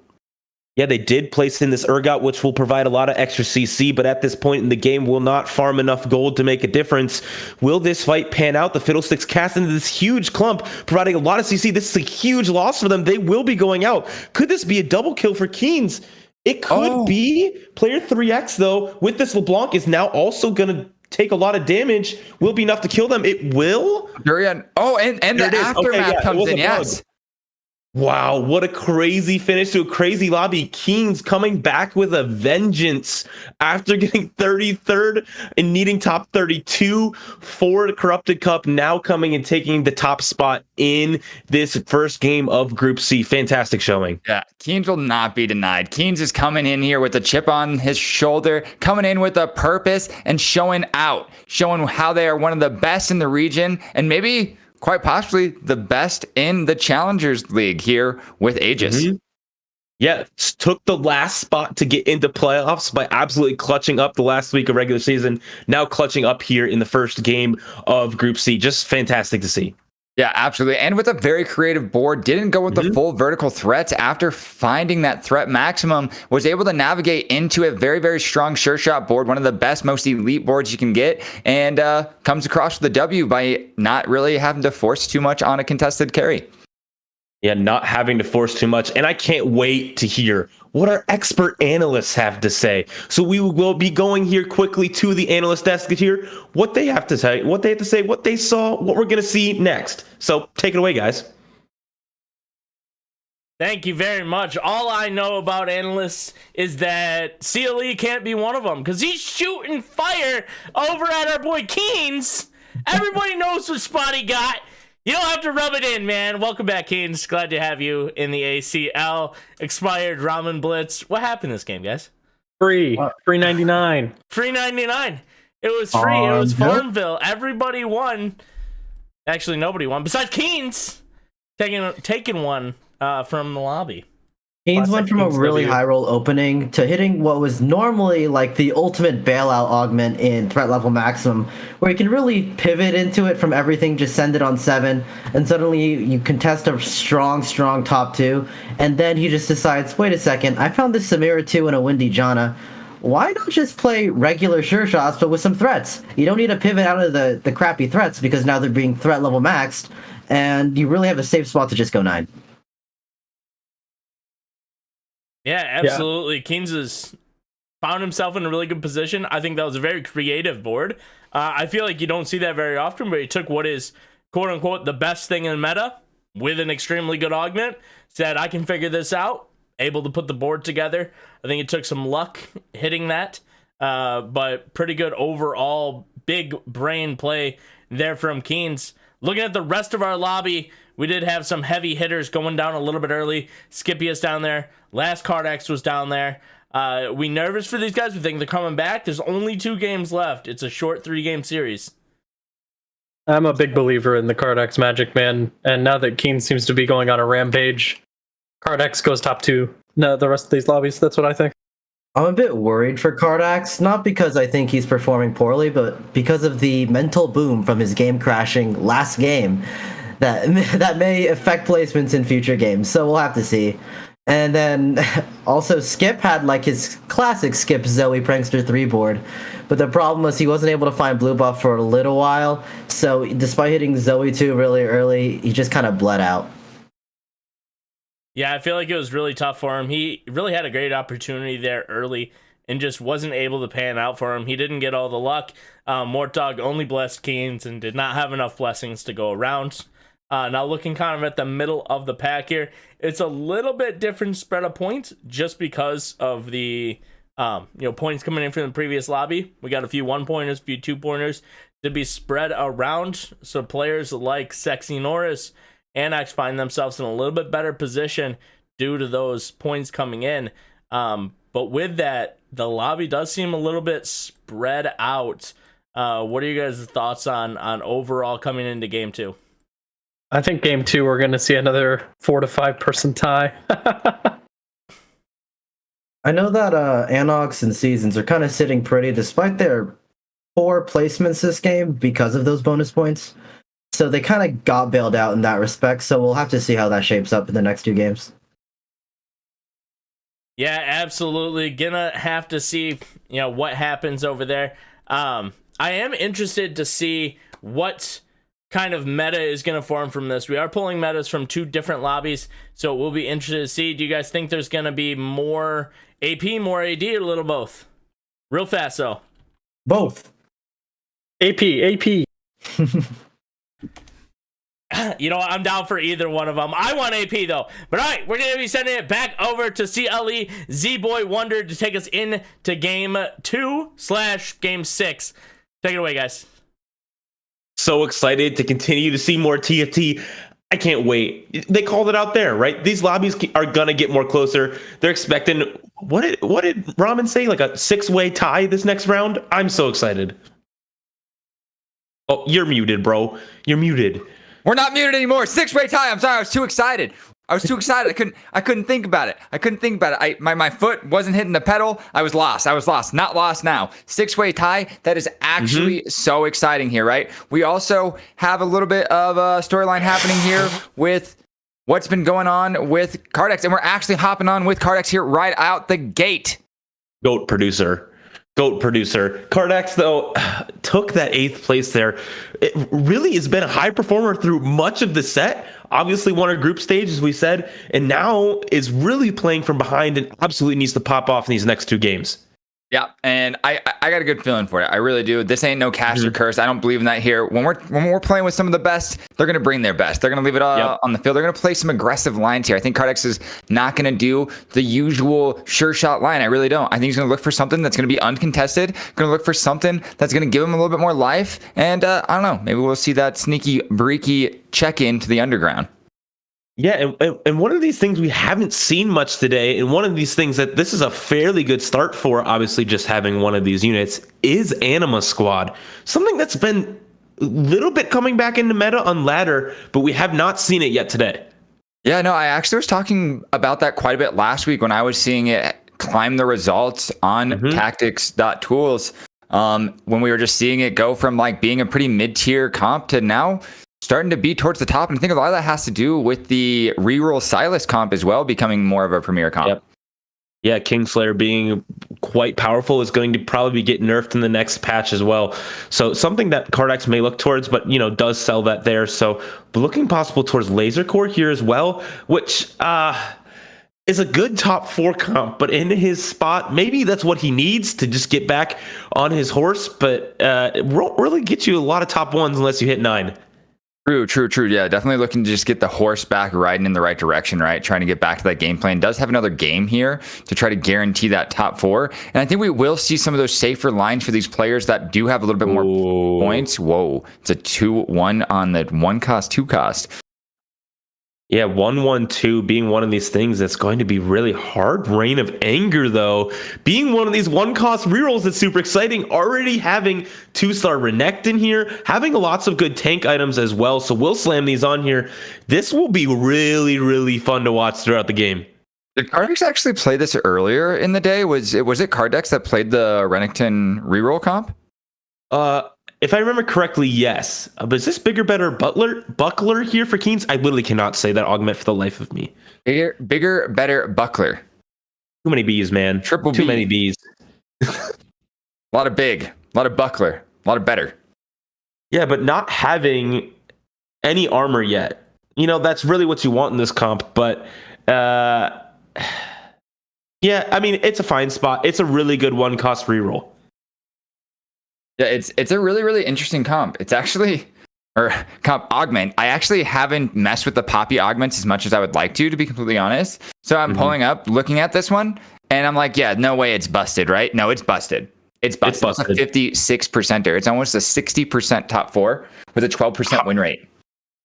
How is it? How did it just win that round versus a 2-star Yasuo? It did almost as much damage as this Draven. That should not happen. What? That should not happen. Are these all 1-stars? Busted, man. We learn a lot while watching this, man. Keens. Play this. Is this the meta? Meta It breaker is. Keens? Hello? I don't know. I need to go play this ASAP. I'm sorry. I gotta go play this. All right, I'll cast it. I got this. All right, You got here it. we are. Keens is just looking to see who he's going to beat next with this busted augment. No, seriously, this augment is disgusting. I did not expect to see what I just saw. CLE, you need to come back. I'm Okay, I'm back. I'm lost. I'm back. Yeah, 4.17 average by taking it to 1. 12% win percentage is pretty dang good. It's something that plays really well into this Gadgeting line, which he also has some items for as well, having some AP as well. Also, will not take this round though. Obviously, having Burning Spirit on the other side. Yeah, Burning Spirit plus got the pretty strong roll of a Warmogs early for the item there, and we're seeing a lot of players start to look for that blue buff potentially, actually, now that we had I think we have 3 different Gadgeting augments were selected by players in this first augment. So AP may continue to get more and more of a hot commodity in this lobby. Maybe something that people really want to play now. I'm not sure why. It hasn't really succeeded throughout the day, but sometimes the game just points you that way. With these 2-1 augments, it's often hard to find some of those AD flex ones unless you're playing Draven or something else like that. Correct. Or maybe even Endless Pizza from Sivir, right? Like Sivir's like the premier 2-cost. Oh, going over to TFT guides. Yep. Free now ad. We're here. Free TFT guides, waifus. I don't know what was going on, but what I do know is going on is we do have Cardex here popping off with this Renekton reroll build yet again. Yeah, Renekton reroll. Obviously, we saw this Renekton 2 come in at 20 gold also, so really rich as well. Did take a loss, a 2-unit loss here at 2-2. So not extremely chilling, looking to get back on the win streak here. Yep, absolutely on the win streak here with that crazy comp that he's been able to put together today. This is definitely some eye-opening tech for me. I have not been playing too much Renekton reroll, nor have I been finding the line that we're seeing here from Cardex. Yeah, I saw on the Don't Talk If You Don't Know little PDF thing that they put out that I think it was Clear talking about some of these 1-cost rerolls, especially with their hero augments that are really good. They highlighted Reign of Anger, they highlighted Bigger, Better Buckler, they highlighted Flaming Ricochet, and I think there was one more, but I can't remember it off the top of my head. But those ones that you're like, this could be good, but then you play it and you're like, oh wait, this is really good. Yeah, no, that's basically what I've been seeing now with some of these more like aggressive 1-costs. I've heard Robin talking about it on his stream as well, with Kingslayer and GP reroll and Lux reroll actually being some of the more premier 1-cost reroll comps. That was the other one. It was Lux Augment. Oh, did you see what I saw? I don't think I did. What did you see? We have a Zoe with a heart emblem built on the board right now, and it's here with Norris. Yeah, we front row seat right now. We get to see it. This could be something that is terrifying in the late game. Obviously, staking their claim on this route as well. So telling the whole lobby, hey, I'm playing hearts. Back off. If you want to contest me, we're going to hold hands. So Burning Spirit also being an excellent choice for there. We saw this spatula on the carousel, so presumably they picked it up and went with it. Will Reign of Anger win? It does not, as heart scales in the late game. So Kardax now win-loss, win-loss. Yeah, I think that the other thing too that made Norris get that win just by the skin of his teeth there, that was actually a level 5 versus a level 4 fight. That extra unit, that extra HP, just lasting long enough to help Norris get that W. Norris, though, not on a win streak, but looking to start to put that together possibly. But one of our people that we should talk about is Anox being at that win streaking currently. Obviously took a 5th place last game, but had 2 extra points coming in because they were just 1 point out of getting that bye straight to next week in Group B. Now looking to try and fight their way back into the top 4. Yeah, finding their way back to top 4 here. I think that Kardax does need at least a top 4 finish to still be safe going into the next game. Yeah, Kardax definitely does need that top 4, or else it is not looking good. Taking a loss here is not too bad, obviously not having any kind of streak, but if this makes player 3x streak, which it does not, that would be bad for the lobby. But Anox and Soliduri both streaking as well going into this. I'm hoping that Keynes and Scipius both took 5 loss. Yeah, I think that they did from what it looks like. And I also think Season might also have hidden that 5 loss as well. Whoa. You think 3 people, 5 lost? Potentially, they might have got enough matchups. Maybe. Look at the HP. Scipius did do that. Has Underground. I don't think he got it at 2-1, but I think he put it in at 2-3 or something like that. Oh, maybe he's already on second cash out? Yeah, that's what I was also looking for. I was hoping that we might hop over here. It doesn't look like he's at the first, right? Definitely went past that based on gold and on items. Yeah, so if he lost 5 times and gets 3 per loss, that's at 15. So he's already halfway through his second cash out here. Yeah. Getting some items that are quite suspicious though. Not quite sure exactly what you slam here. Oh my gosh, Samira. What? Ooh, Samira at 3-1? And we're going up to 4 underground? Wait, no. Go to 4. Go to 4.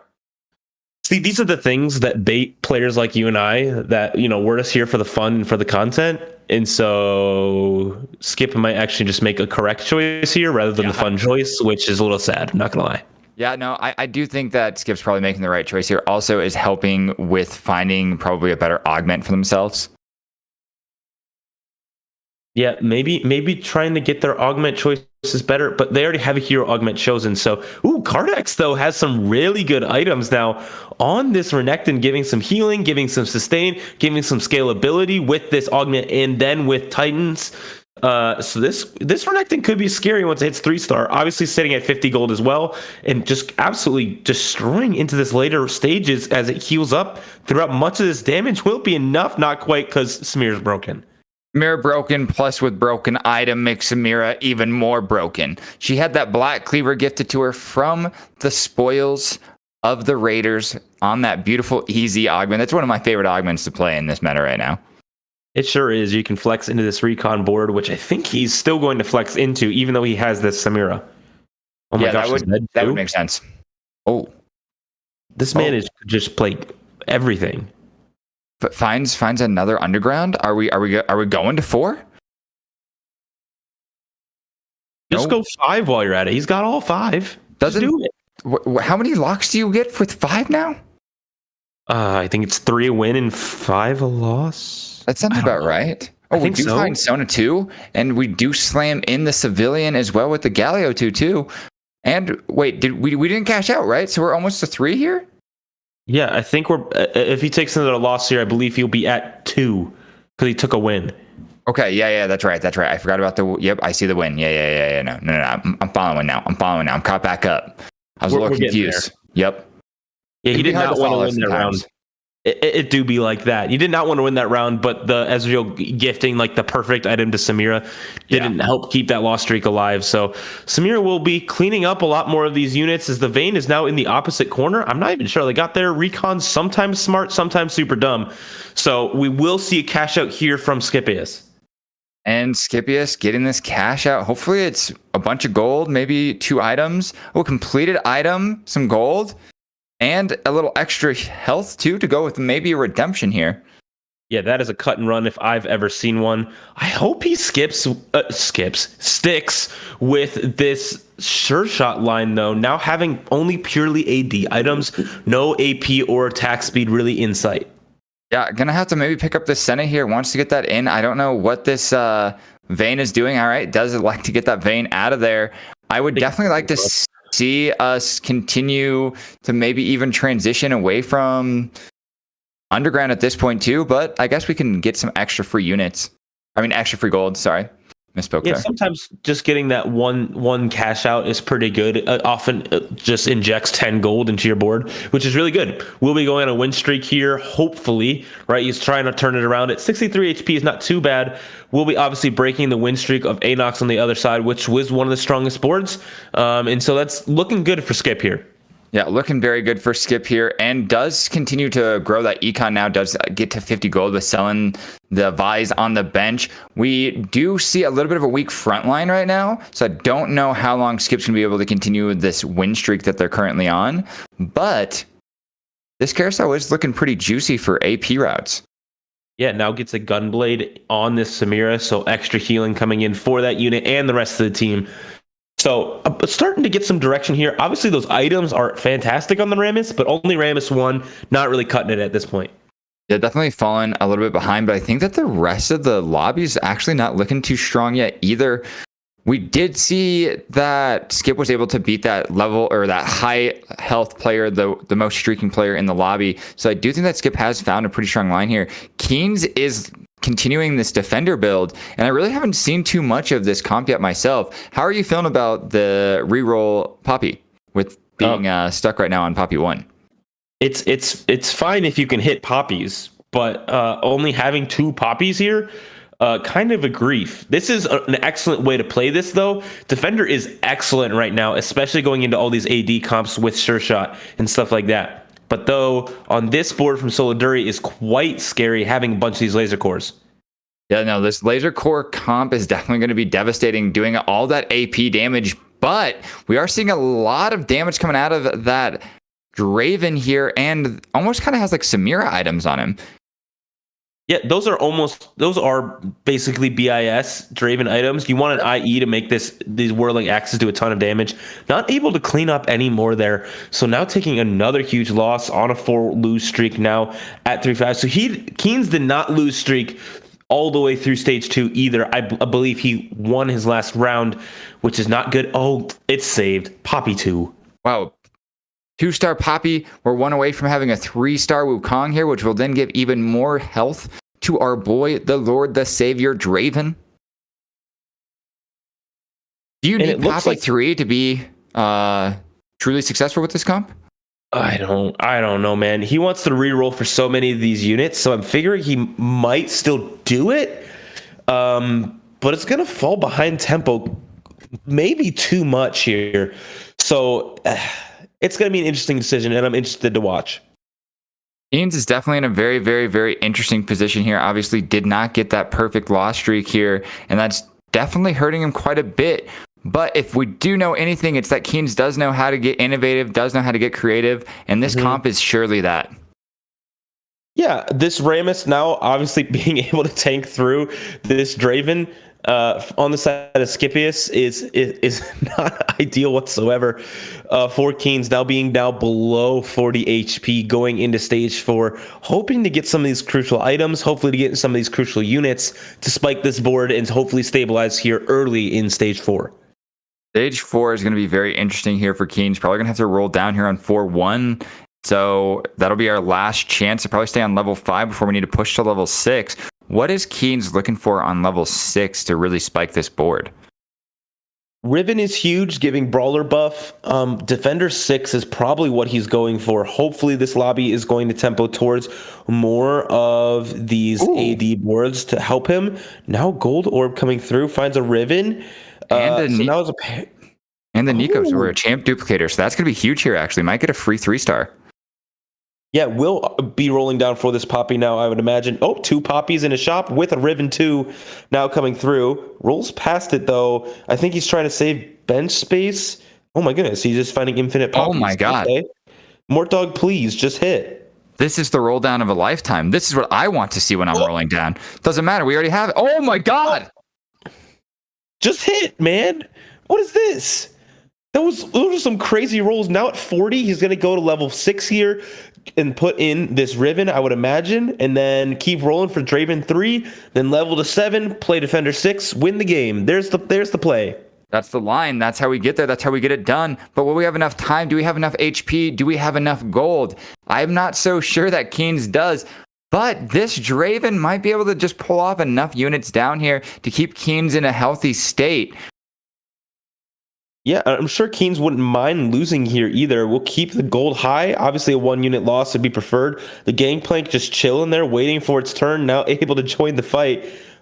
In 1-unit loss, it is. Yeah, perfect. Does have to sell a Riven there to make sure that Keens gets the econ that he's hoping for here. But ultimately, Keens is actually kind of in control of his own destiny. And it's a prismatic! Instantly picks golden ticket to go for more of these rerolls, so we'll be looking to 3-star this entire board here, hopefully. I mean, these rolls aren't going great so far. That was crazy. The golden ticket was actually perfect for Keens to potentially find a way to win this game. And does get new recruit here on to Skip. Skip Sports looking pretty nice. Didn't really get too many good items, though. Yeah, that reroll was not very good. New recruit is just a solid fine. Not really what I was looking for. Obviously, getting 3 civilian in here now is pretty huge for mana gen on the board. But these Samira items, lots of healing, not a lot of damage. Still no Rammus 2. No Rammus 2 is pretty devastating. We do have 9 units, though, so that might be able to help us out a little bit more. We do get the Janna. Was the weather windy again, or it's sunny, right? Sunny, so more shields, so better front line. Yep. More time for maybe Samira to get us through these fights.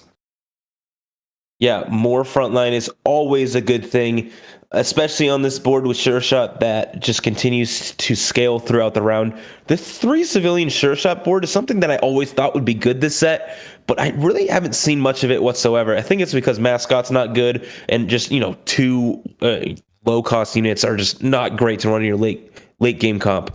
Yeah, I think at that point you just really just get out of the Galio, right? Because Urgot or Fiddlesticks, better flex, more CC, you get better frontline, better damage. Everything is just better with those units than the Galio. And I think that Janna's good, but she's not great, right? She's kind of like a throw-in unit, and you would rather honestly have those other 5-cost units such as Fiddlesticks or even an Urgot. I think Syndra might even have better performances right now. Yeah, Syndra's pretty good, and this is an interesting board from Keens. He did not elect to go with Riven, but instead rolling for all of these 3-stars. Will hit 3-star Jax here if he would like to with this Nico, but really wants 3-star Draven, so rolling super hard for it. Really needs to stabilize.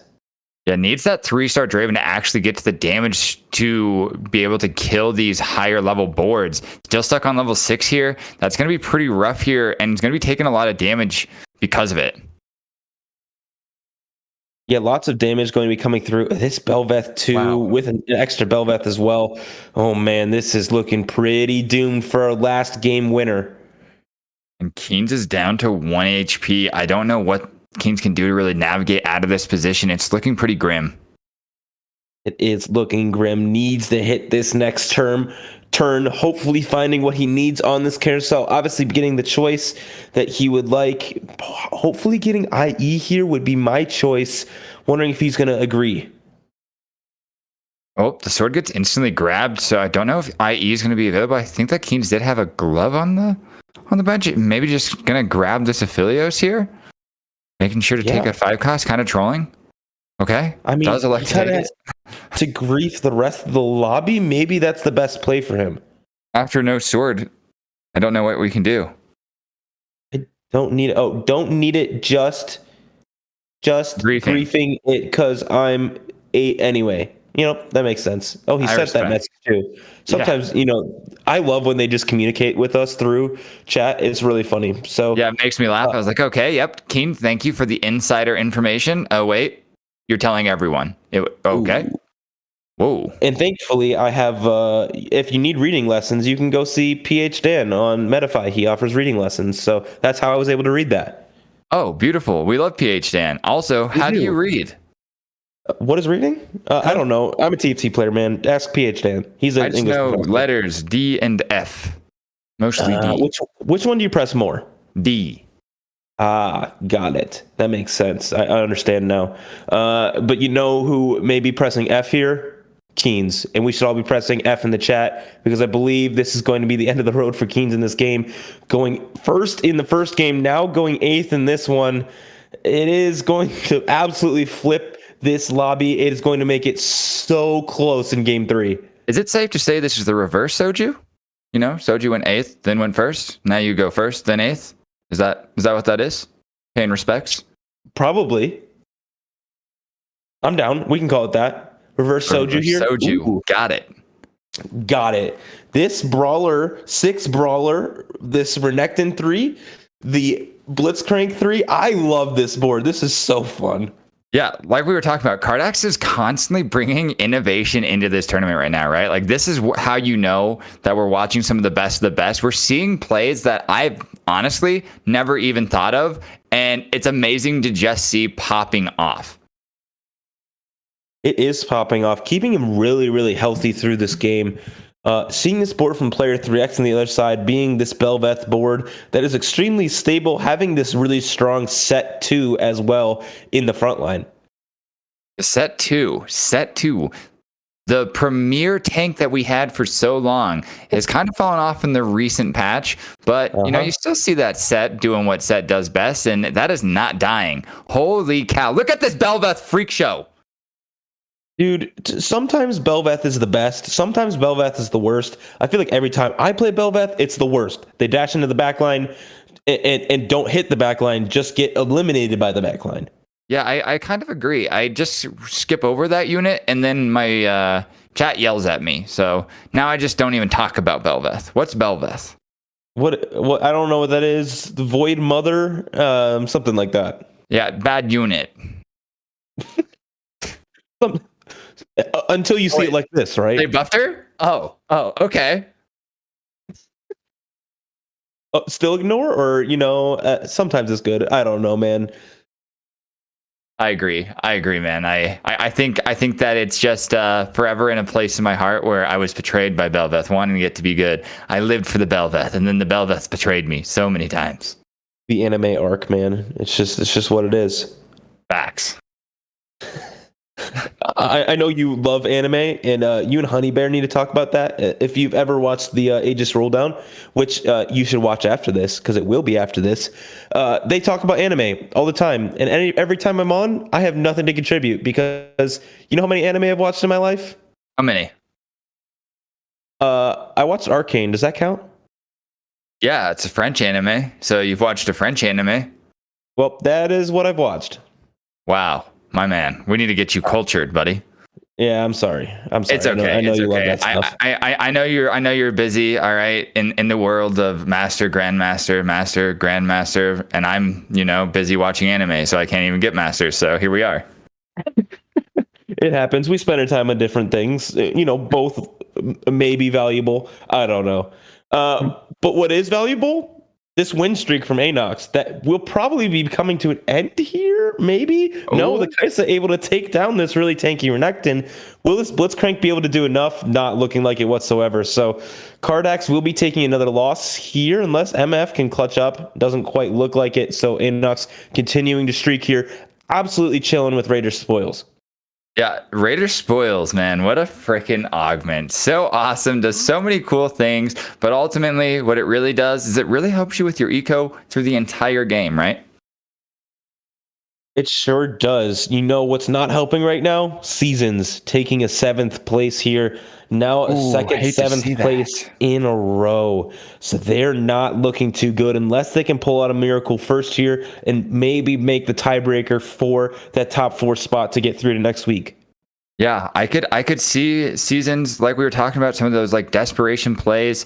We saw it kind of come out here for Karadex at the beginning when I was thinking, oh, maybe we'll see a bunch of underground plays. Nope, just goes with the craziest build that was so strong earlier in the day, and it continues to be strong right now. Look at this Renekton, dude.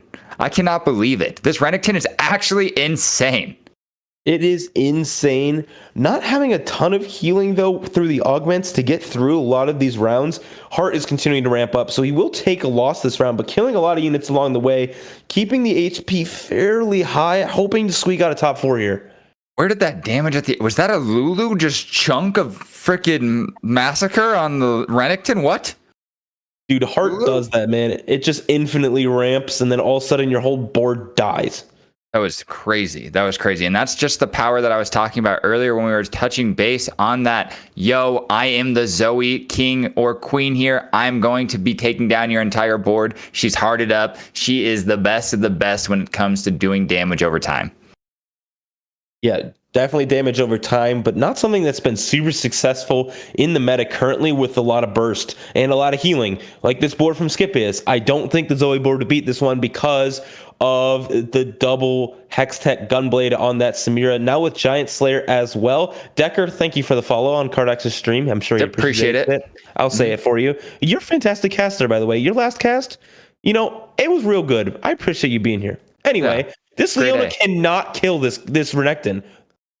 I don't think anything can kill this Renekton right now. Wait, but I might have spoke too soon because the Samira is now actually starting to get damage into it, but the Renekton is charging back up. Oh. This Renekton, I think, is at max attack speed. Obviously loses out there to the Ace proc, killing it, but will be able to get a top 5 at least. So Kardak, Soladuri now going out as well, who did go second in our last lobby and now going 6th. This is going to get so close. The analyst desk may have predicted it. There's going to be a bunch of ties in the middle. Six-way tie? Six-way tie? Six-way tie. Six-way tie. Yeah. That's all I want. That's all I want at this point. Now I just want the analyst desk to be 100% correct, right? That makes us seem more correct, makes them more correct. Everything just aligns in the stars. Broadcast is better when analyst desk is correct. What if you're Cardex here, Z-Boy? Correct. Where do you go from here, man? Up. You add units, right? Isn't that the goal here? Yes. He's rolling though, and not really finding what he's looking for. So I'm not sure what the solution is.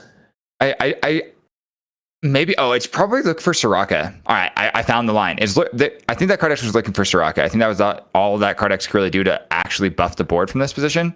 I hate to inform you, he did just roll past one. Oh no. Yeah, his last shop had one in there. I believe that's why his hand is on his head, because he knows, he saw it. This recon board, though, could be beatable here. This Misfortune 2 is going to be doing a lot more damage than you might think, especially with this mana item being able to cast 1 or 2 times throughout this fight. Now the second cast coming through, wiping a lot of the board. Renekton onto the back line, but these recons continue to dash to safety. Sometimes that is safety, sometimes which is not. It is going to be Renekton versus this Kaisa. Will it be enough with this CC coming through here for the Rammus? This Rammus will not die. Now Renekton walking so slowly, recon casting, and it will be death for Cardax because recon dashing to safety will be enough to take him out. I wonder if he knew what his admin was already too, and that's the other reason his hand was on his head, because it might have been an admin that got him through the fight to just win enough, right? It was literally nail biting close. I think that might have been exactly what it was, like you were talking about. Yeah, and we're now on board with Scipius, who did go 8th or 6th place last game, looking to put himself into one of those top spots here in this lobby, having 3 sure shot. Not ideal for sure. Get it? You see what I did there? Yeah, but not for sure. It'll still be a strong board.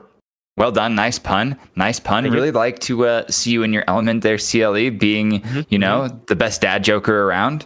I'm not even a dad, but yeah, exactly. I know, but you got the dad jokes. That's why I didn't call you a dad with the dad jokes. Honey Bear's the dad. He's supposed to be making Bear. those jokes. He does make those jokes though. I steal them from him. This Kaisa, though, is actually popping off right now. Kaisa with Guard Breaker is so much better than I ever expected it to be, but Samira's broken. Samir's broken, and this board from Skip is looking to cap super hard.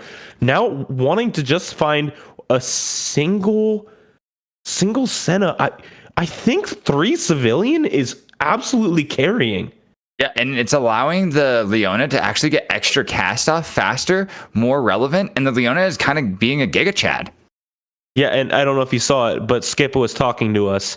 He said maybe Senna over Ezreal, lose Raider spoils, possibly. I think it. That's what I was thinking. I was thinking that he was going to switch out the Raider spoils, say later, because at this point we have like a prismatic emblem. We saw Blitzcrank grab get absolutely nullified by Verdiant earlier, and now I think we're just at a place too where we don't want extra, like at best we'll get items on Aphelios or onto our Senna, and we just got the best item on Senna, and I think it's just a win more currently. Yeah, it could be win more. You would be down basically a gold augment, obviously being like that Ornn emblem, what's it called? Ornn thing. Anyway, you'd be down that augment basically, but I think it would be stronger for 4 Sure Shot, which is one of the highest capped comps in the game. Yeah, and it's also just going to allow your Aphelios to become even like more relevant in terms of damage.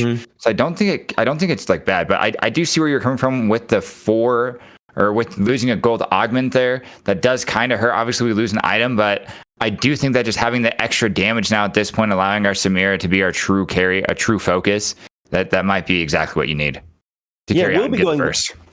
Yeah, we'll be definitely going level 9 to place this Ezreal back in, would be my guess. But this ramping AP board from Sexy Norris with Heart versus this ramping AD board from Skipius with 4 Sure Shot looks like AD is significantly stronger, which just happens to be what we've seen all of the set so far. Agreed, especially with so many people and so many statistics now here towards the end of the set showing that 4 Sure Shot, Duelist at a point in time as well, all very, very strong. And just AD items are outperforming the AP items as well in those statistics.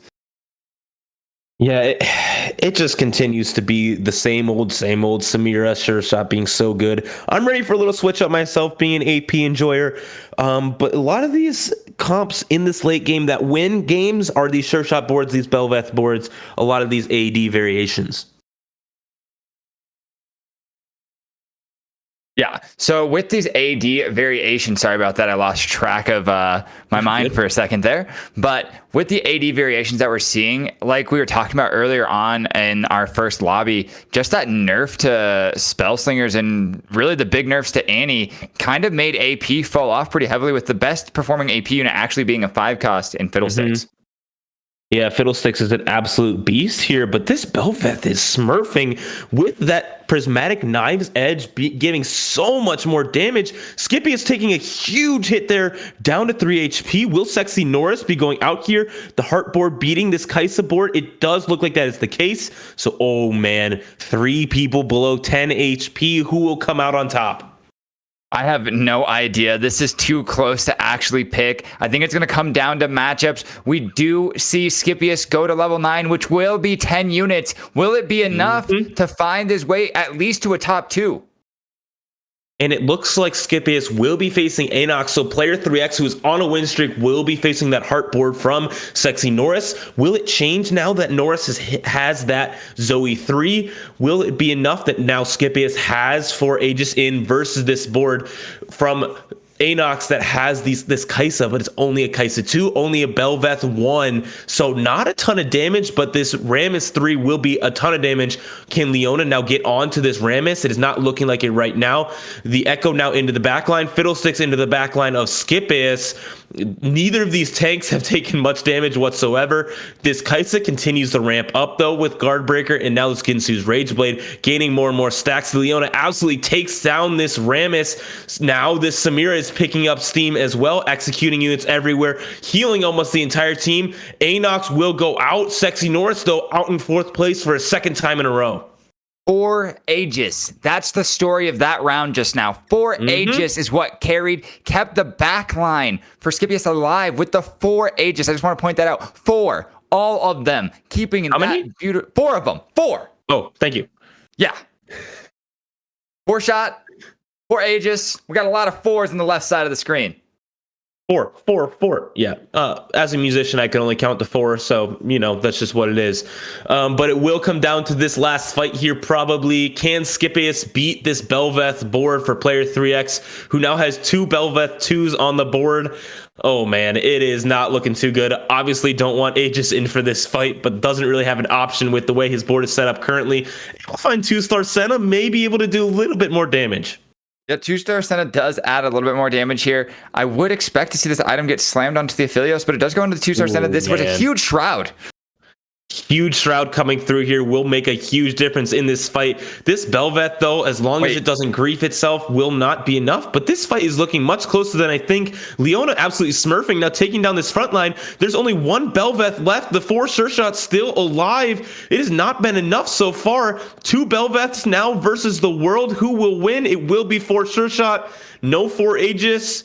Man, it is going to come down to one more fight here for these players. Will Scipius redeem himself and take a first in this lobby? Will player 3X put himself above the rest, putting himself significantly above everyone else in points? That Leona was the critical fight component there. Leona got around, wrapped to the back line, instantly killed Urgot before he could get a cast off, I believe. Even helped melt the Sajani. All the CC was basically gone for player 3X in that fight. And Leona even got shrouded. But you know what? 3 Civilian says, what the heck is a shroud? Not in my lobby. Ooh, this huge Zephyr coming in on the frontline tank of Scipius.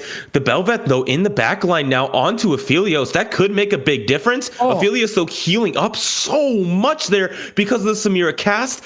The Urgot farming a bunch of gold, but that won't matter at this point in the game. But this is looking a lot better for player 3X, though the Leona doing a lot of damage here. It will be this last Samir cast coming through and will not be enough. Scipius will go second place here. Player 3X taking a round win, really putting themselves above the rest, getting a third in the first game and now a first. Man, these lobbies are crazy. It's been so fun to watch along with you, Z-Boy Wonder. What do you think? So much innovation happening in front of our eyes right now, Steely. I am learning so much. We're seeing some of the one-cost carries that I swear 3 weeks ago, 4 weeks ago, maybe 2 months ago even, none of us had these on our radar. Now we're coming in, we're seeing some of the best, find out what is the actual meta, breaking that meta, and putting us in a place where we get a brand new show every single time they go into the lobby.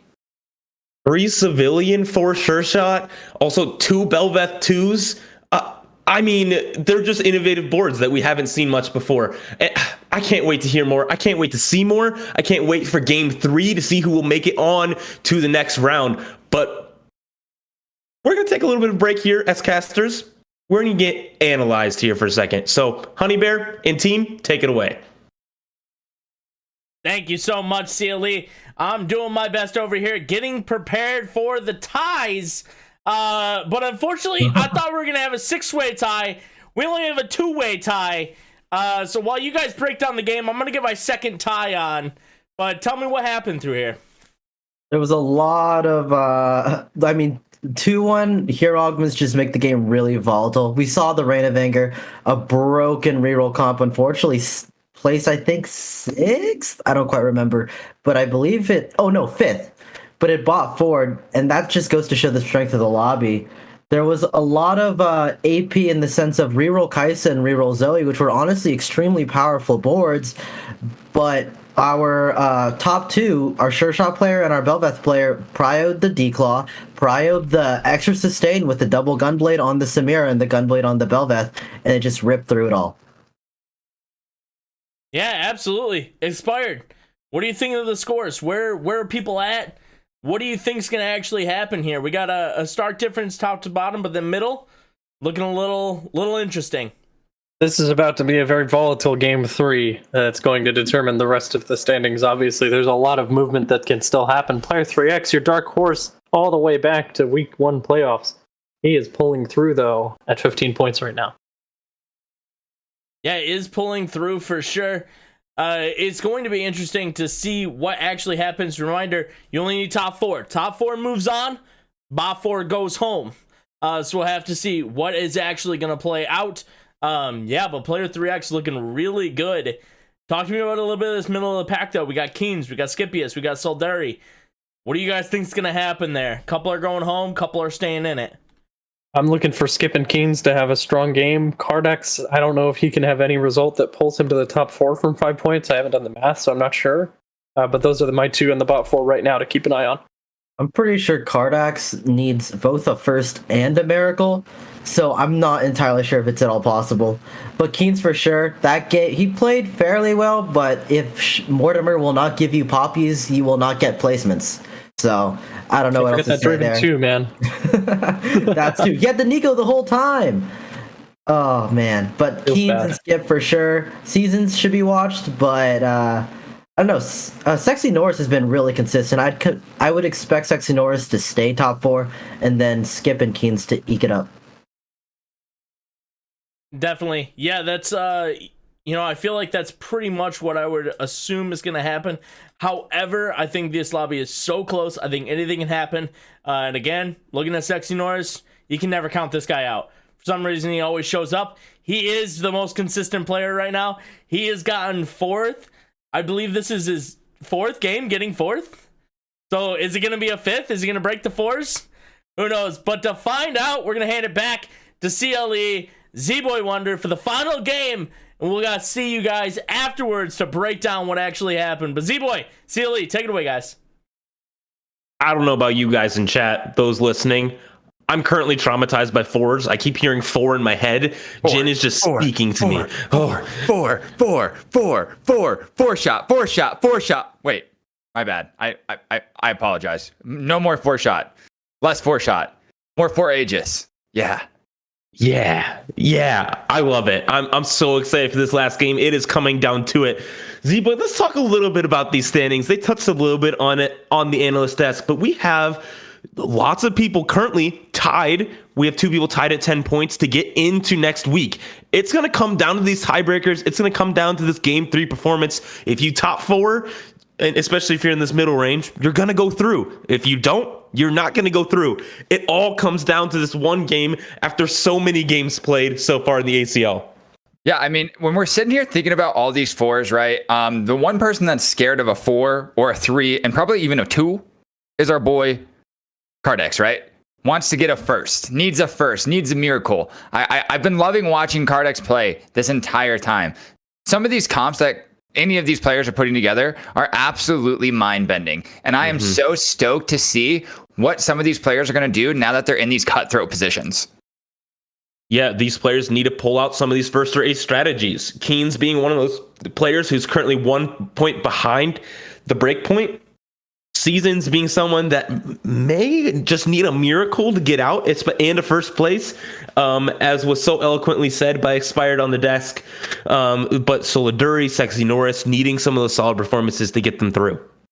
Yeah, exactly. And when you start to see the stars align, you're going to just run with the comp. I think this time that's just where we're going to be at. And we are seeing Keens now start to go for one of those strongest early game comps in the meta right now with Laser Corps almost assembled. Yeah, and already having Last Whisper on bench, really easy AD flex route. Also having a Cloak coming in there could make Runins if you'd prefer that, but obviously Last Whisper being the choice of many different comps. And we see another 2-1 hero augment. Each of these games so far has been a 2-1 hero. Yeah, that's been actually a little surprising. You know, I definitely expected maybe a game with some 3-4, maybe a 4-5. But honestly, I think the 1-2 really does keep the games more interesting, more skill-based, and brings out these more innovative comps. Keens jumping right into Endless Pizza. My personal favorite 2-cost emblem, or augment, I meant to say, is Endless Pizza. I love Sivir. She's one of my all-time favorite champions in League of Legends in general. But to see Pizza being included, I mean, that's a no-brainer for me. I love Pizza. I mean, pizza's so good. How could you argue that, right? Is this Reign of Anger again? Another one? But this time... Wait, no, it's the same. Does Cardex just live for Reign of Anger? He's just angry. All the time. This is what happens in a when game range. crashes. Oh, man. This is crazy, man. We do see a board from Anox who has League of Draven as well. So that is a very strong augment. Also, farming some gold when you kill units, being something he's wanting to go reroll for. So, Anox being somebody that's 2 points above the threshold, playing pretty first or eighth here rather than top 4. So it's going to be interesting to keep an eye on.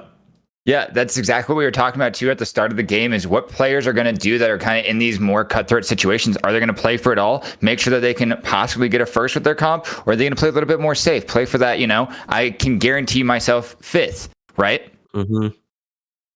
I mean, I don't know, man. Being 2 points ahead of the threshold and then taking this augment, it's gotta be close here. We see another bigger, better buckler player as well.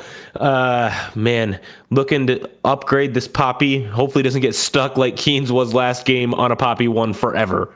Yeah, I think it was until almost stage 4 that Keen's was actually stuck on Poppy 1. It was so devastating to see. And even stayed on that level 5. Got a couple of unlucky wins, though, to break the loss streak. Probably would have liked to see themselves go all the way to a 10 loss streak going into the later rounds. Yeah, and just continuing to look around at these different boards, seeing a lot of rel augments come in, maybe hold the line. Being something that's recently come into favor with a lot of different people. Channel Pharaohmancy is really good as well. So defender boards maybe being popular here versus all of these sure shot boards that we've seen win lobbies. Yeah, and that's exactly what I was thinking too, was we've just seen so much AD being so prominent today in the lobbies that there's no doubt in my mind that getting to the... is that almost 4? We're not quite there, right? We're missing 1. Oh, yeah. I was about to say he was about to get really strong, but yeah, I was like, he spiked. Yeah, I thought I saw it too. And I was like, wait, nah, we're missing 1. We're missing 1.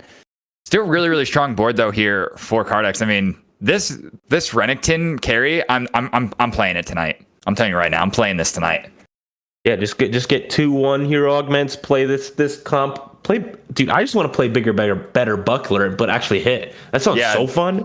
Yeah, imagine actually hitting. Couldn't be me. Couldn't imagine that. Oh man. But player 3x is playing that augment right now and has not hit Poppy 2 yet. It's still fine. It's not stage 4 yet. Yeah, Poppy 2 by stage 3 is probably a good spot, right? When we're starting to see those level 6 boards come in, you definitely probably want to at least have your carry at a 2-star. Please, more dog. I mean, any spot for that augment looks better than what Keen's had last game. So, we're comparing it against, not the best. So, Cardex taking a good loss here. 2 losses in a row, only lost 6 HP. Pretty good. Yeah, you can't complain, especially when, the rest of the lobby, you're kind of in the middle of the pack here with your HP. You're going to be able to get probably a little bit better item priority due to that as well. So no harm, no foul. I think that Cardex was also pretty far off from having a really strong streak anyways. So it's probably time to start putting the pressure on the rest of the lobby, though, here by picking up. What did Cardex picked up the sword, right? To start making the Bloodthirster, probably. Slams Bloodthirster here, no doubt. Yeah. Definitely a really good item here for this Renekton. Finds another one in shop. And I did get word from production that Cardex is not mathematically eliminated. He still has a really good chance to get through if he can perform well, and some people can not perform so well. So he is still got a shot. He's not just playing for fun. He's still playing for a spot in the finals. Yeah, it looks like he could literally take a second, right? And then Skip would need to take 7th or 8th. And so would Solduri. So we would need to see the miracle. That would be if he takes 2nd here. But if Cardex takes a 1st, he's safe. Doesn't matter. No tiebreakers necessary. So we don't need to get into that nitty gritty stuff yet. Once we do, that'll be a little bit later. But here we are seeing the perfect Kaisa items, or potentially we could see a Jax. No way we're going to Jax now with the hero augments. What am I talking about? Nah, this will probably become a Kaisa board, I would imagine.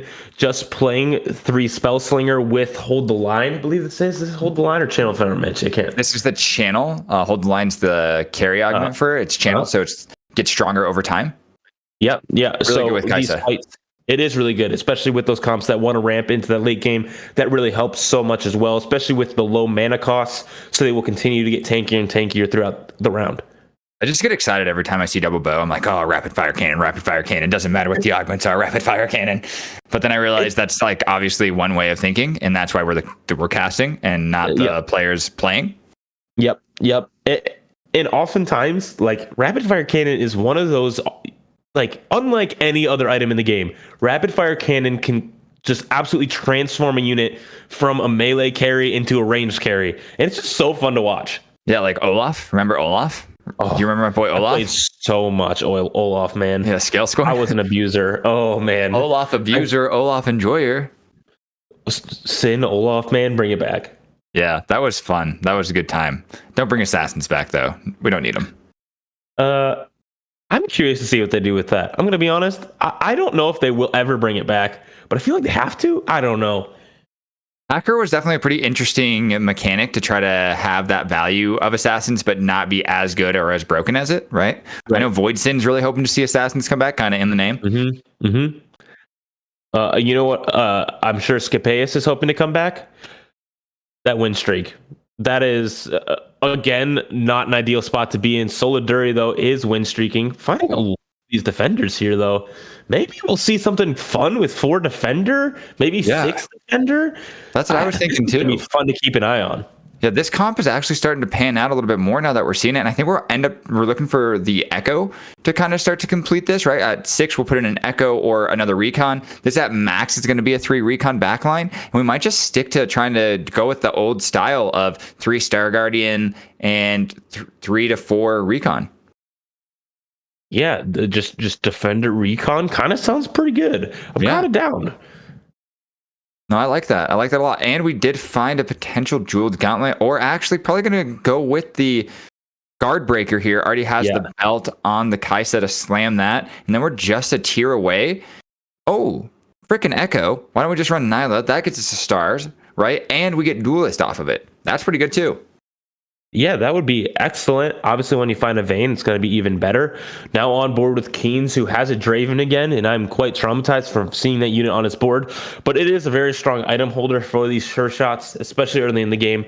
Looking pretty good for Keens. 3 win streak going into this, 96 HP. Now facing this board from Scapeus, who has slammed Last Whisper as well. The Last Whisper on the Kaisa, not something that you see every day, but obviously not the worst, but not the best. Kind of confused on actually what's going on with that. I'm not sure he's going to be sticking with these recons. I wonder if he will transition into sure shot with these items, with this front line. I'm not super familiar with the defender line, so I don't have much room to speak on it. Yeah, I'm not either, so that's why I'm not going to try to delve into it and offer a bunch of different lines or advice, as this is a new line for me personally. But one thing I will say is we got a Prismatic, and this is just my favorite. Prismatics. Waifus, Prismatics. Prismatic waifus. Easy clap.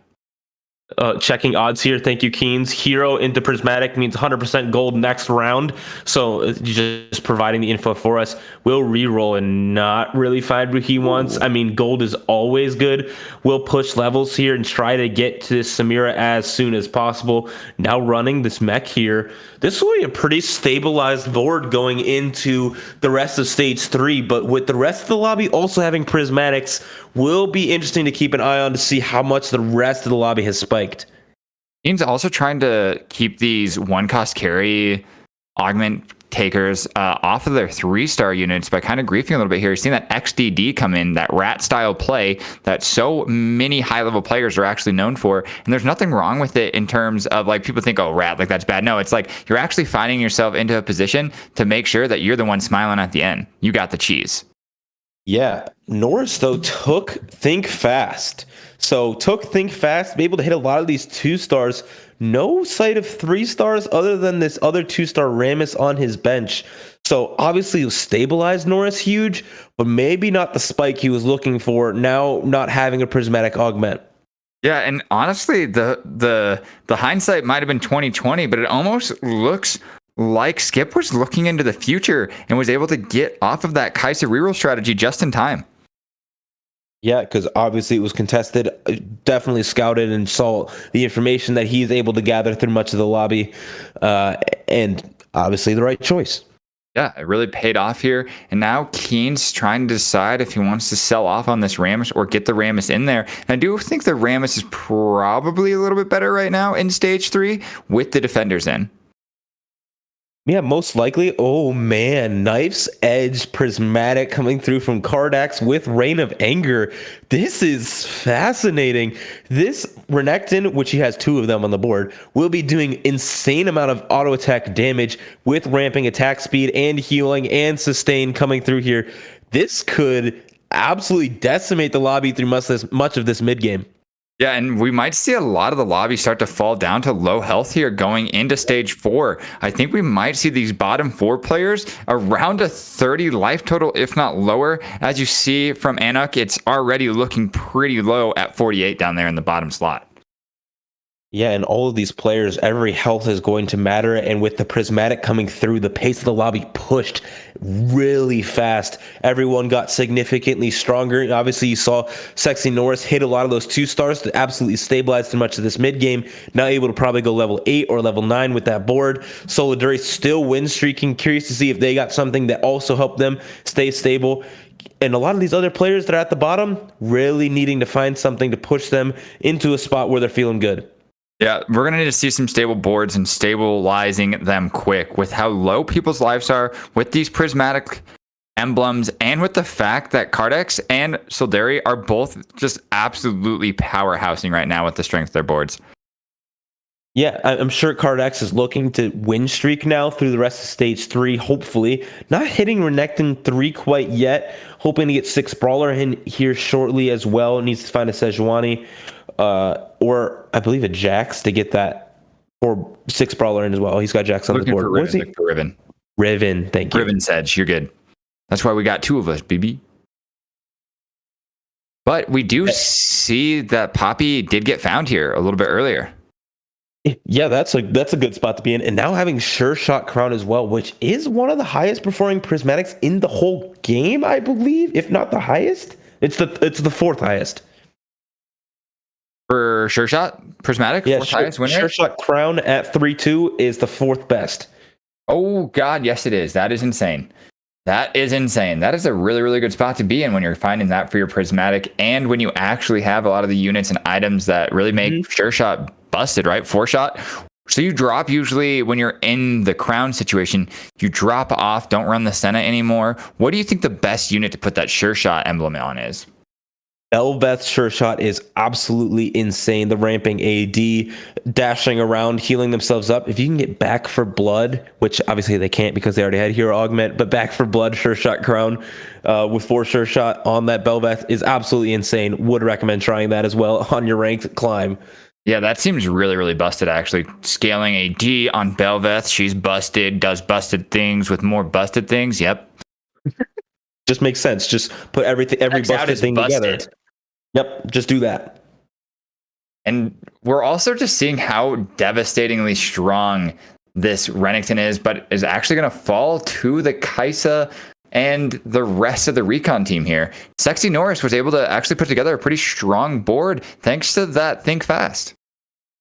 Yeah, I mean, that's like the only plus of Think Fast now, right? Like you already used all of your prismatic value to make your board strong right now. So if he would have taken a loss there, it would have been devastating for the whole rest of the game for him. Yeah, it definitely would have started falling behind, wouldn't have been able to, be in a position to be in control of their fate anymore. It probably would have came down to a lot of re-rolling and kind of praying at that point. Playing bingo, as a lot of the higher level players are calling this patch.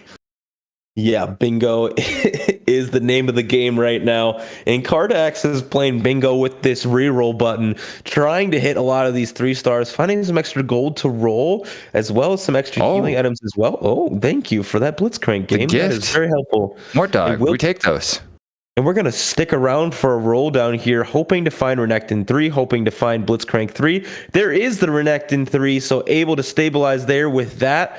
Also looking to get 6 Brawler in here shortly. I'm curious if he will level. He will just play Heart instead. Yeah, I'm kind of surprised. Yep, there's the level I was expecting to see it. Comes in, and now we're just missing a Sedge or a Riven to spike to the 6 Brawler, making Renekton even more of a threat because he has just that little bit extra percentage of health. And it's not little, it's a lot when you get to 6, right?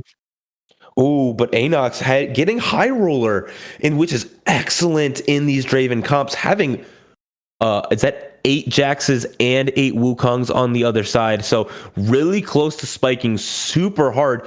This board that we said was super risky could absolutely pay off because of this prismatic choice that he got.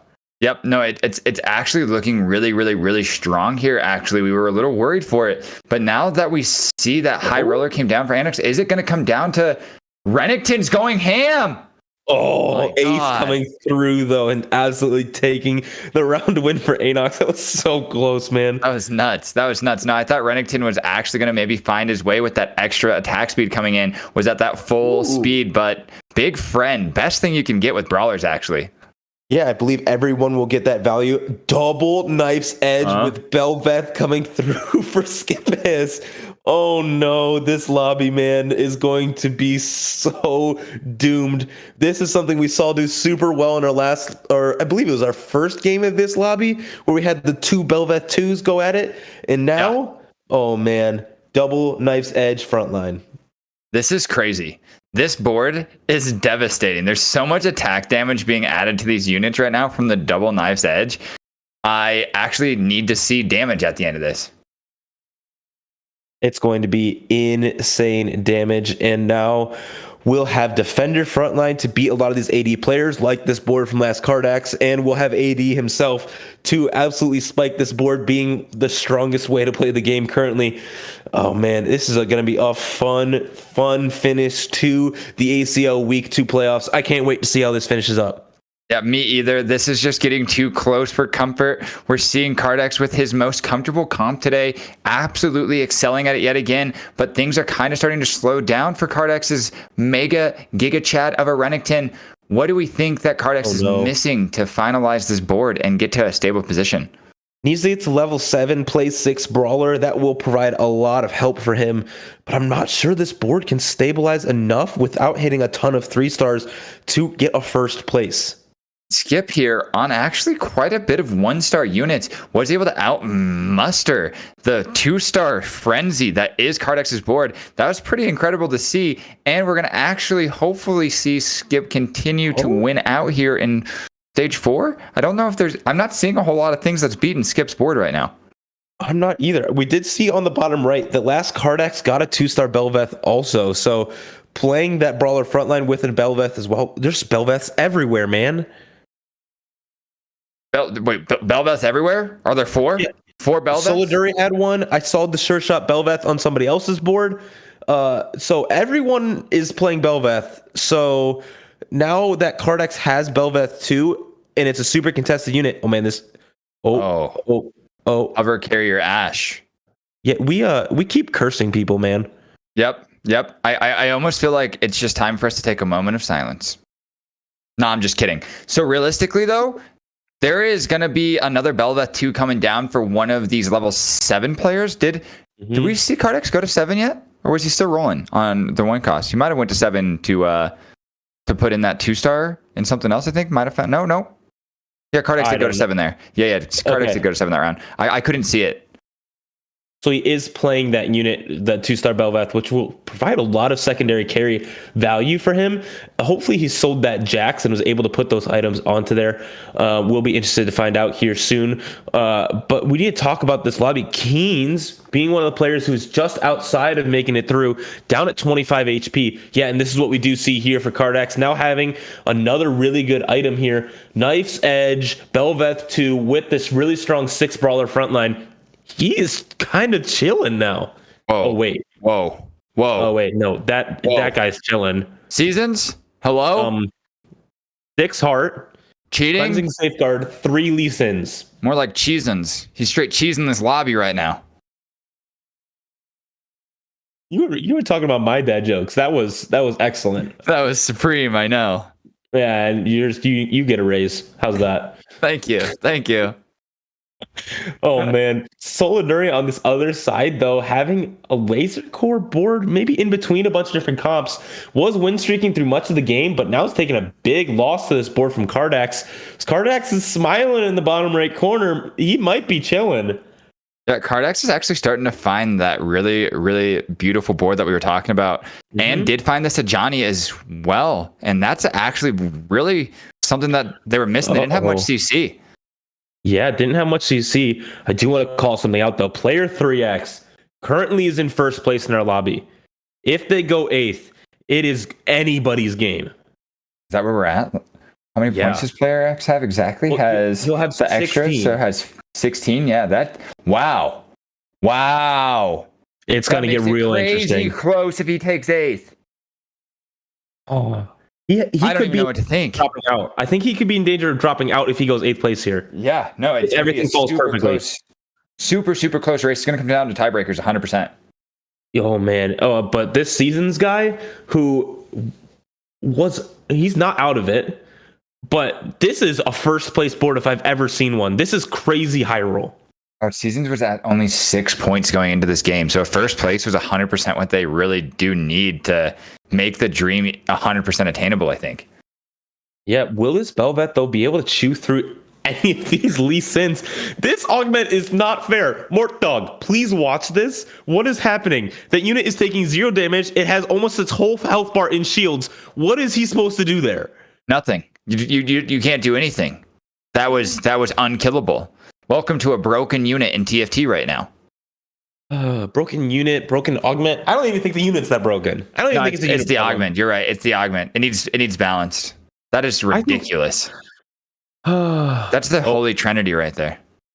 Yeah, that is crazy. I don't even think you want to upgrade that. I think that would literally make his board worse. Oh, 100%. Maybe. Actually, wait. What if you had 2? What if you had 2 3-star Lee Sins jumping back and forth to each other? What's the shield at 3? Because he has Woodland Charm. That's why he has 3 of them. Oh. Yeah, I think 3-star. Okay. I think a 3-star is better in this position because of the Woodland Charm. Yeah, it'd be 2 3-stars. That would be yeah. Okay, I didn't see he had Woodland Charm. So that sounds broken. Well, yeah, because if he actually had 3, it would just make a 3-star, right? Right. That makes sense. Okay, got it. Okay, we're tracking now. Quick maths. More AD going onto this Bel'Veth though, so Kardax looking to do more damage, has a ton of frontline, so it just makes sense to do more damage. But player 3X down at 2 HP there on the right side. Oh man, I mean, I'm not rooting against any player, but I'm here for the drama. Yeah, same. I mean, I want to see Kardax. Wait a second. Look at this board though that Kardax is going up against. That Draven has infinite health. It sure does, man. And this front line is disappearing, though. This Bel'Veth is absolutely shredding. Renekton's attack speed getting higher and higher. Renekton versus this Draven, this super unit versus super unit, but now has the support of a Bel'Veth as well. But the Bel'Veth will go down. So Renekton versus Draven, we will see here shortly. But it's looking like Draven's going to pull it out. So Kardax not looking too good, but you know who's looking worse? Player 3X out in 8th place. Wait. Oh, we spoke too soon. I had a feeling it was going to be a giant Slayer diff, but then I saw the praying of Kardax in the bottom right, and Mortdog said, "My son, you are blessed." Oh man. And now Keen's though staring down 8th place also. If he gets 8th or 7th place, this would not, I think, be the end of Keen's here in the ACL. He's currently sitting outside, so needs a top 4. But this board is really, really good. So really can maybe turn it around. Yeah, I mean, was able to find one of the better augments that they needed, and they have it already on the... Wait, is this a ghost fight? A ghost fight? It is a ghost fight, and they don't have Last Whisper, so this set will be nearly unkillable versus this Draven. As long as he can get these sure shots through this front line and onto the Draven, he will take this round win. So, and hoping for Anox to now drop out, who was also in 2nd place currently. So if Anox drops out in 7th place, which he just does, this is going to continue to get even crazier. Keen's actually got so lucky just now that the Leona did not get to cast, because that was going to get a proc of a Last Whisper on to the set. And I think the set actually might have died, which could have changed the entirety of that fight. Oh man, our 1st and 2nd place players in Group C now going 8th and 7th place. So this will get so close here for the remainder of this lobby. This is all of the drama we're here for. You don't want to go anywhere. If you've been watching at home through the weeks, through the grueling weeks and groups, now we're here in the playoffs. This is what it's all about. This is where these players leave it all on the line. It is going to be an absolute bloodbath here fighting for this top 4. Soliduri versus Keens here. Can Keens pull out another win? It is only a 1-star Zed on the other side. Fantastic positioning there to stop the Zed from getting onto the back line. The Zed will get the Edge of Night procced here, but will not drop down. The set's still alive. The sure shot's ramping up, but now the Zed is still alive and killing the backline sure shots. Keens will drop out here and will drop out of ACL. Yep, that's going to be all she wrote for Keens. Unfortunately, you hate to see it. Love the homie Keens. Great player, great homie, great community member. Great community member, but just not in the cards today to make it out. Really did low roll that second game extremely, and this game just not able to quite put it together early enough to get that a high enough health bar to get through. Yeah, it was just a little too unlucky on some of those roll downs, and just needed to kind of have a high roll here to guarantee that next day placement. Yeah, Cardex, though, picking up a Sejuani with a Sunfire Cape on it. Will this make a Sejuani 2? Obviously, having anti-heal will be huge for this board as well, so maybe he can sneak out a top 4, but it's still not looking good for him to make it through. Down here on One Life, we're seeing that it was not a Sejuani 2, unfortunately. No gold left. Yeah. Does have himself at level 8 here. Has 3 Laser Corp. Obviously would love that Zed to beat a Mordekaiser, get some extra shred, get an ace in there as well. Would just add a little bit more punch to the board, but we got to work with what we got, and that is Zed here. I do actually really like the positioning here, though, from Cardex with the Sejuani in the middle of the board. Yeah, will be providing a lot of CC to the board. I think he could possibly beat this board from Skip, but getting that Belveth Zephyr is absolutely massive in this. But this Renekton is continuing to ramp up. The Sejuani does cast, but oh man, the rest of the board is absolutely gone. This Belveth is now shredding this Renekton, but Renekton doing its best to fight back will not be enough. Cardax, great community member, top of our group stage, now out in 5th place and therefore out of the ACL as well. Thank you so much for coming and playing. So glad to have you. Yeah, Cardex really brought some crazy intervention. We got to see this Renekton reroll comp at its finest. Multiple games today. Really was a solid comp, but was just not enough to get Cardex through some of these better augments like we see with the Lee Sin. It's absolutely broken right now, and I just don't know if we'll see that Lee Sin board take any more L's moving forward. I don't know if we will either. I mean, obviously took one, but man, that board is one of the highest capped in the game right now. I'm trying to do math in my head about what's happening because we do have our top 4 now, and it is going to continue to get closer and closer as we continue on. Yeah, with Seasons here really needing to get that first place, playing with that crazy comp, I'd like to see maybe Seasons cause the ultimate drama with the first, honestly. Yeah, I'm not sure if that will get Seasons through or not. He was in the bottom 2 pretty handedly, taking a huge loss here. Without that second Lee Sin 2 taking a big loss, Soliduri does go out there in 4th place. So this will create a lot of drama because Soliduri currently was tied for that 4th spot. So now going in 4th place, it could be enough to get them through. Yeah, it really could. We are seeing maybe everything play out just as Seasons needs to get to that position to maybe make it to the next day. But Skip here is standing in the way with an absolutely devastating board, and is also going to be making it even more devastating by finding their way to a level 9 piece. And I think if I'm right, Seasons, if they win, will tie with Anox for 4th place. I don't know. I'm trying to do this math. I need producers. I need admins on this. I need help. Math is hard. Math.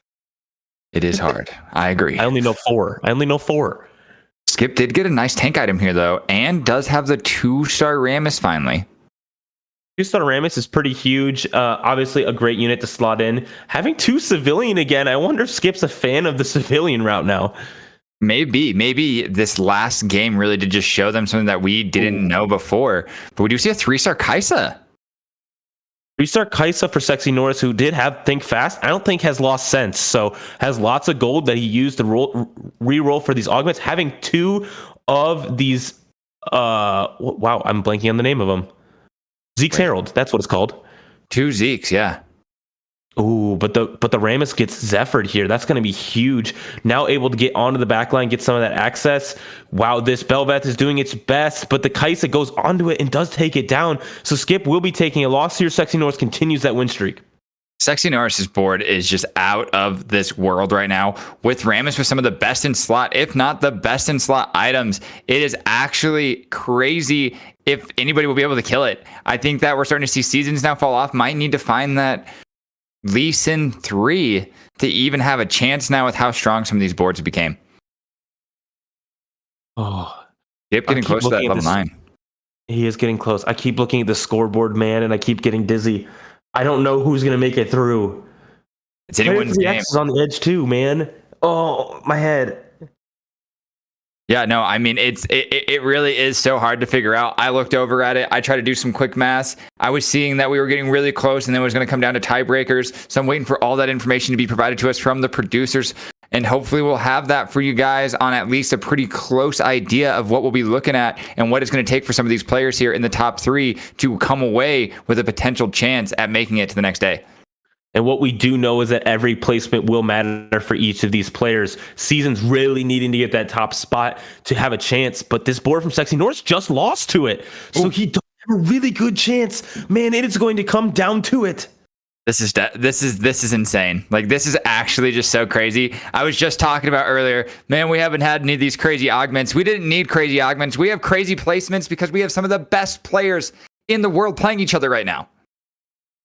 It is some of the best players that we have in the entire world facing off here in this last round. Skipius being at the top of EUS, Sexy Norris as well, man, and Seasons being one of the top Latin American players representing here in the finals. Who will win this fight? Who will win this lobby? Who will get a chance to win ACL? Yeah, it's really, really going to come down to 1 or 2 more fights here. These life totals are getting so close. Sexy Norris did take that big chunk down. Skipius loses an entire board in a matter of seconds because of all these heart units. Man, and Skipius will drop out there in 3rd place. It will come down to these two. Skipius, please stay on the game. We can't see it if we don't keep watching. Please don't go. Don't go. Please keep watching. The right button. Press. Okay, or you can just stay like this. It's just a little bit sad because it's gray, but it works. Yeah, I'm sad. Yeah. Gray. Where's the color in the world? I don't know. It's fading. Oh no. What's happening in the next fight? Oh no. 0 of 9. Okay, we're gonna see. He's probably looking at the leader. He's probably looking at the leaderboard doing math just like we are. Does Seasons get there? No. We'll just watch the right side and see if anybody upgrades That's anything. what I'm doing right now. Skip, help. Zach 2. Yeah, Zach 2. Oh, thank you, Skip. Thank you. Thank you. We can see something. Oh man, this heart board. Okay. Oh, the color's back. Let's go. All right. Nice. CLE. All right. What do you think is gonna happen? Well, we will see at least 2 fights, which is huge. But I'm curious to see how this head-to-head matchup, no Go Sports, nothing, will go. This Kai'Sa is ramping up huge, but both these boards scale absolutely infinite. One with heart, one with terrible amounts of attack speed. Oh man, but these Mordekaisers are doing insane amount of damage. The Soraka now on there, but will Kai'Sa be able to clutch it out? It will not. So it is looking really good for Seasons. I was kind of worried for Seasons there when we saw the Mordekaiser's first ult actually whiff. It hit 1 unit, but then the second Mordekaiser, has 2 of them, by the way, hit the entire team, deleted. They didn't stand a chance at that point. Once that shred hits your team, Mordekaiser really shines. Yeah, absolutely fantastic angle there from the Mordekaiser. Man, what do you think's going to happen?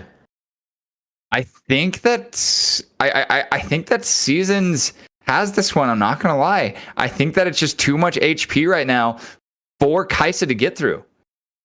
I think it might be as well, but we will head into this fight. I don't know if it will be enough to take lethal damage for either of them, so we will probably be seeing a stage 7, but this Kai'Sa is now on to this priority unit, but this priority unit has a declaw on it. The hearts continue to ramp up. Neither of these Lee Sins have died whatsoever. We keep seeing this augment absolutely destroy a lobby, and Seasons is using it to the best of his ability. Will it be enough to take him out? It will not. Norris holding on by the freaking skins of their teeth. It's so close. They're on 6 life. Can Can Norse find a way to maybe pull off the upset here on Seasons? I'm not so sure. Maybe there's going to be an item here. Maybe we get a champion duplicator that's going to allow us to push our board over. Does Norse have the ability to maybe go 9? I don't know. I need to know what Norse's gold looks like. Oh, this is so close. And I have word that this fight will matter. Wait, I'm so confused because Seasons will be on a tie with Anox here, but I believe because Sexy Norris is still in the lobby, that it is going to be enough to send the rest of them through. Oh man, I don't know. We're going to have to go to the analyst desk probably for this one. It's going to come down to it. So much math. It's actually just insane. It's going to be so close. It's going to come down to tiebreakers of tiebreakers of tiebreakers of tiebreakers, I believe. Things that if you're a math wizard, you're going to love. You're going to love seeing these. We got a lot of complexity into these things. We have an amazing staff, honestly. That's one of the things that I really want to point out here is when it comes into these moments, best staff in the league, best staff in the game. I fully agree with you. And you know what's going to be great? This last fight of the ACO playoff week 2. Who will reign victorious? Will it be Sexy Norris or will it be Seasons able to make the comeback of a lifetime with this heart board? And it is domination. Seasons will take the win here, but will it be enough to get through? I don't know. There's so many ties, man. I'm so confused. My head hurts. Oh. Yeah, same. It's so close. I mean, I don't even know if Honey Bear has enough ties to wear with how many ties we have coming up after that game. Who would have thought that Seasons was going to come out of nowhere and rock the lobby with such a devastating comp? I don't know, but I don't think it's enough, but I will not spoil it for you. What I will spoil is that this is the end of the ACO week 2. And I will spoil that the Aegis roll down is happening after this. Ooh, a little roll down action? All of the information that you need about Aegis and all of the things that happen within Aegis, you'll find out there. Also might talk some anime. I think there's a lot of AAL talk going on today, which is going to be really fun. Ooh. But before we go, and before the final results are revealed, Z-Boy Wonder, where can we find you?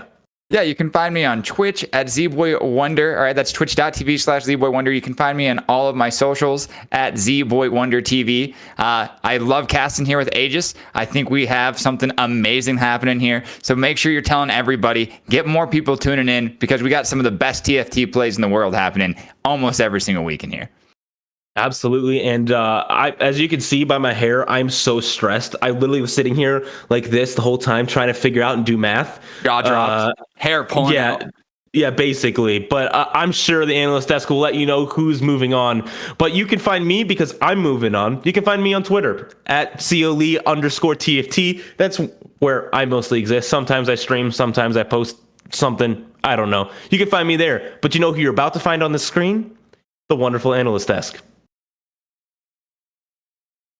Thank you so much, CLE and Z-Boy Wonder. We're back on the analyst desk. And do I have enough ties? Of course I have enough ties. It's just a matter, can I tie enough ties fast enough before we get going? Ramen Blitz expired. Take me through that game before we get into the final standings here. Cleansing Safeguard! Cleansing Safeguard. That's about it. Will this ever get nerfed? Will Cleansing Safeguard ever get nerfed? It's getting nerfed on Thursday. Is it? It's confirmed. We're confirmed Yes. nerf on Thursday. Yeah. Did somebody talk to Lawrence about it? He's the nerf guy, right? I think so, yeah. At Lawrence, please fix game. At Lawrence, me. Make sure you at Lawrence for all of your TFT needs. Now, we did see some interesting plays going through there. Talk to me about some of those comps. Was there anything shocking, any comps that stood out to you guys, or do you think it was a little bit plug and play lately? The main shocking thing was that Seasons had that much gold and somehow missed Soraka 3 in his final round roll down, which was honestly depressing. Yeah, I thought for sure he was going to hit. It's a Owen missing Mordekaiser 3 moment type thing. Yeah, I mean, I could definitely see that. Unfortunately, you just can't hit everything. There were, at that point, a lot of 4-cost units, though, taken out of the pool. So I am a little shocked at that as well. And it was completely uncontested, if I remember. That's correct. I think he was the only hard player. I mean, when you're playing Cleansing Safeguard, hearts go hand in hand. So take all the Sorakas for themselves and just win out. Play 2 Lee Sins, play all the hearts, win out. No justice, though, because even though seasons went first, I don't think they quite made it. Yeah, don't believe we absolutely. did. And taking us from there, walk me through the standings. We have to say goodbye to some players. Who are we saying goodbye to, guys? I think they're finalized, correct? I believe so from what I'm seeing. Looks like here. it. We're It looks finalized. correct. I'm gonna call it. What are we? Who are we saying goodbye to? I got ties to fold, so Goodbye, Cardax and Keens. Mm-hmm. And poor seasons pulling out a first and still bot foring. Anox, too. I actually predicted Anox to move through, so that's Caster Curse. And they were so close, too. Mm-hmm. It was a 1 point difference for a lot of these players. Seasons, Anox, and Solduri, it was so tiny Very of a close. difference. yeah. So saying goodbye to Anox, Seasons, Kings, Cardax. Their season is over. But as for Solduri, Scipius, Player 3X, and in my opinion, the dark horse, Sexy Norris, topping this group. How did that happen? Nobody predicted him. Sexy Norris was honestly probably one of the most consistent players on the week. He just, oh man. I mean, even just this game, he did what was maybe one of the more questionable think fast I've ever seen in my life, but used it to just completely tempo. Not to hit anything, but just a pure tempo, and then win streak to finally 3-star Rammus and Kaiser. Yeah, I predicted he was going to bot 4 after that think fast. Absolutely. I do want to just quick point out, though, regular season, do you guys remember where Sexy Norris ended in the regular season? Not We can even always look. the top, 24. 25th. He Yeah. ended 25th. The only reason he got his spot is because there was a drop from the playoffs, and so he was able to pick it up. So he got lucky kind of moving through, was in the right position at 25th, but then just sheer luck got to move through due to a drop. Week 1 playoffs, he had to go through all 7 games to make it in. Week 2 playoffs, he goes through all 7 games. He's in the finals. This guy just doesn't miss, but Shirley loves playing some TFT because he's playing game after game after game.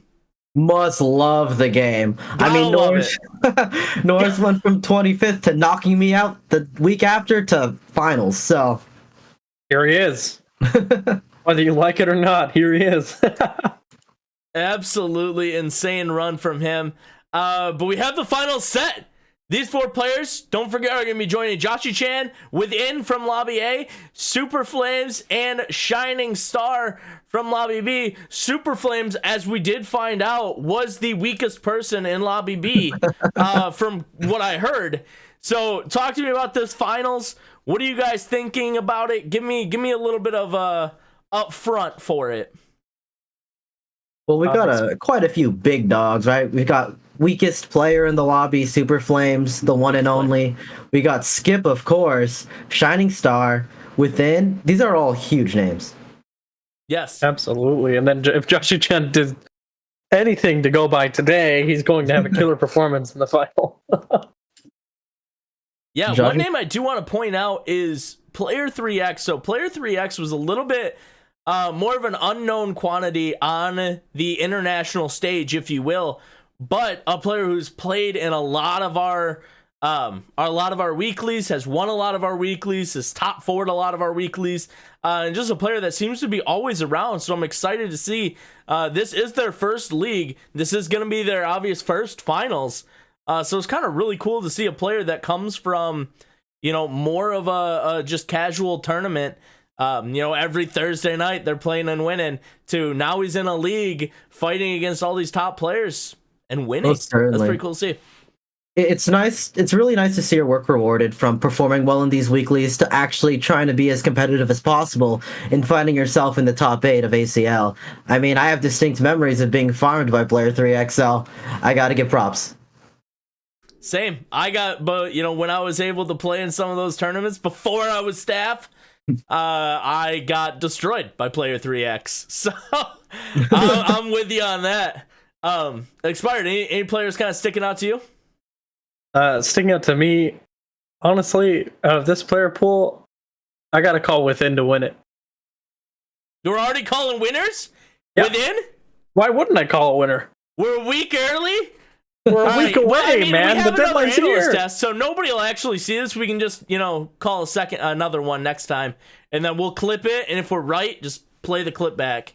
Nah, Exactly. I said that. Round Blitz, who's winning then? Who's winning the whole thing? Sexy Norris. Woo! I'm down for the Norris. You're on the Norris hype train? Yes, sir. I don't think, and I've gotten burned before, but I don't think from this point I can ever count out Scipius. Scipius is winning, especially because I don't pronounce his name right. Yeah, you don't.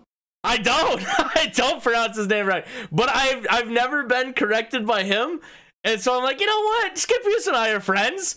I've talked to him. I've interviewed him. We've hung out in the Discord. I'm sure it's fine. I'm sure it's fine.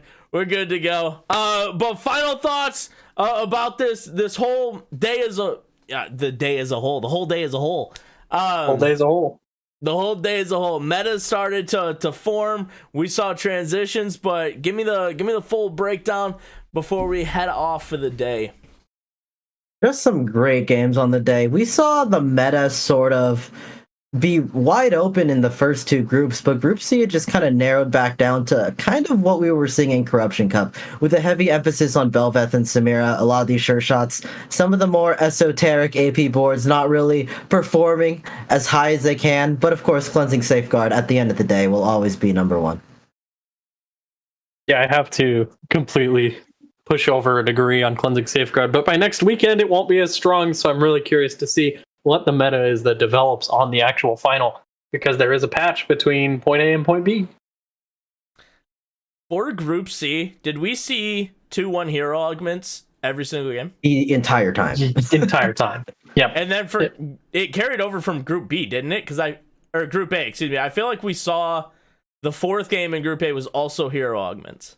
2-1. We also had a fawn lobby today. We did Yeah. have a fawn lobby today. Is that a 1%? Isn't it less than one?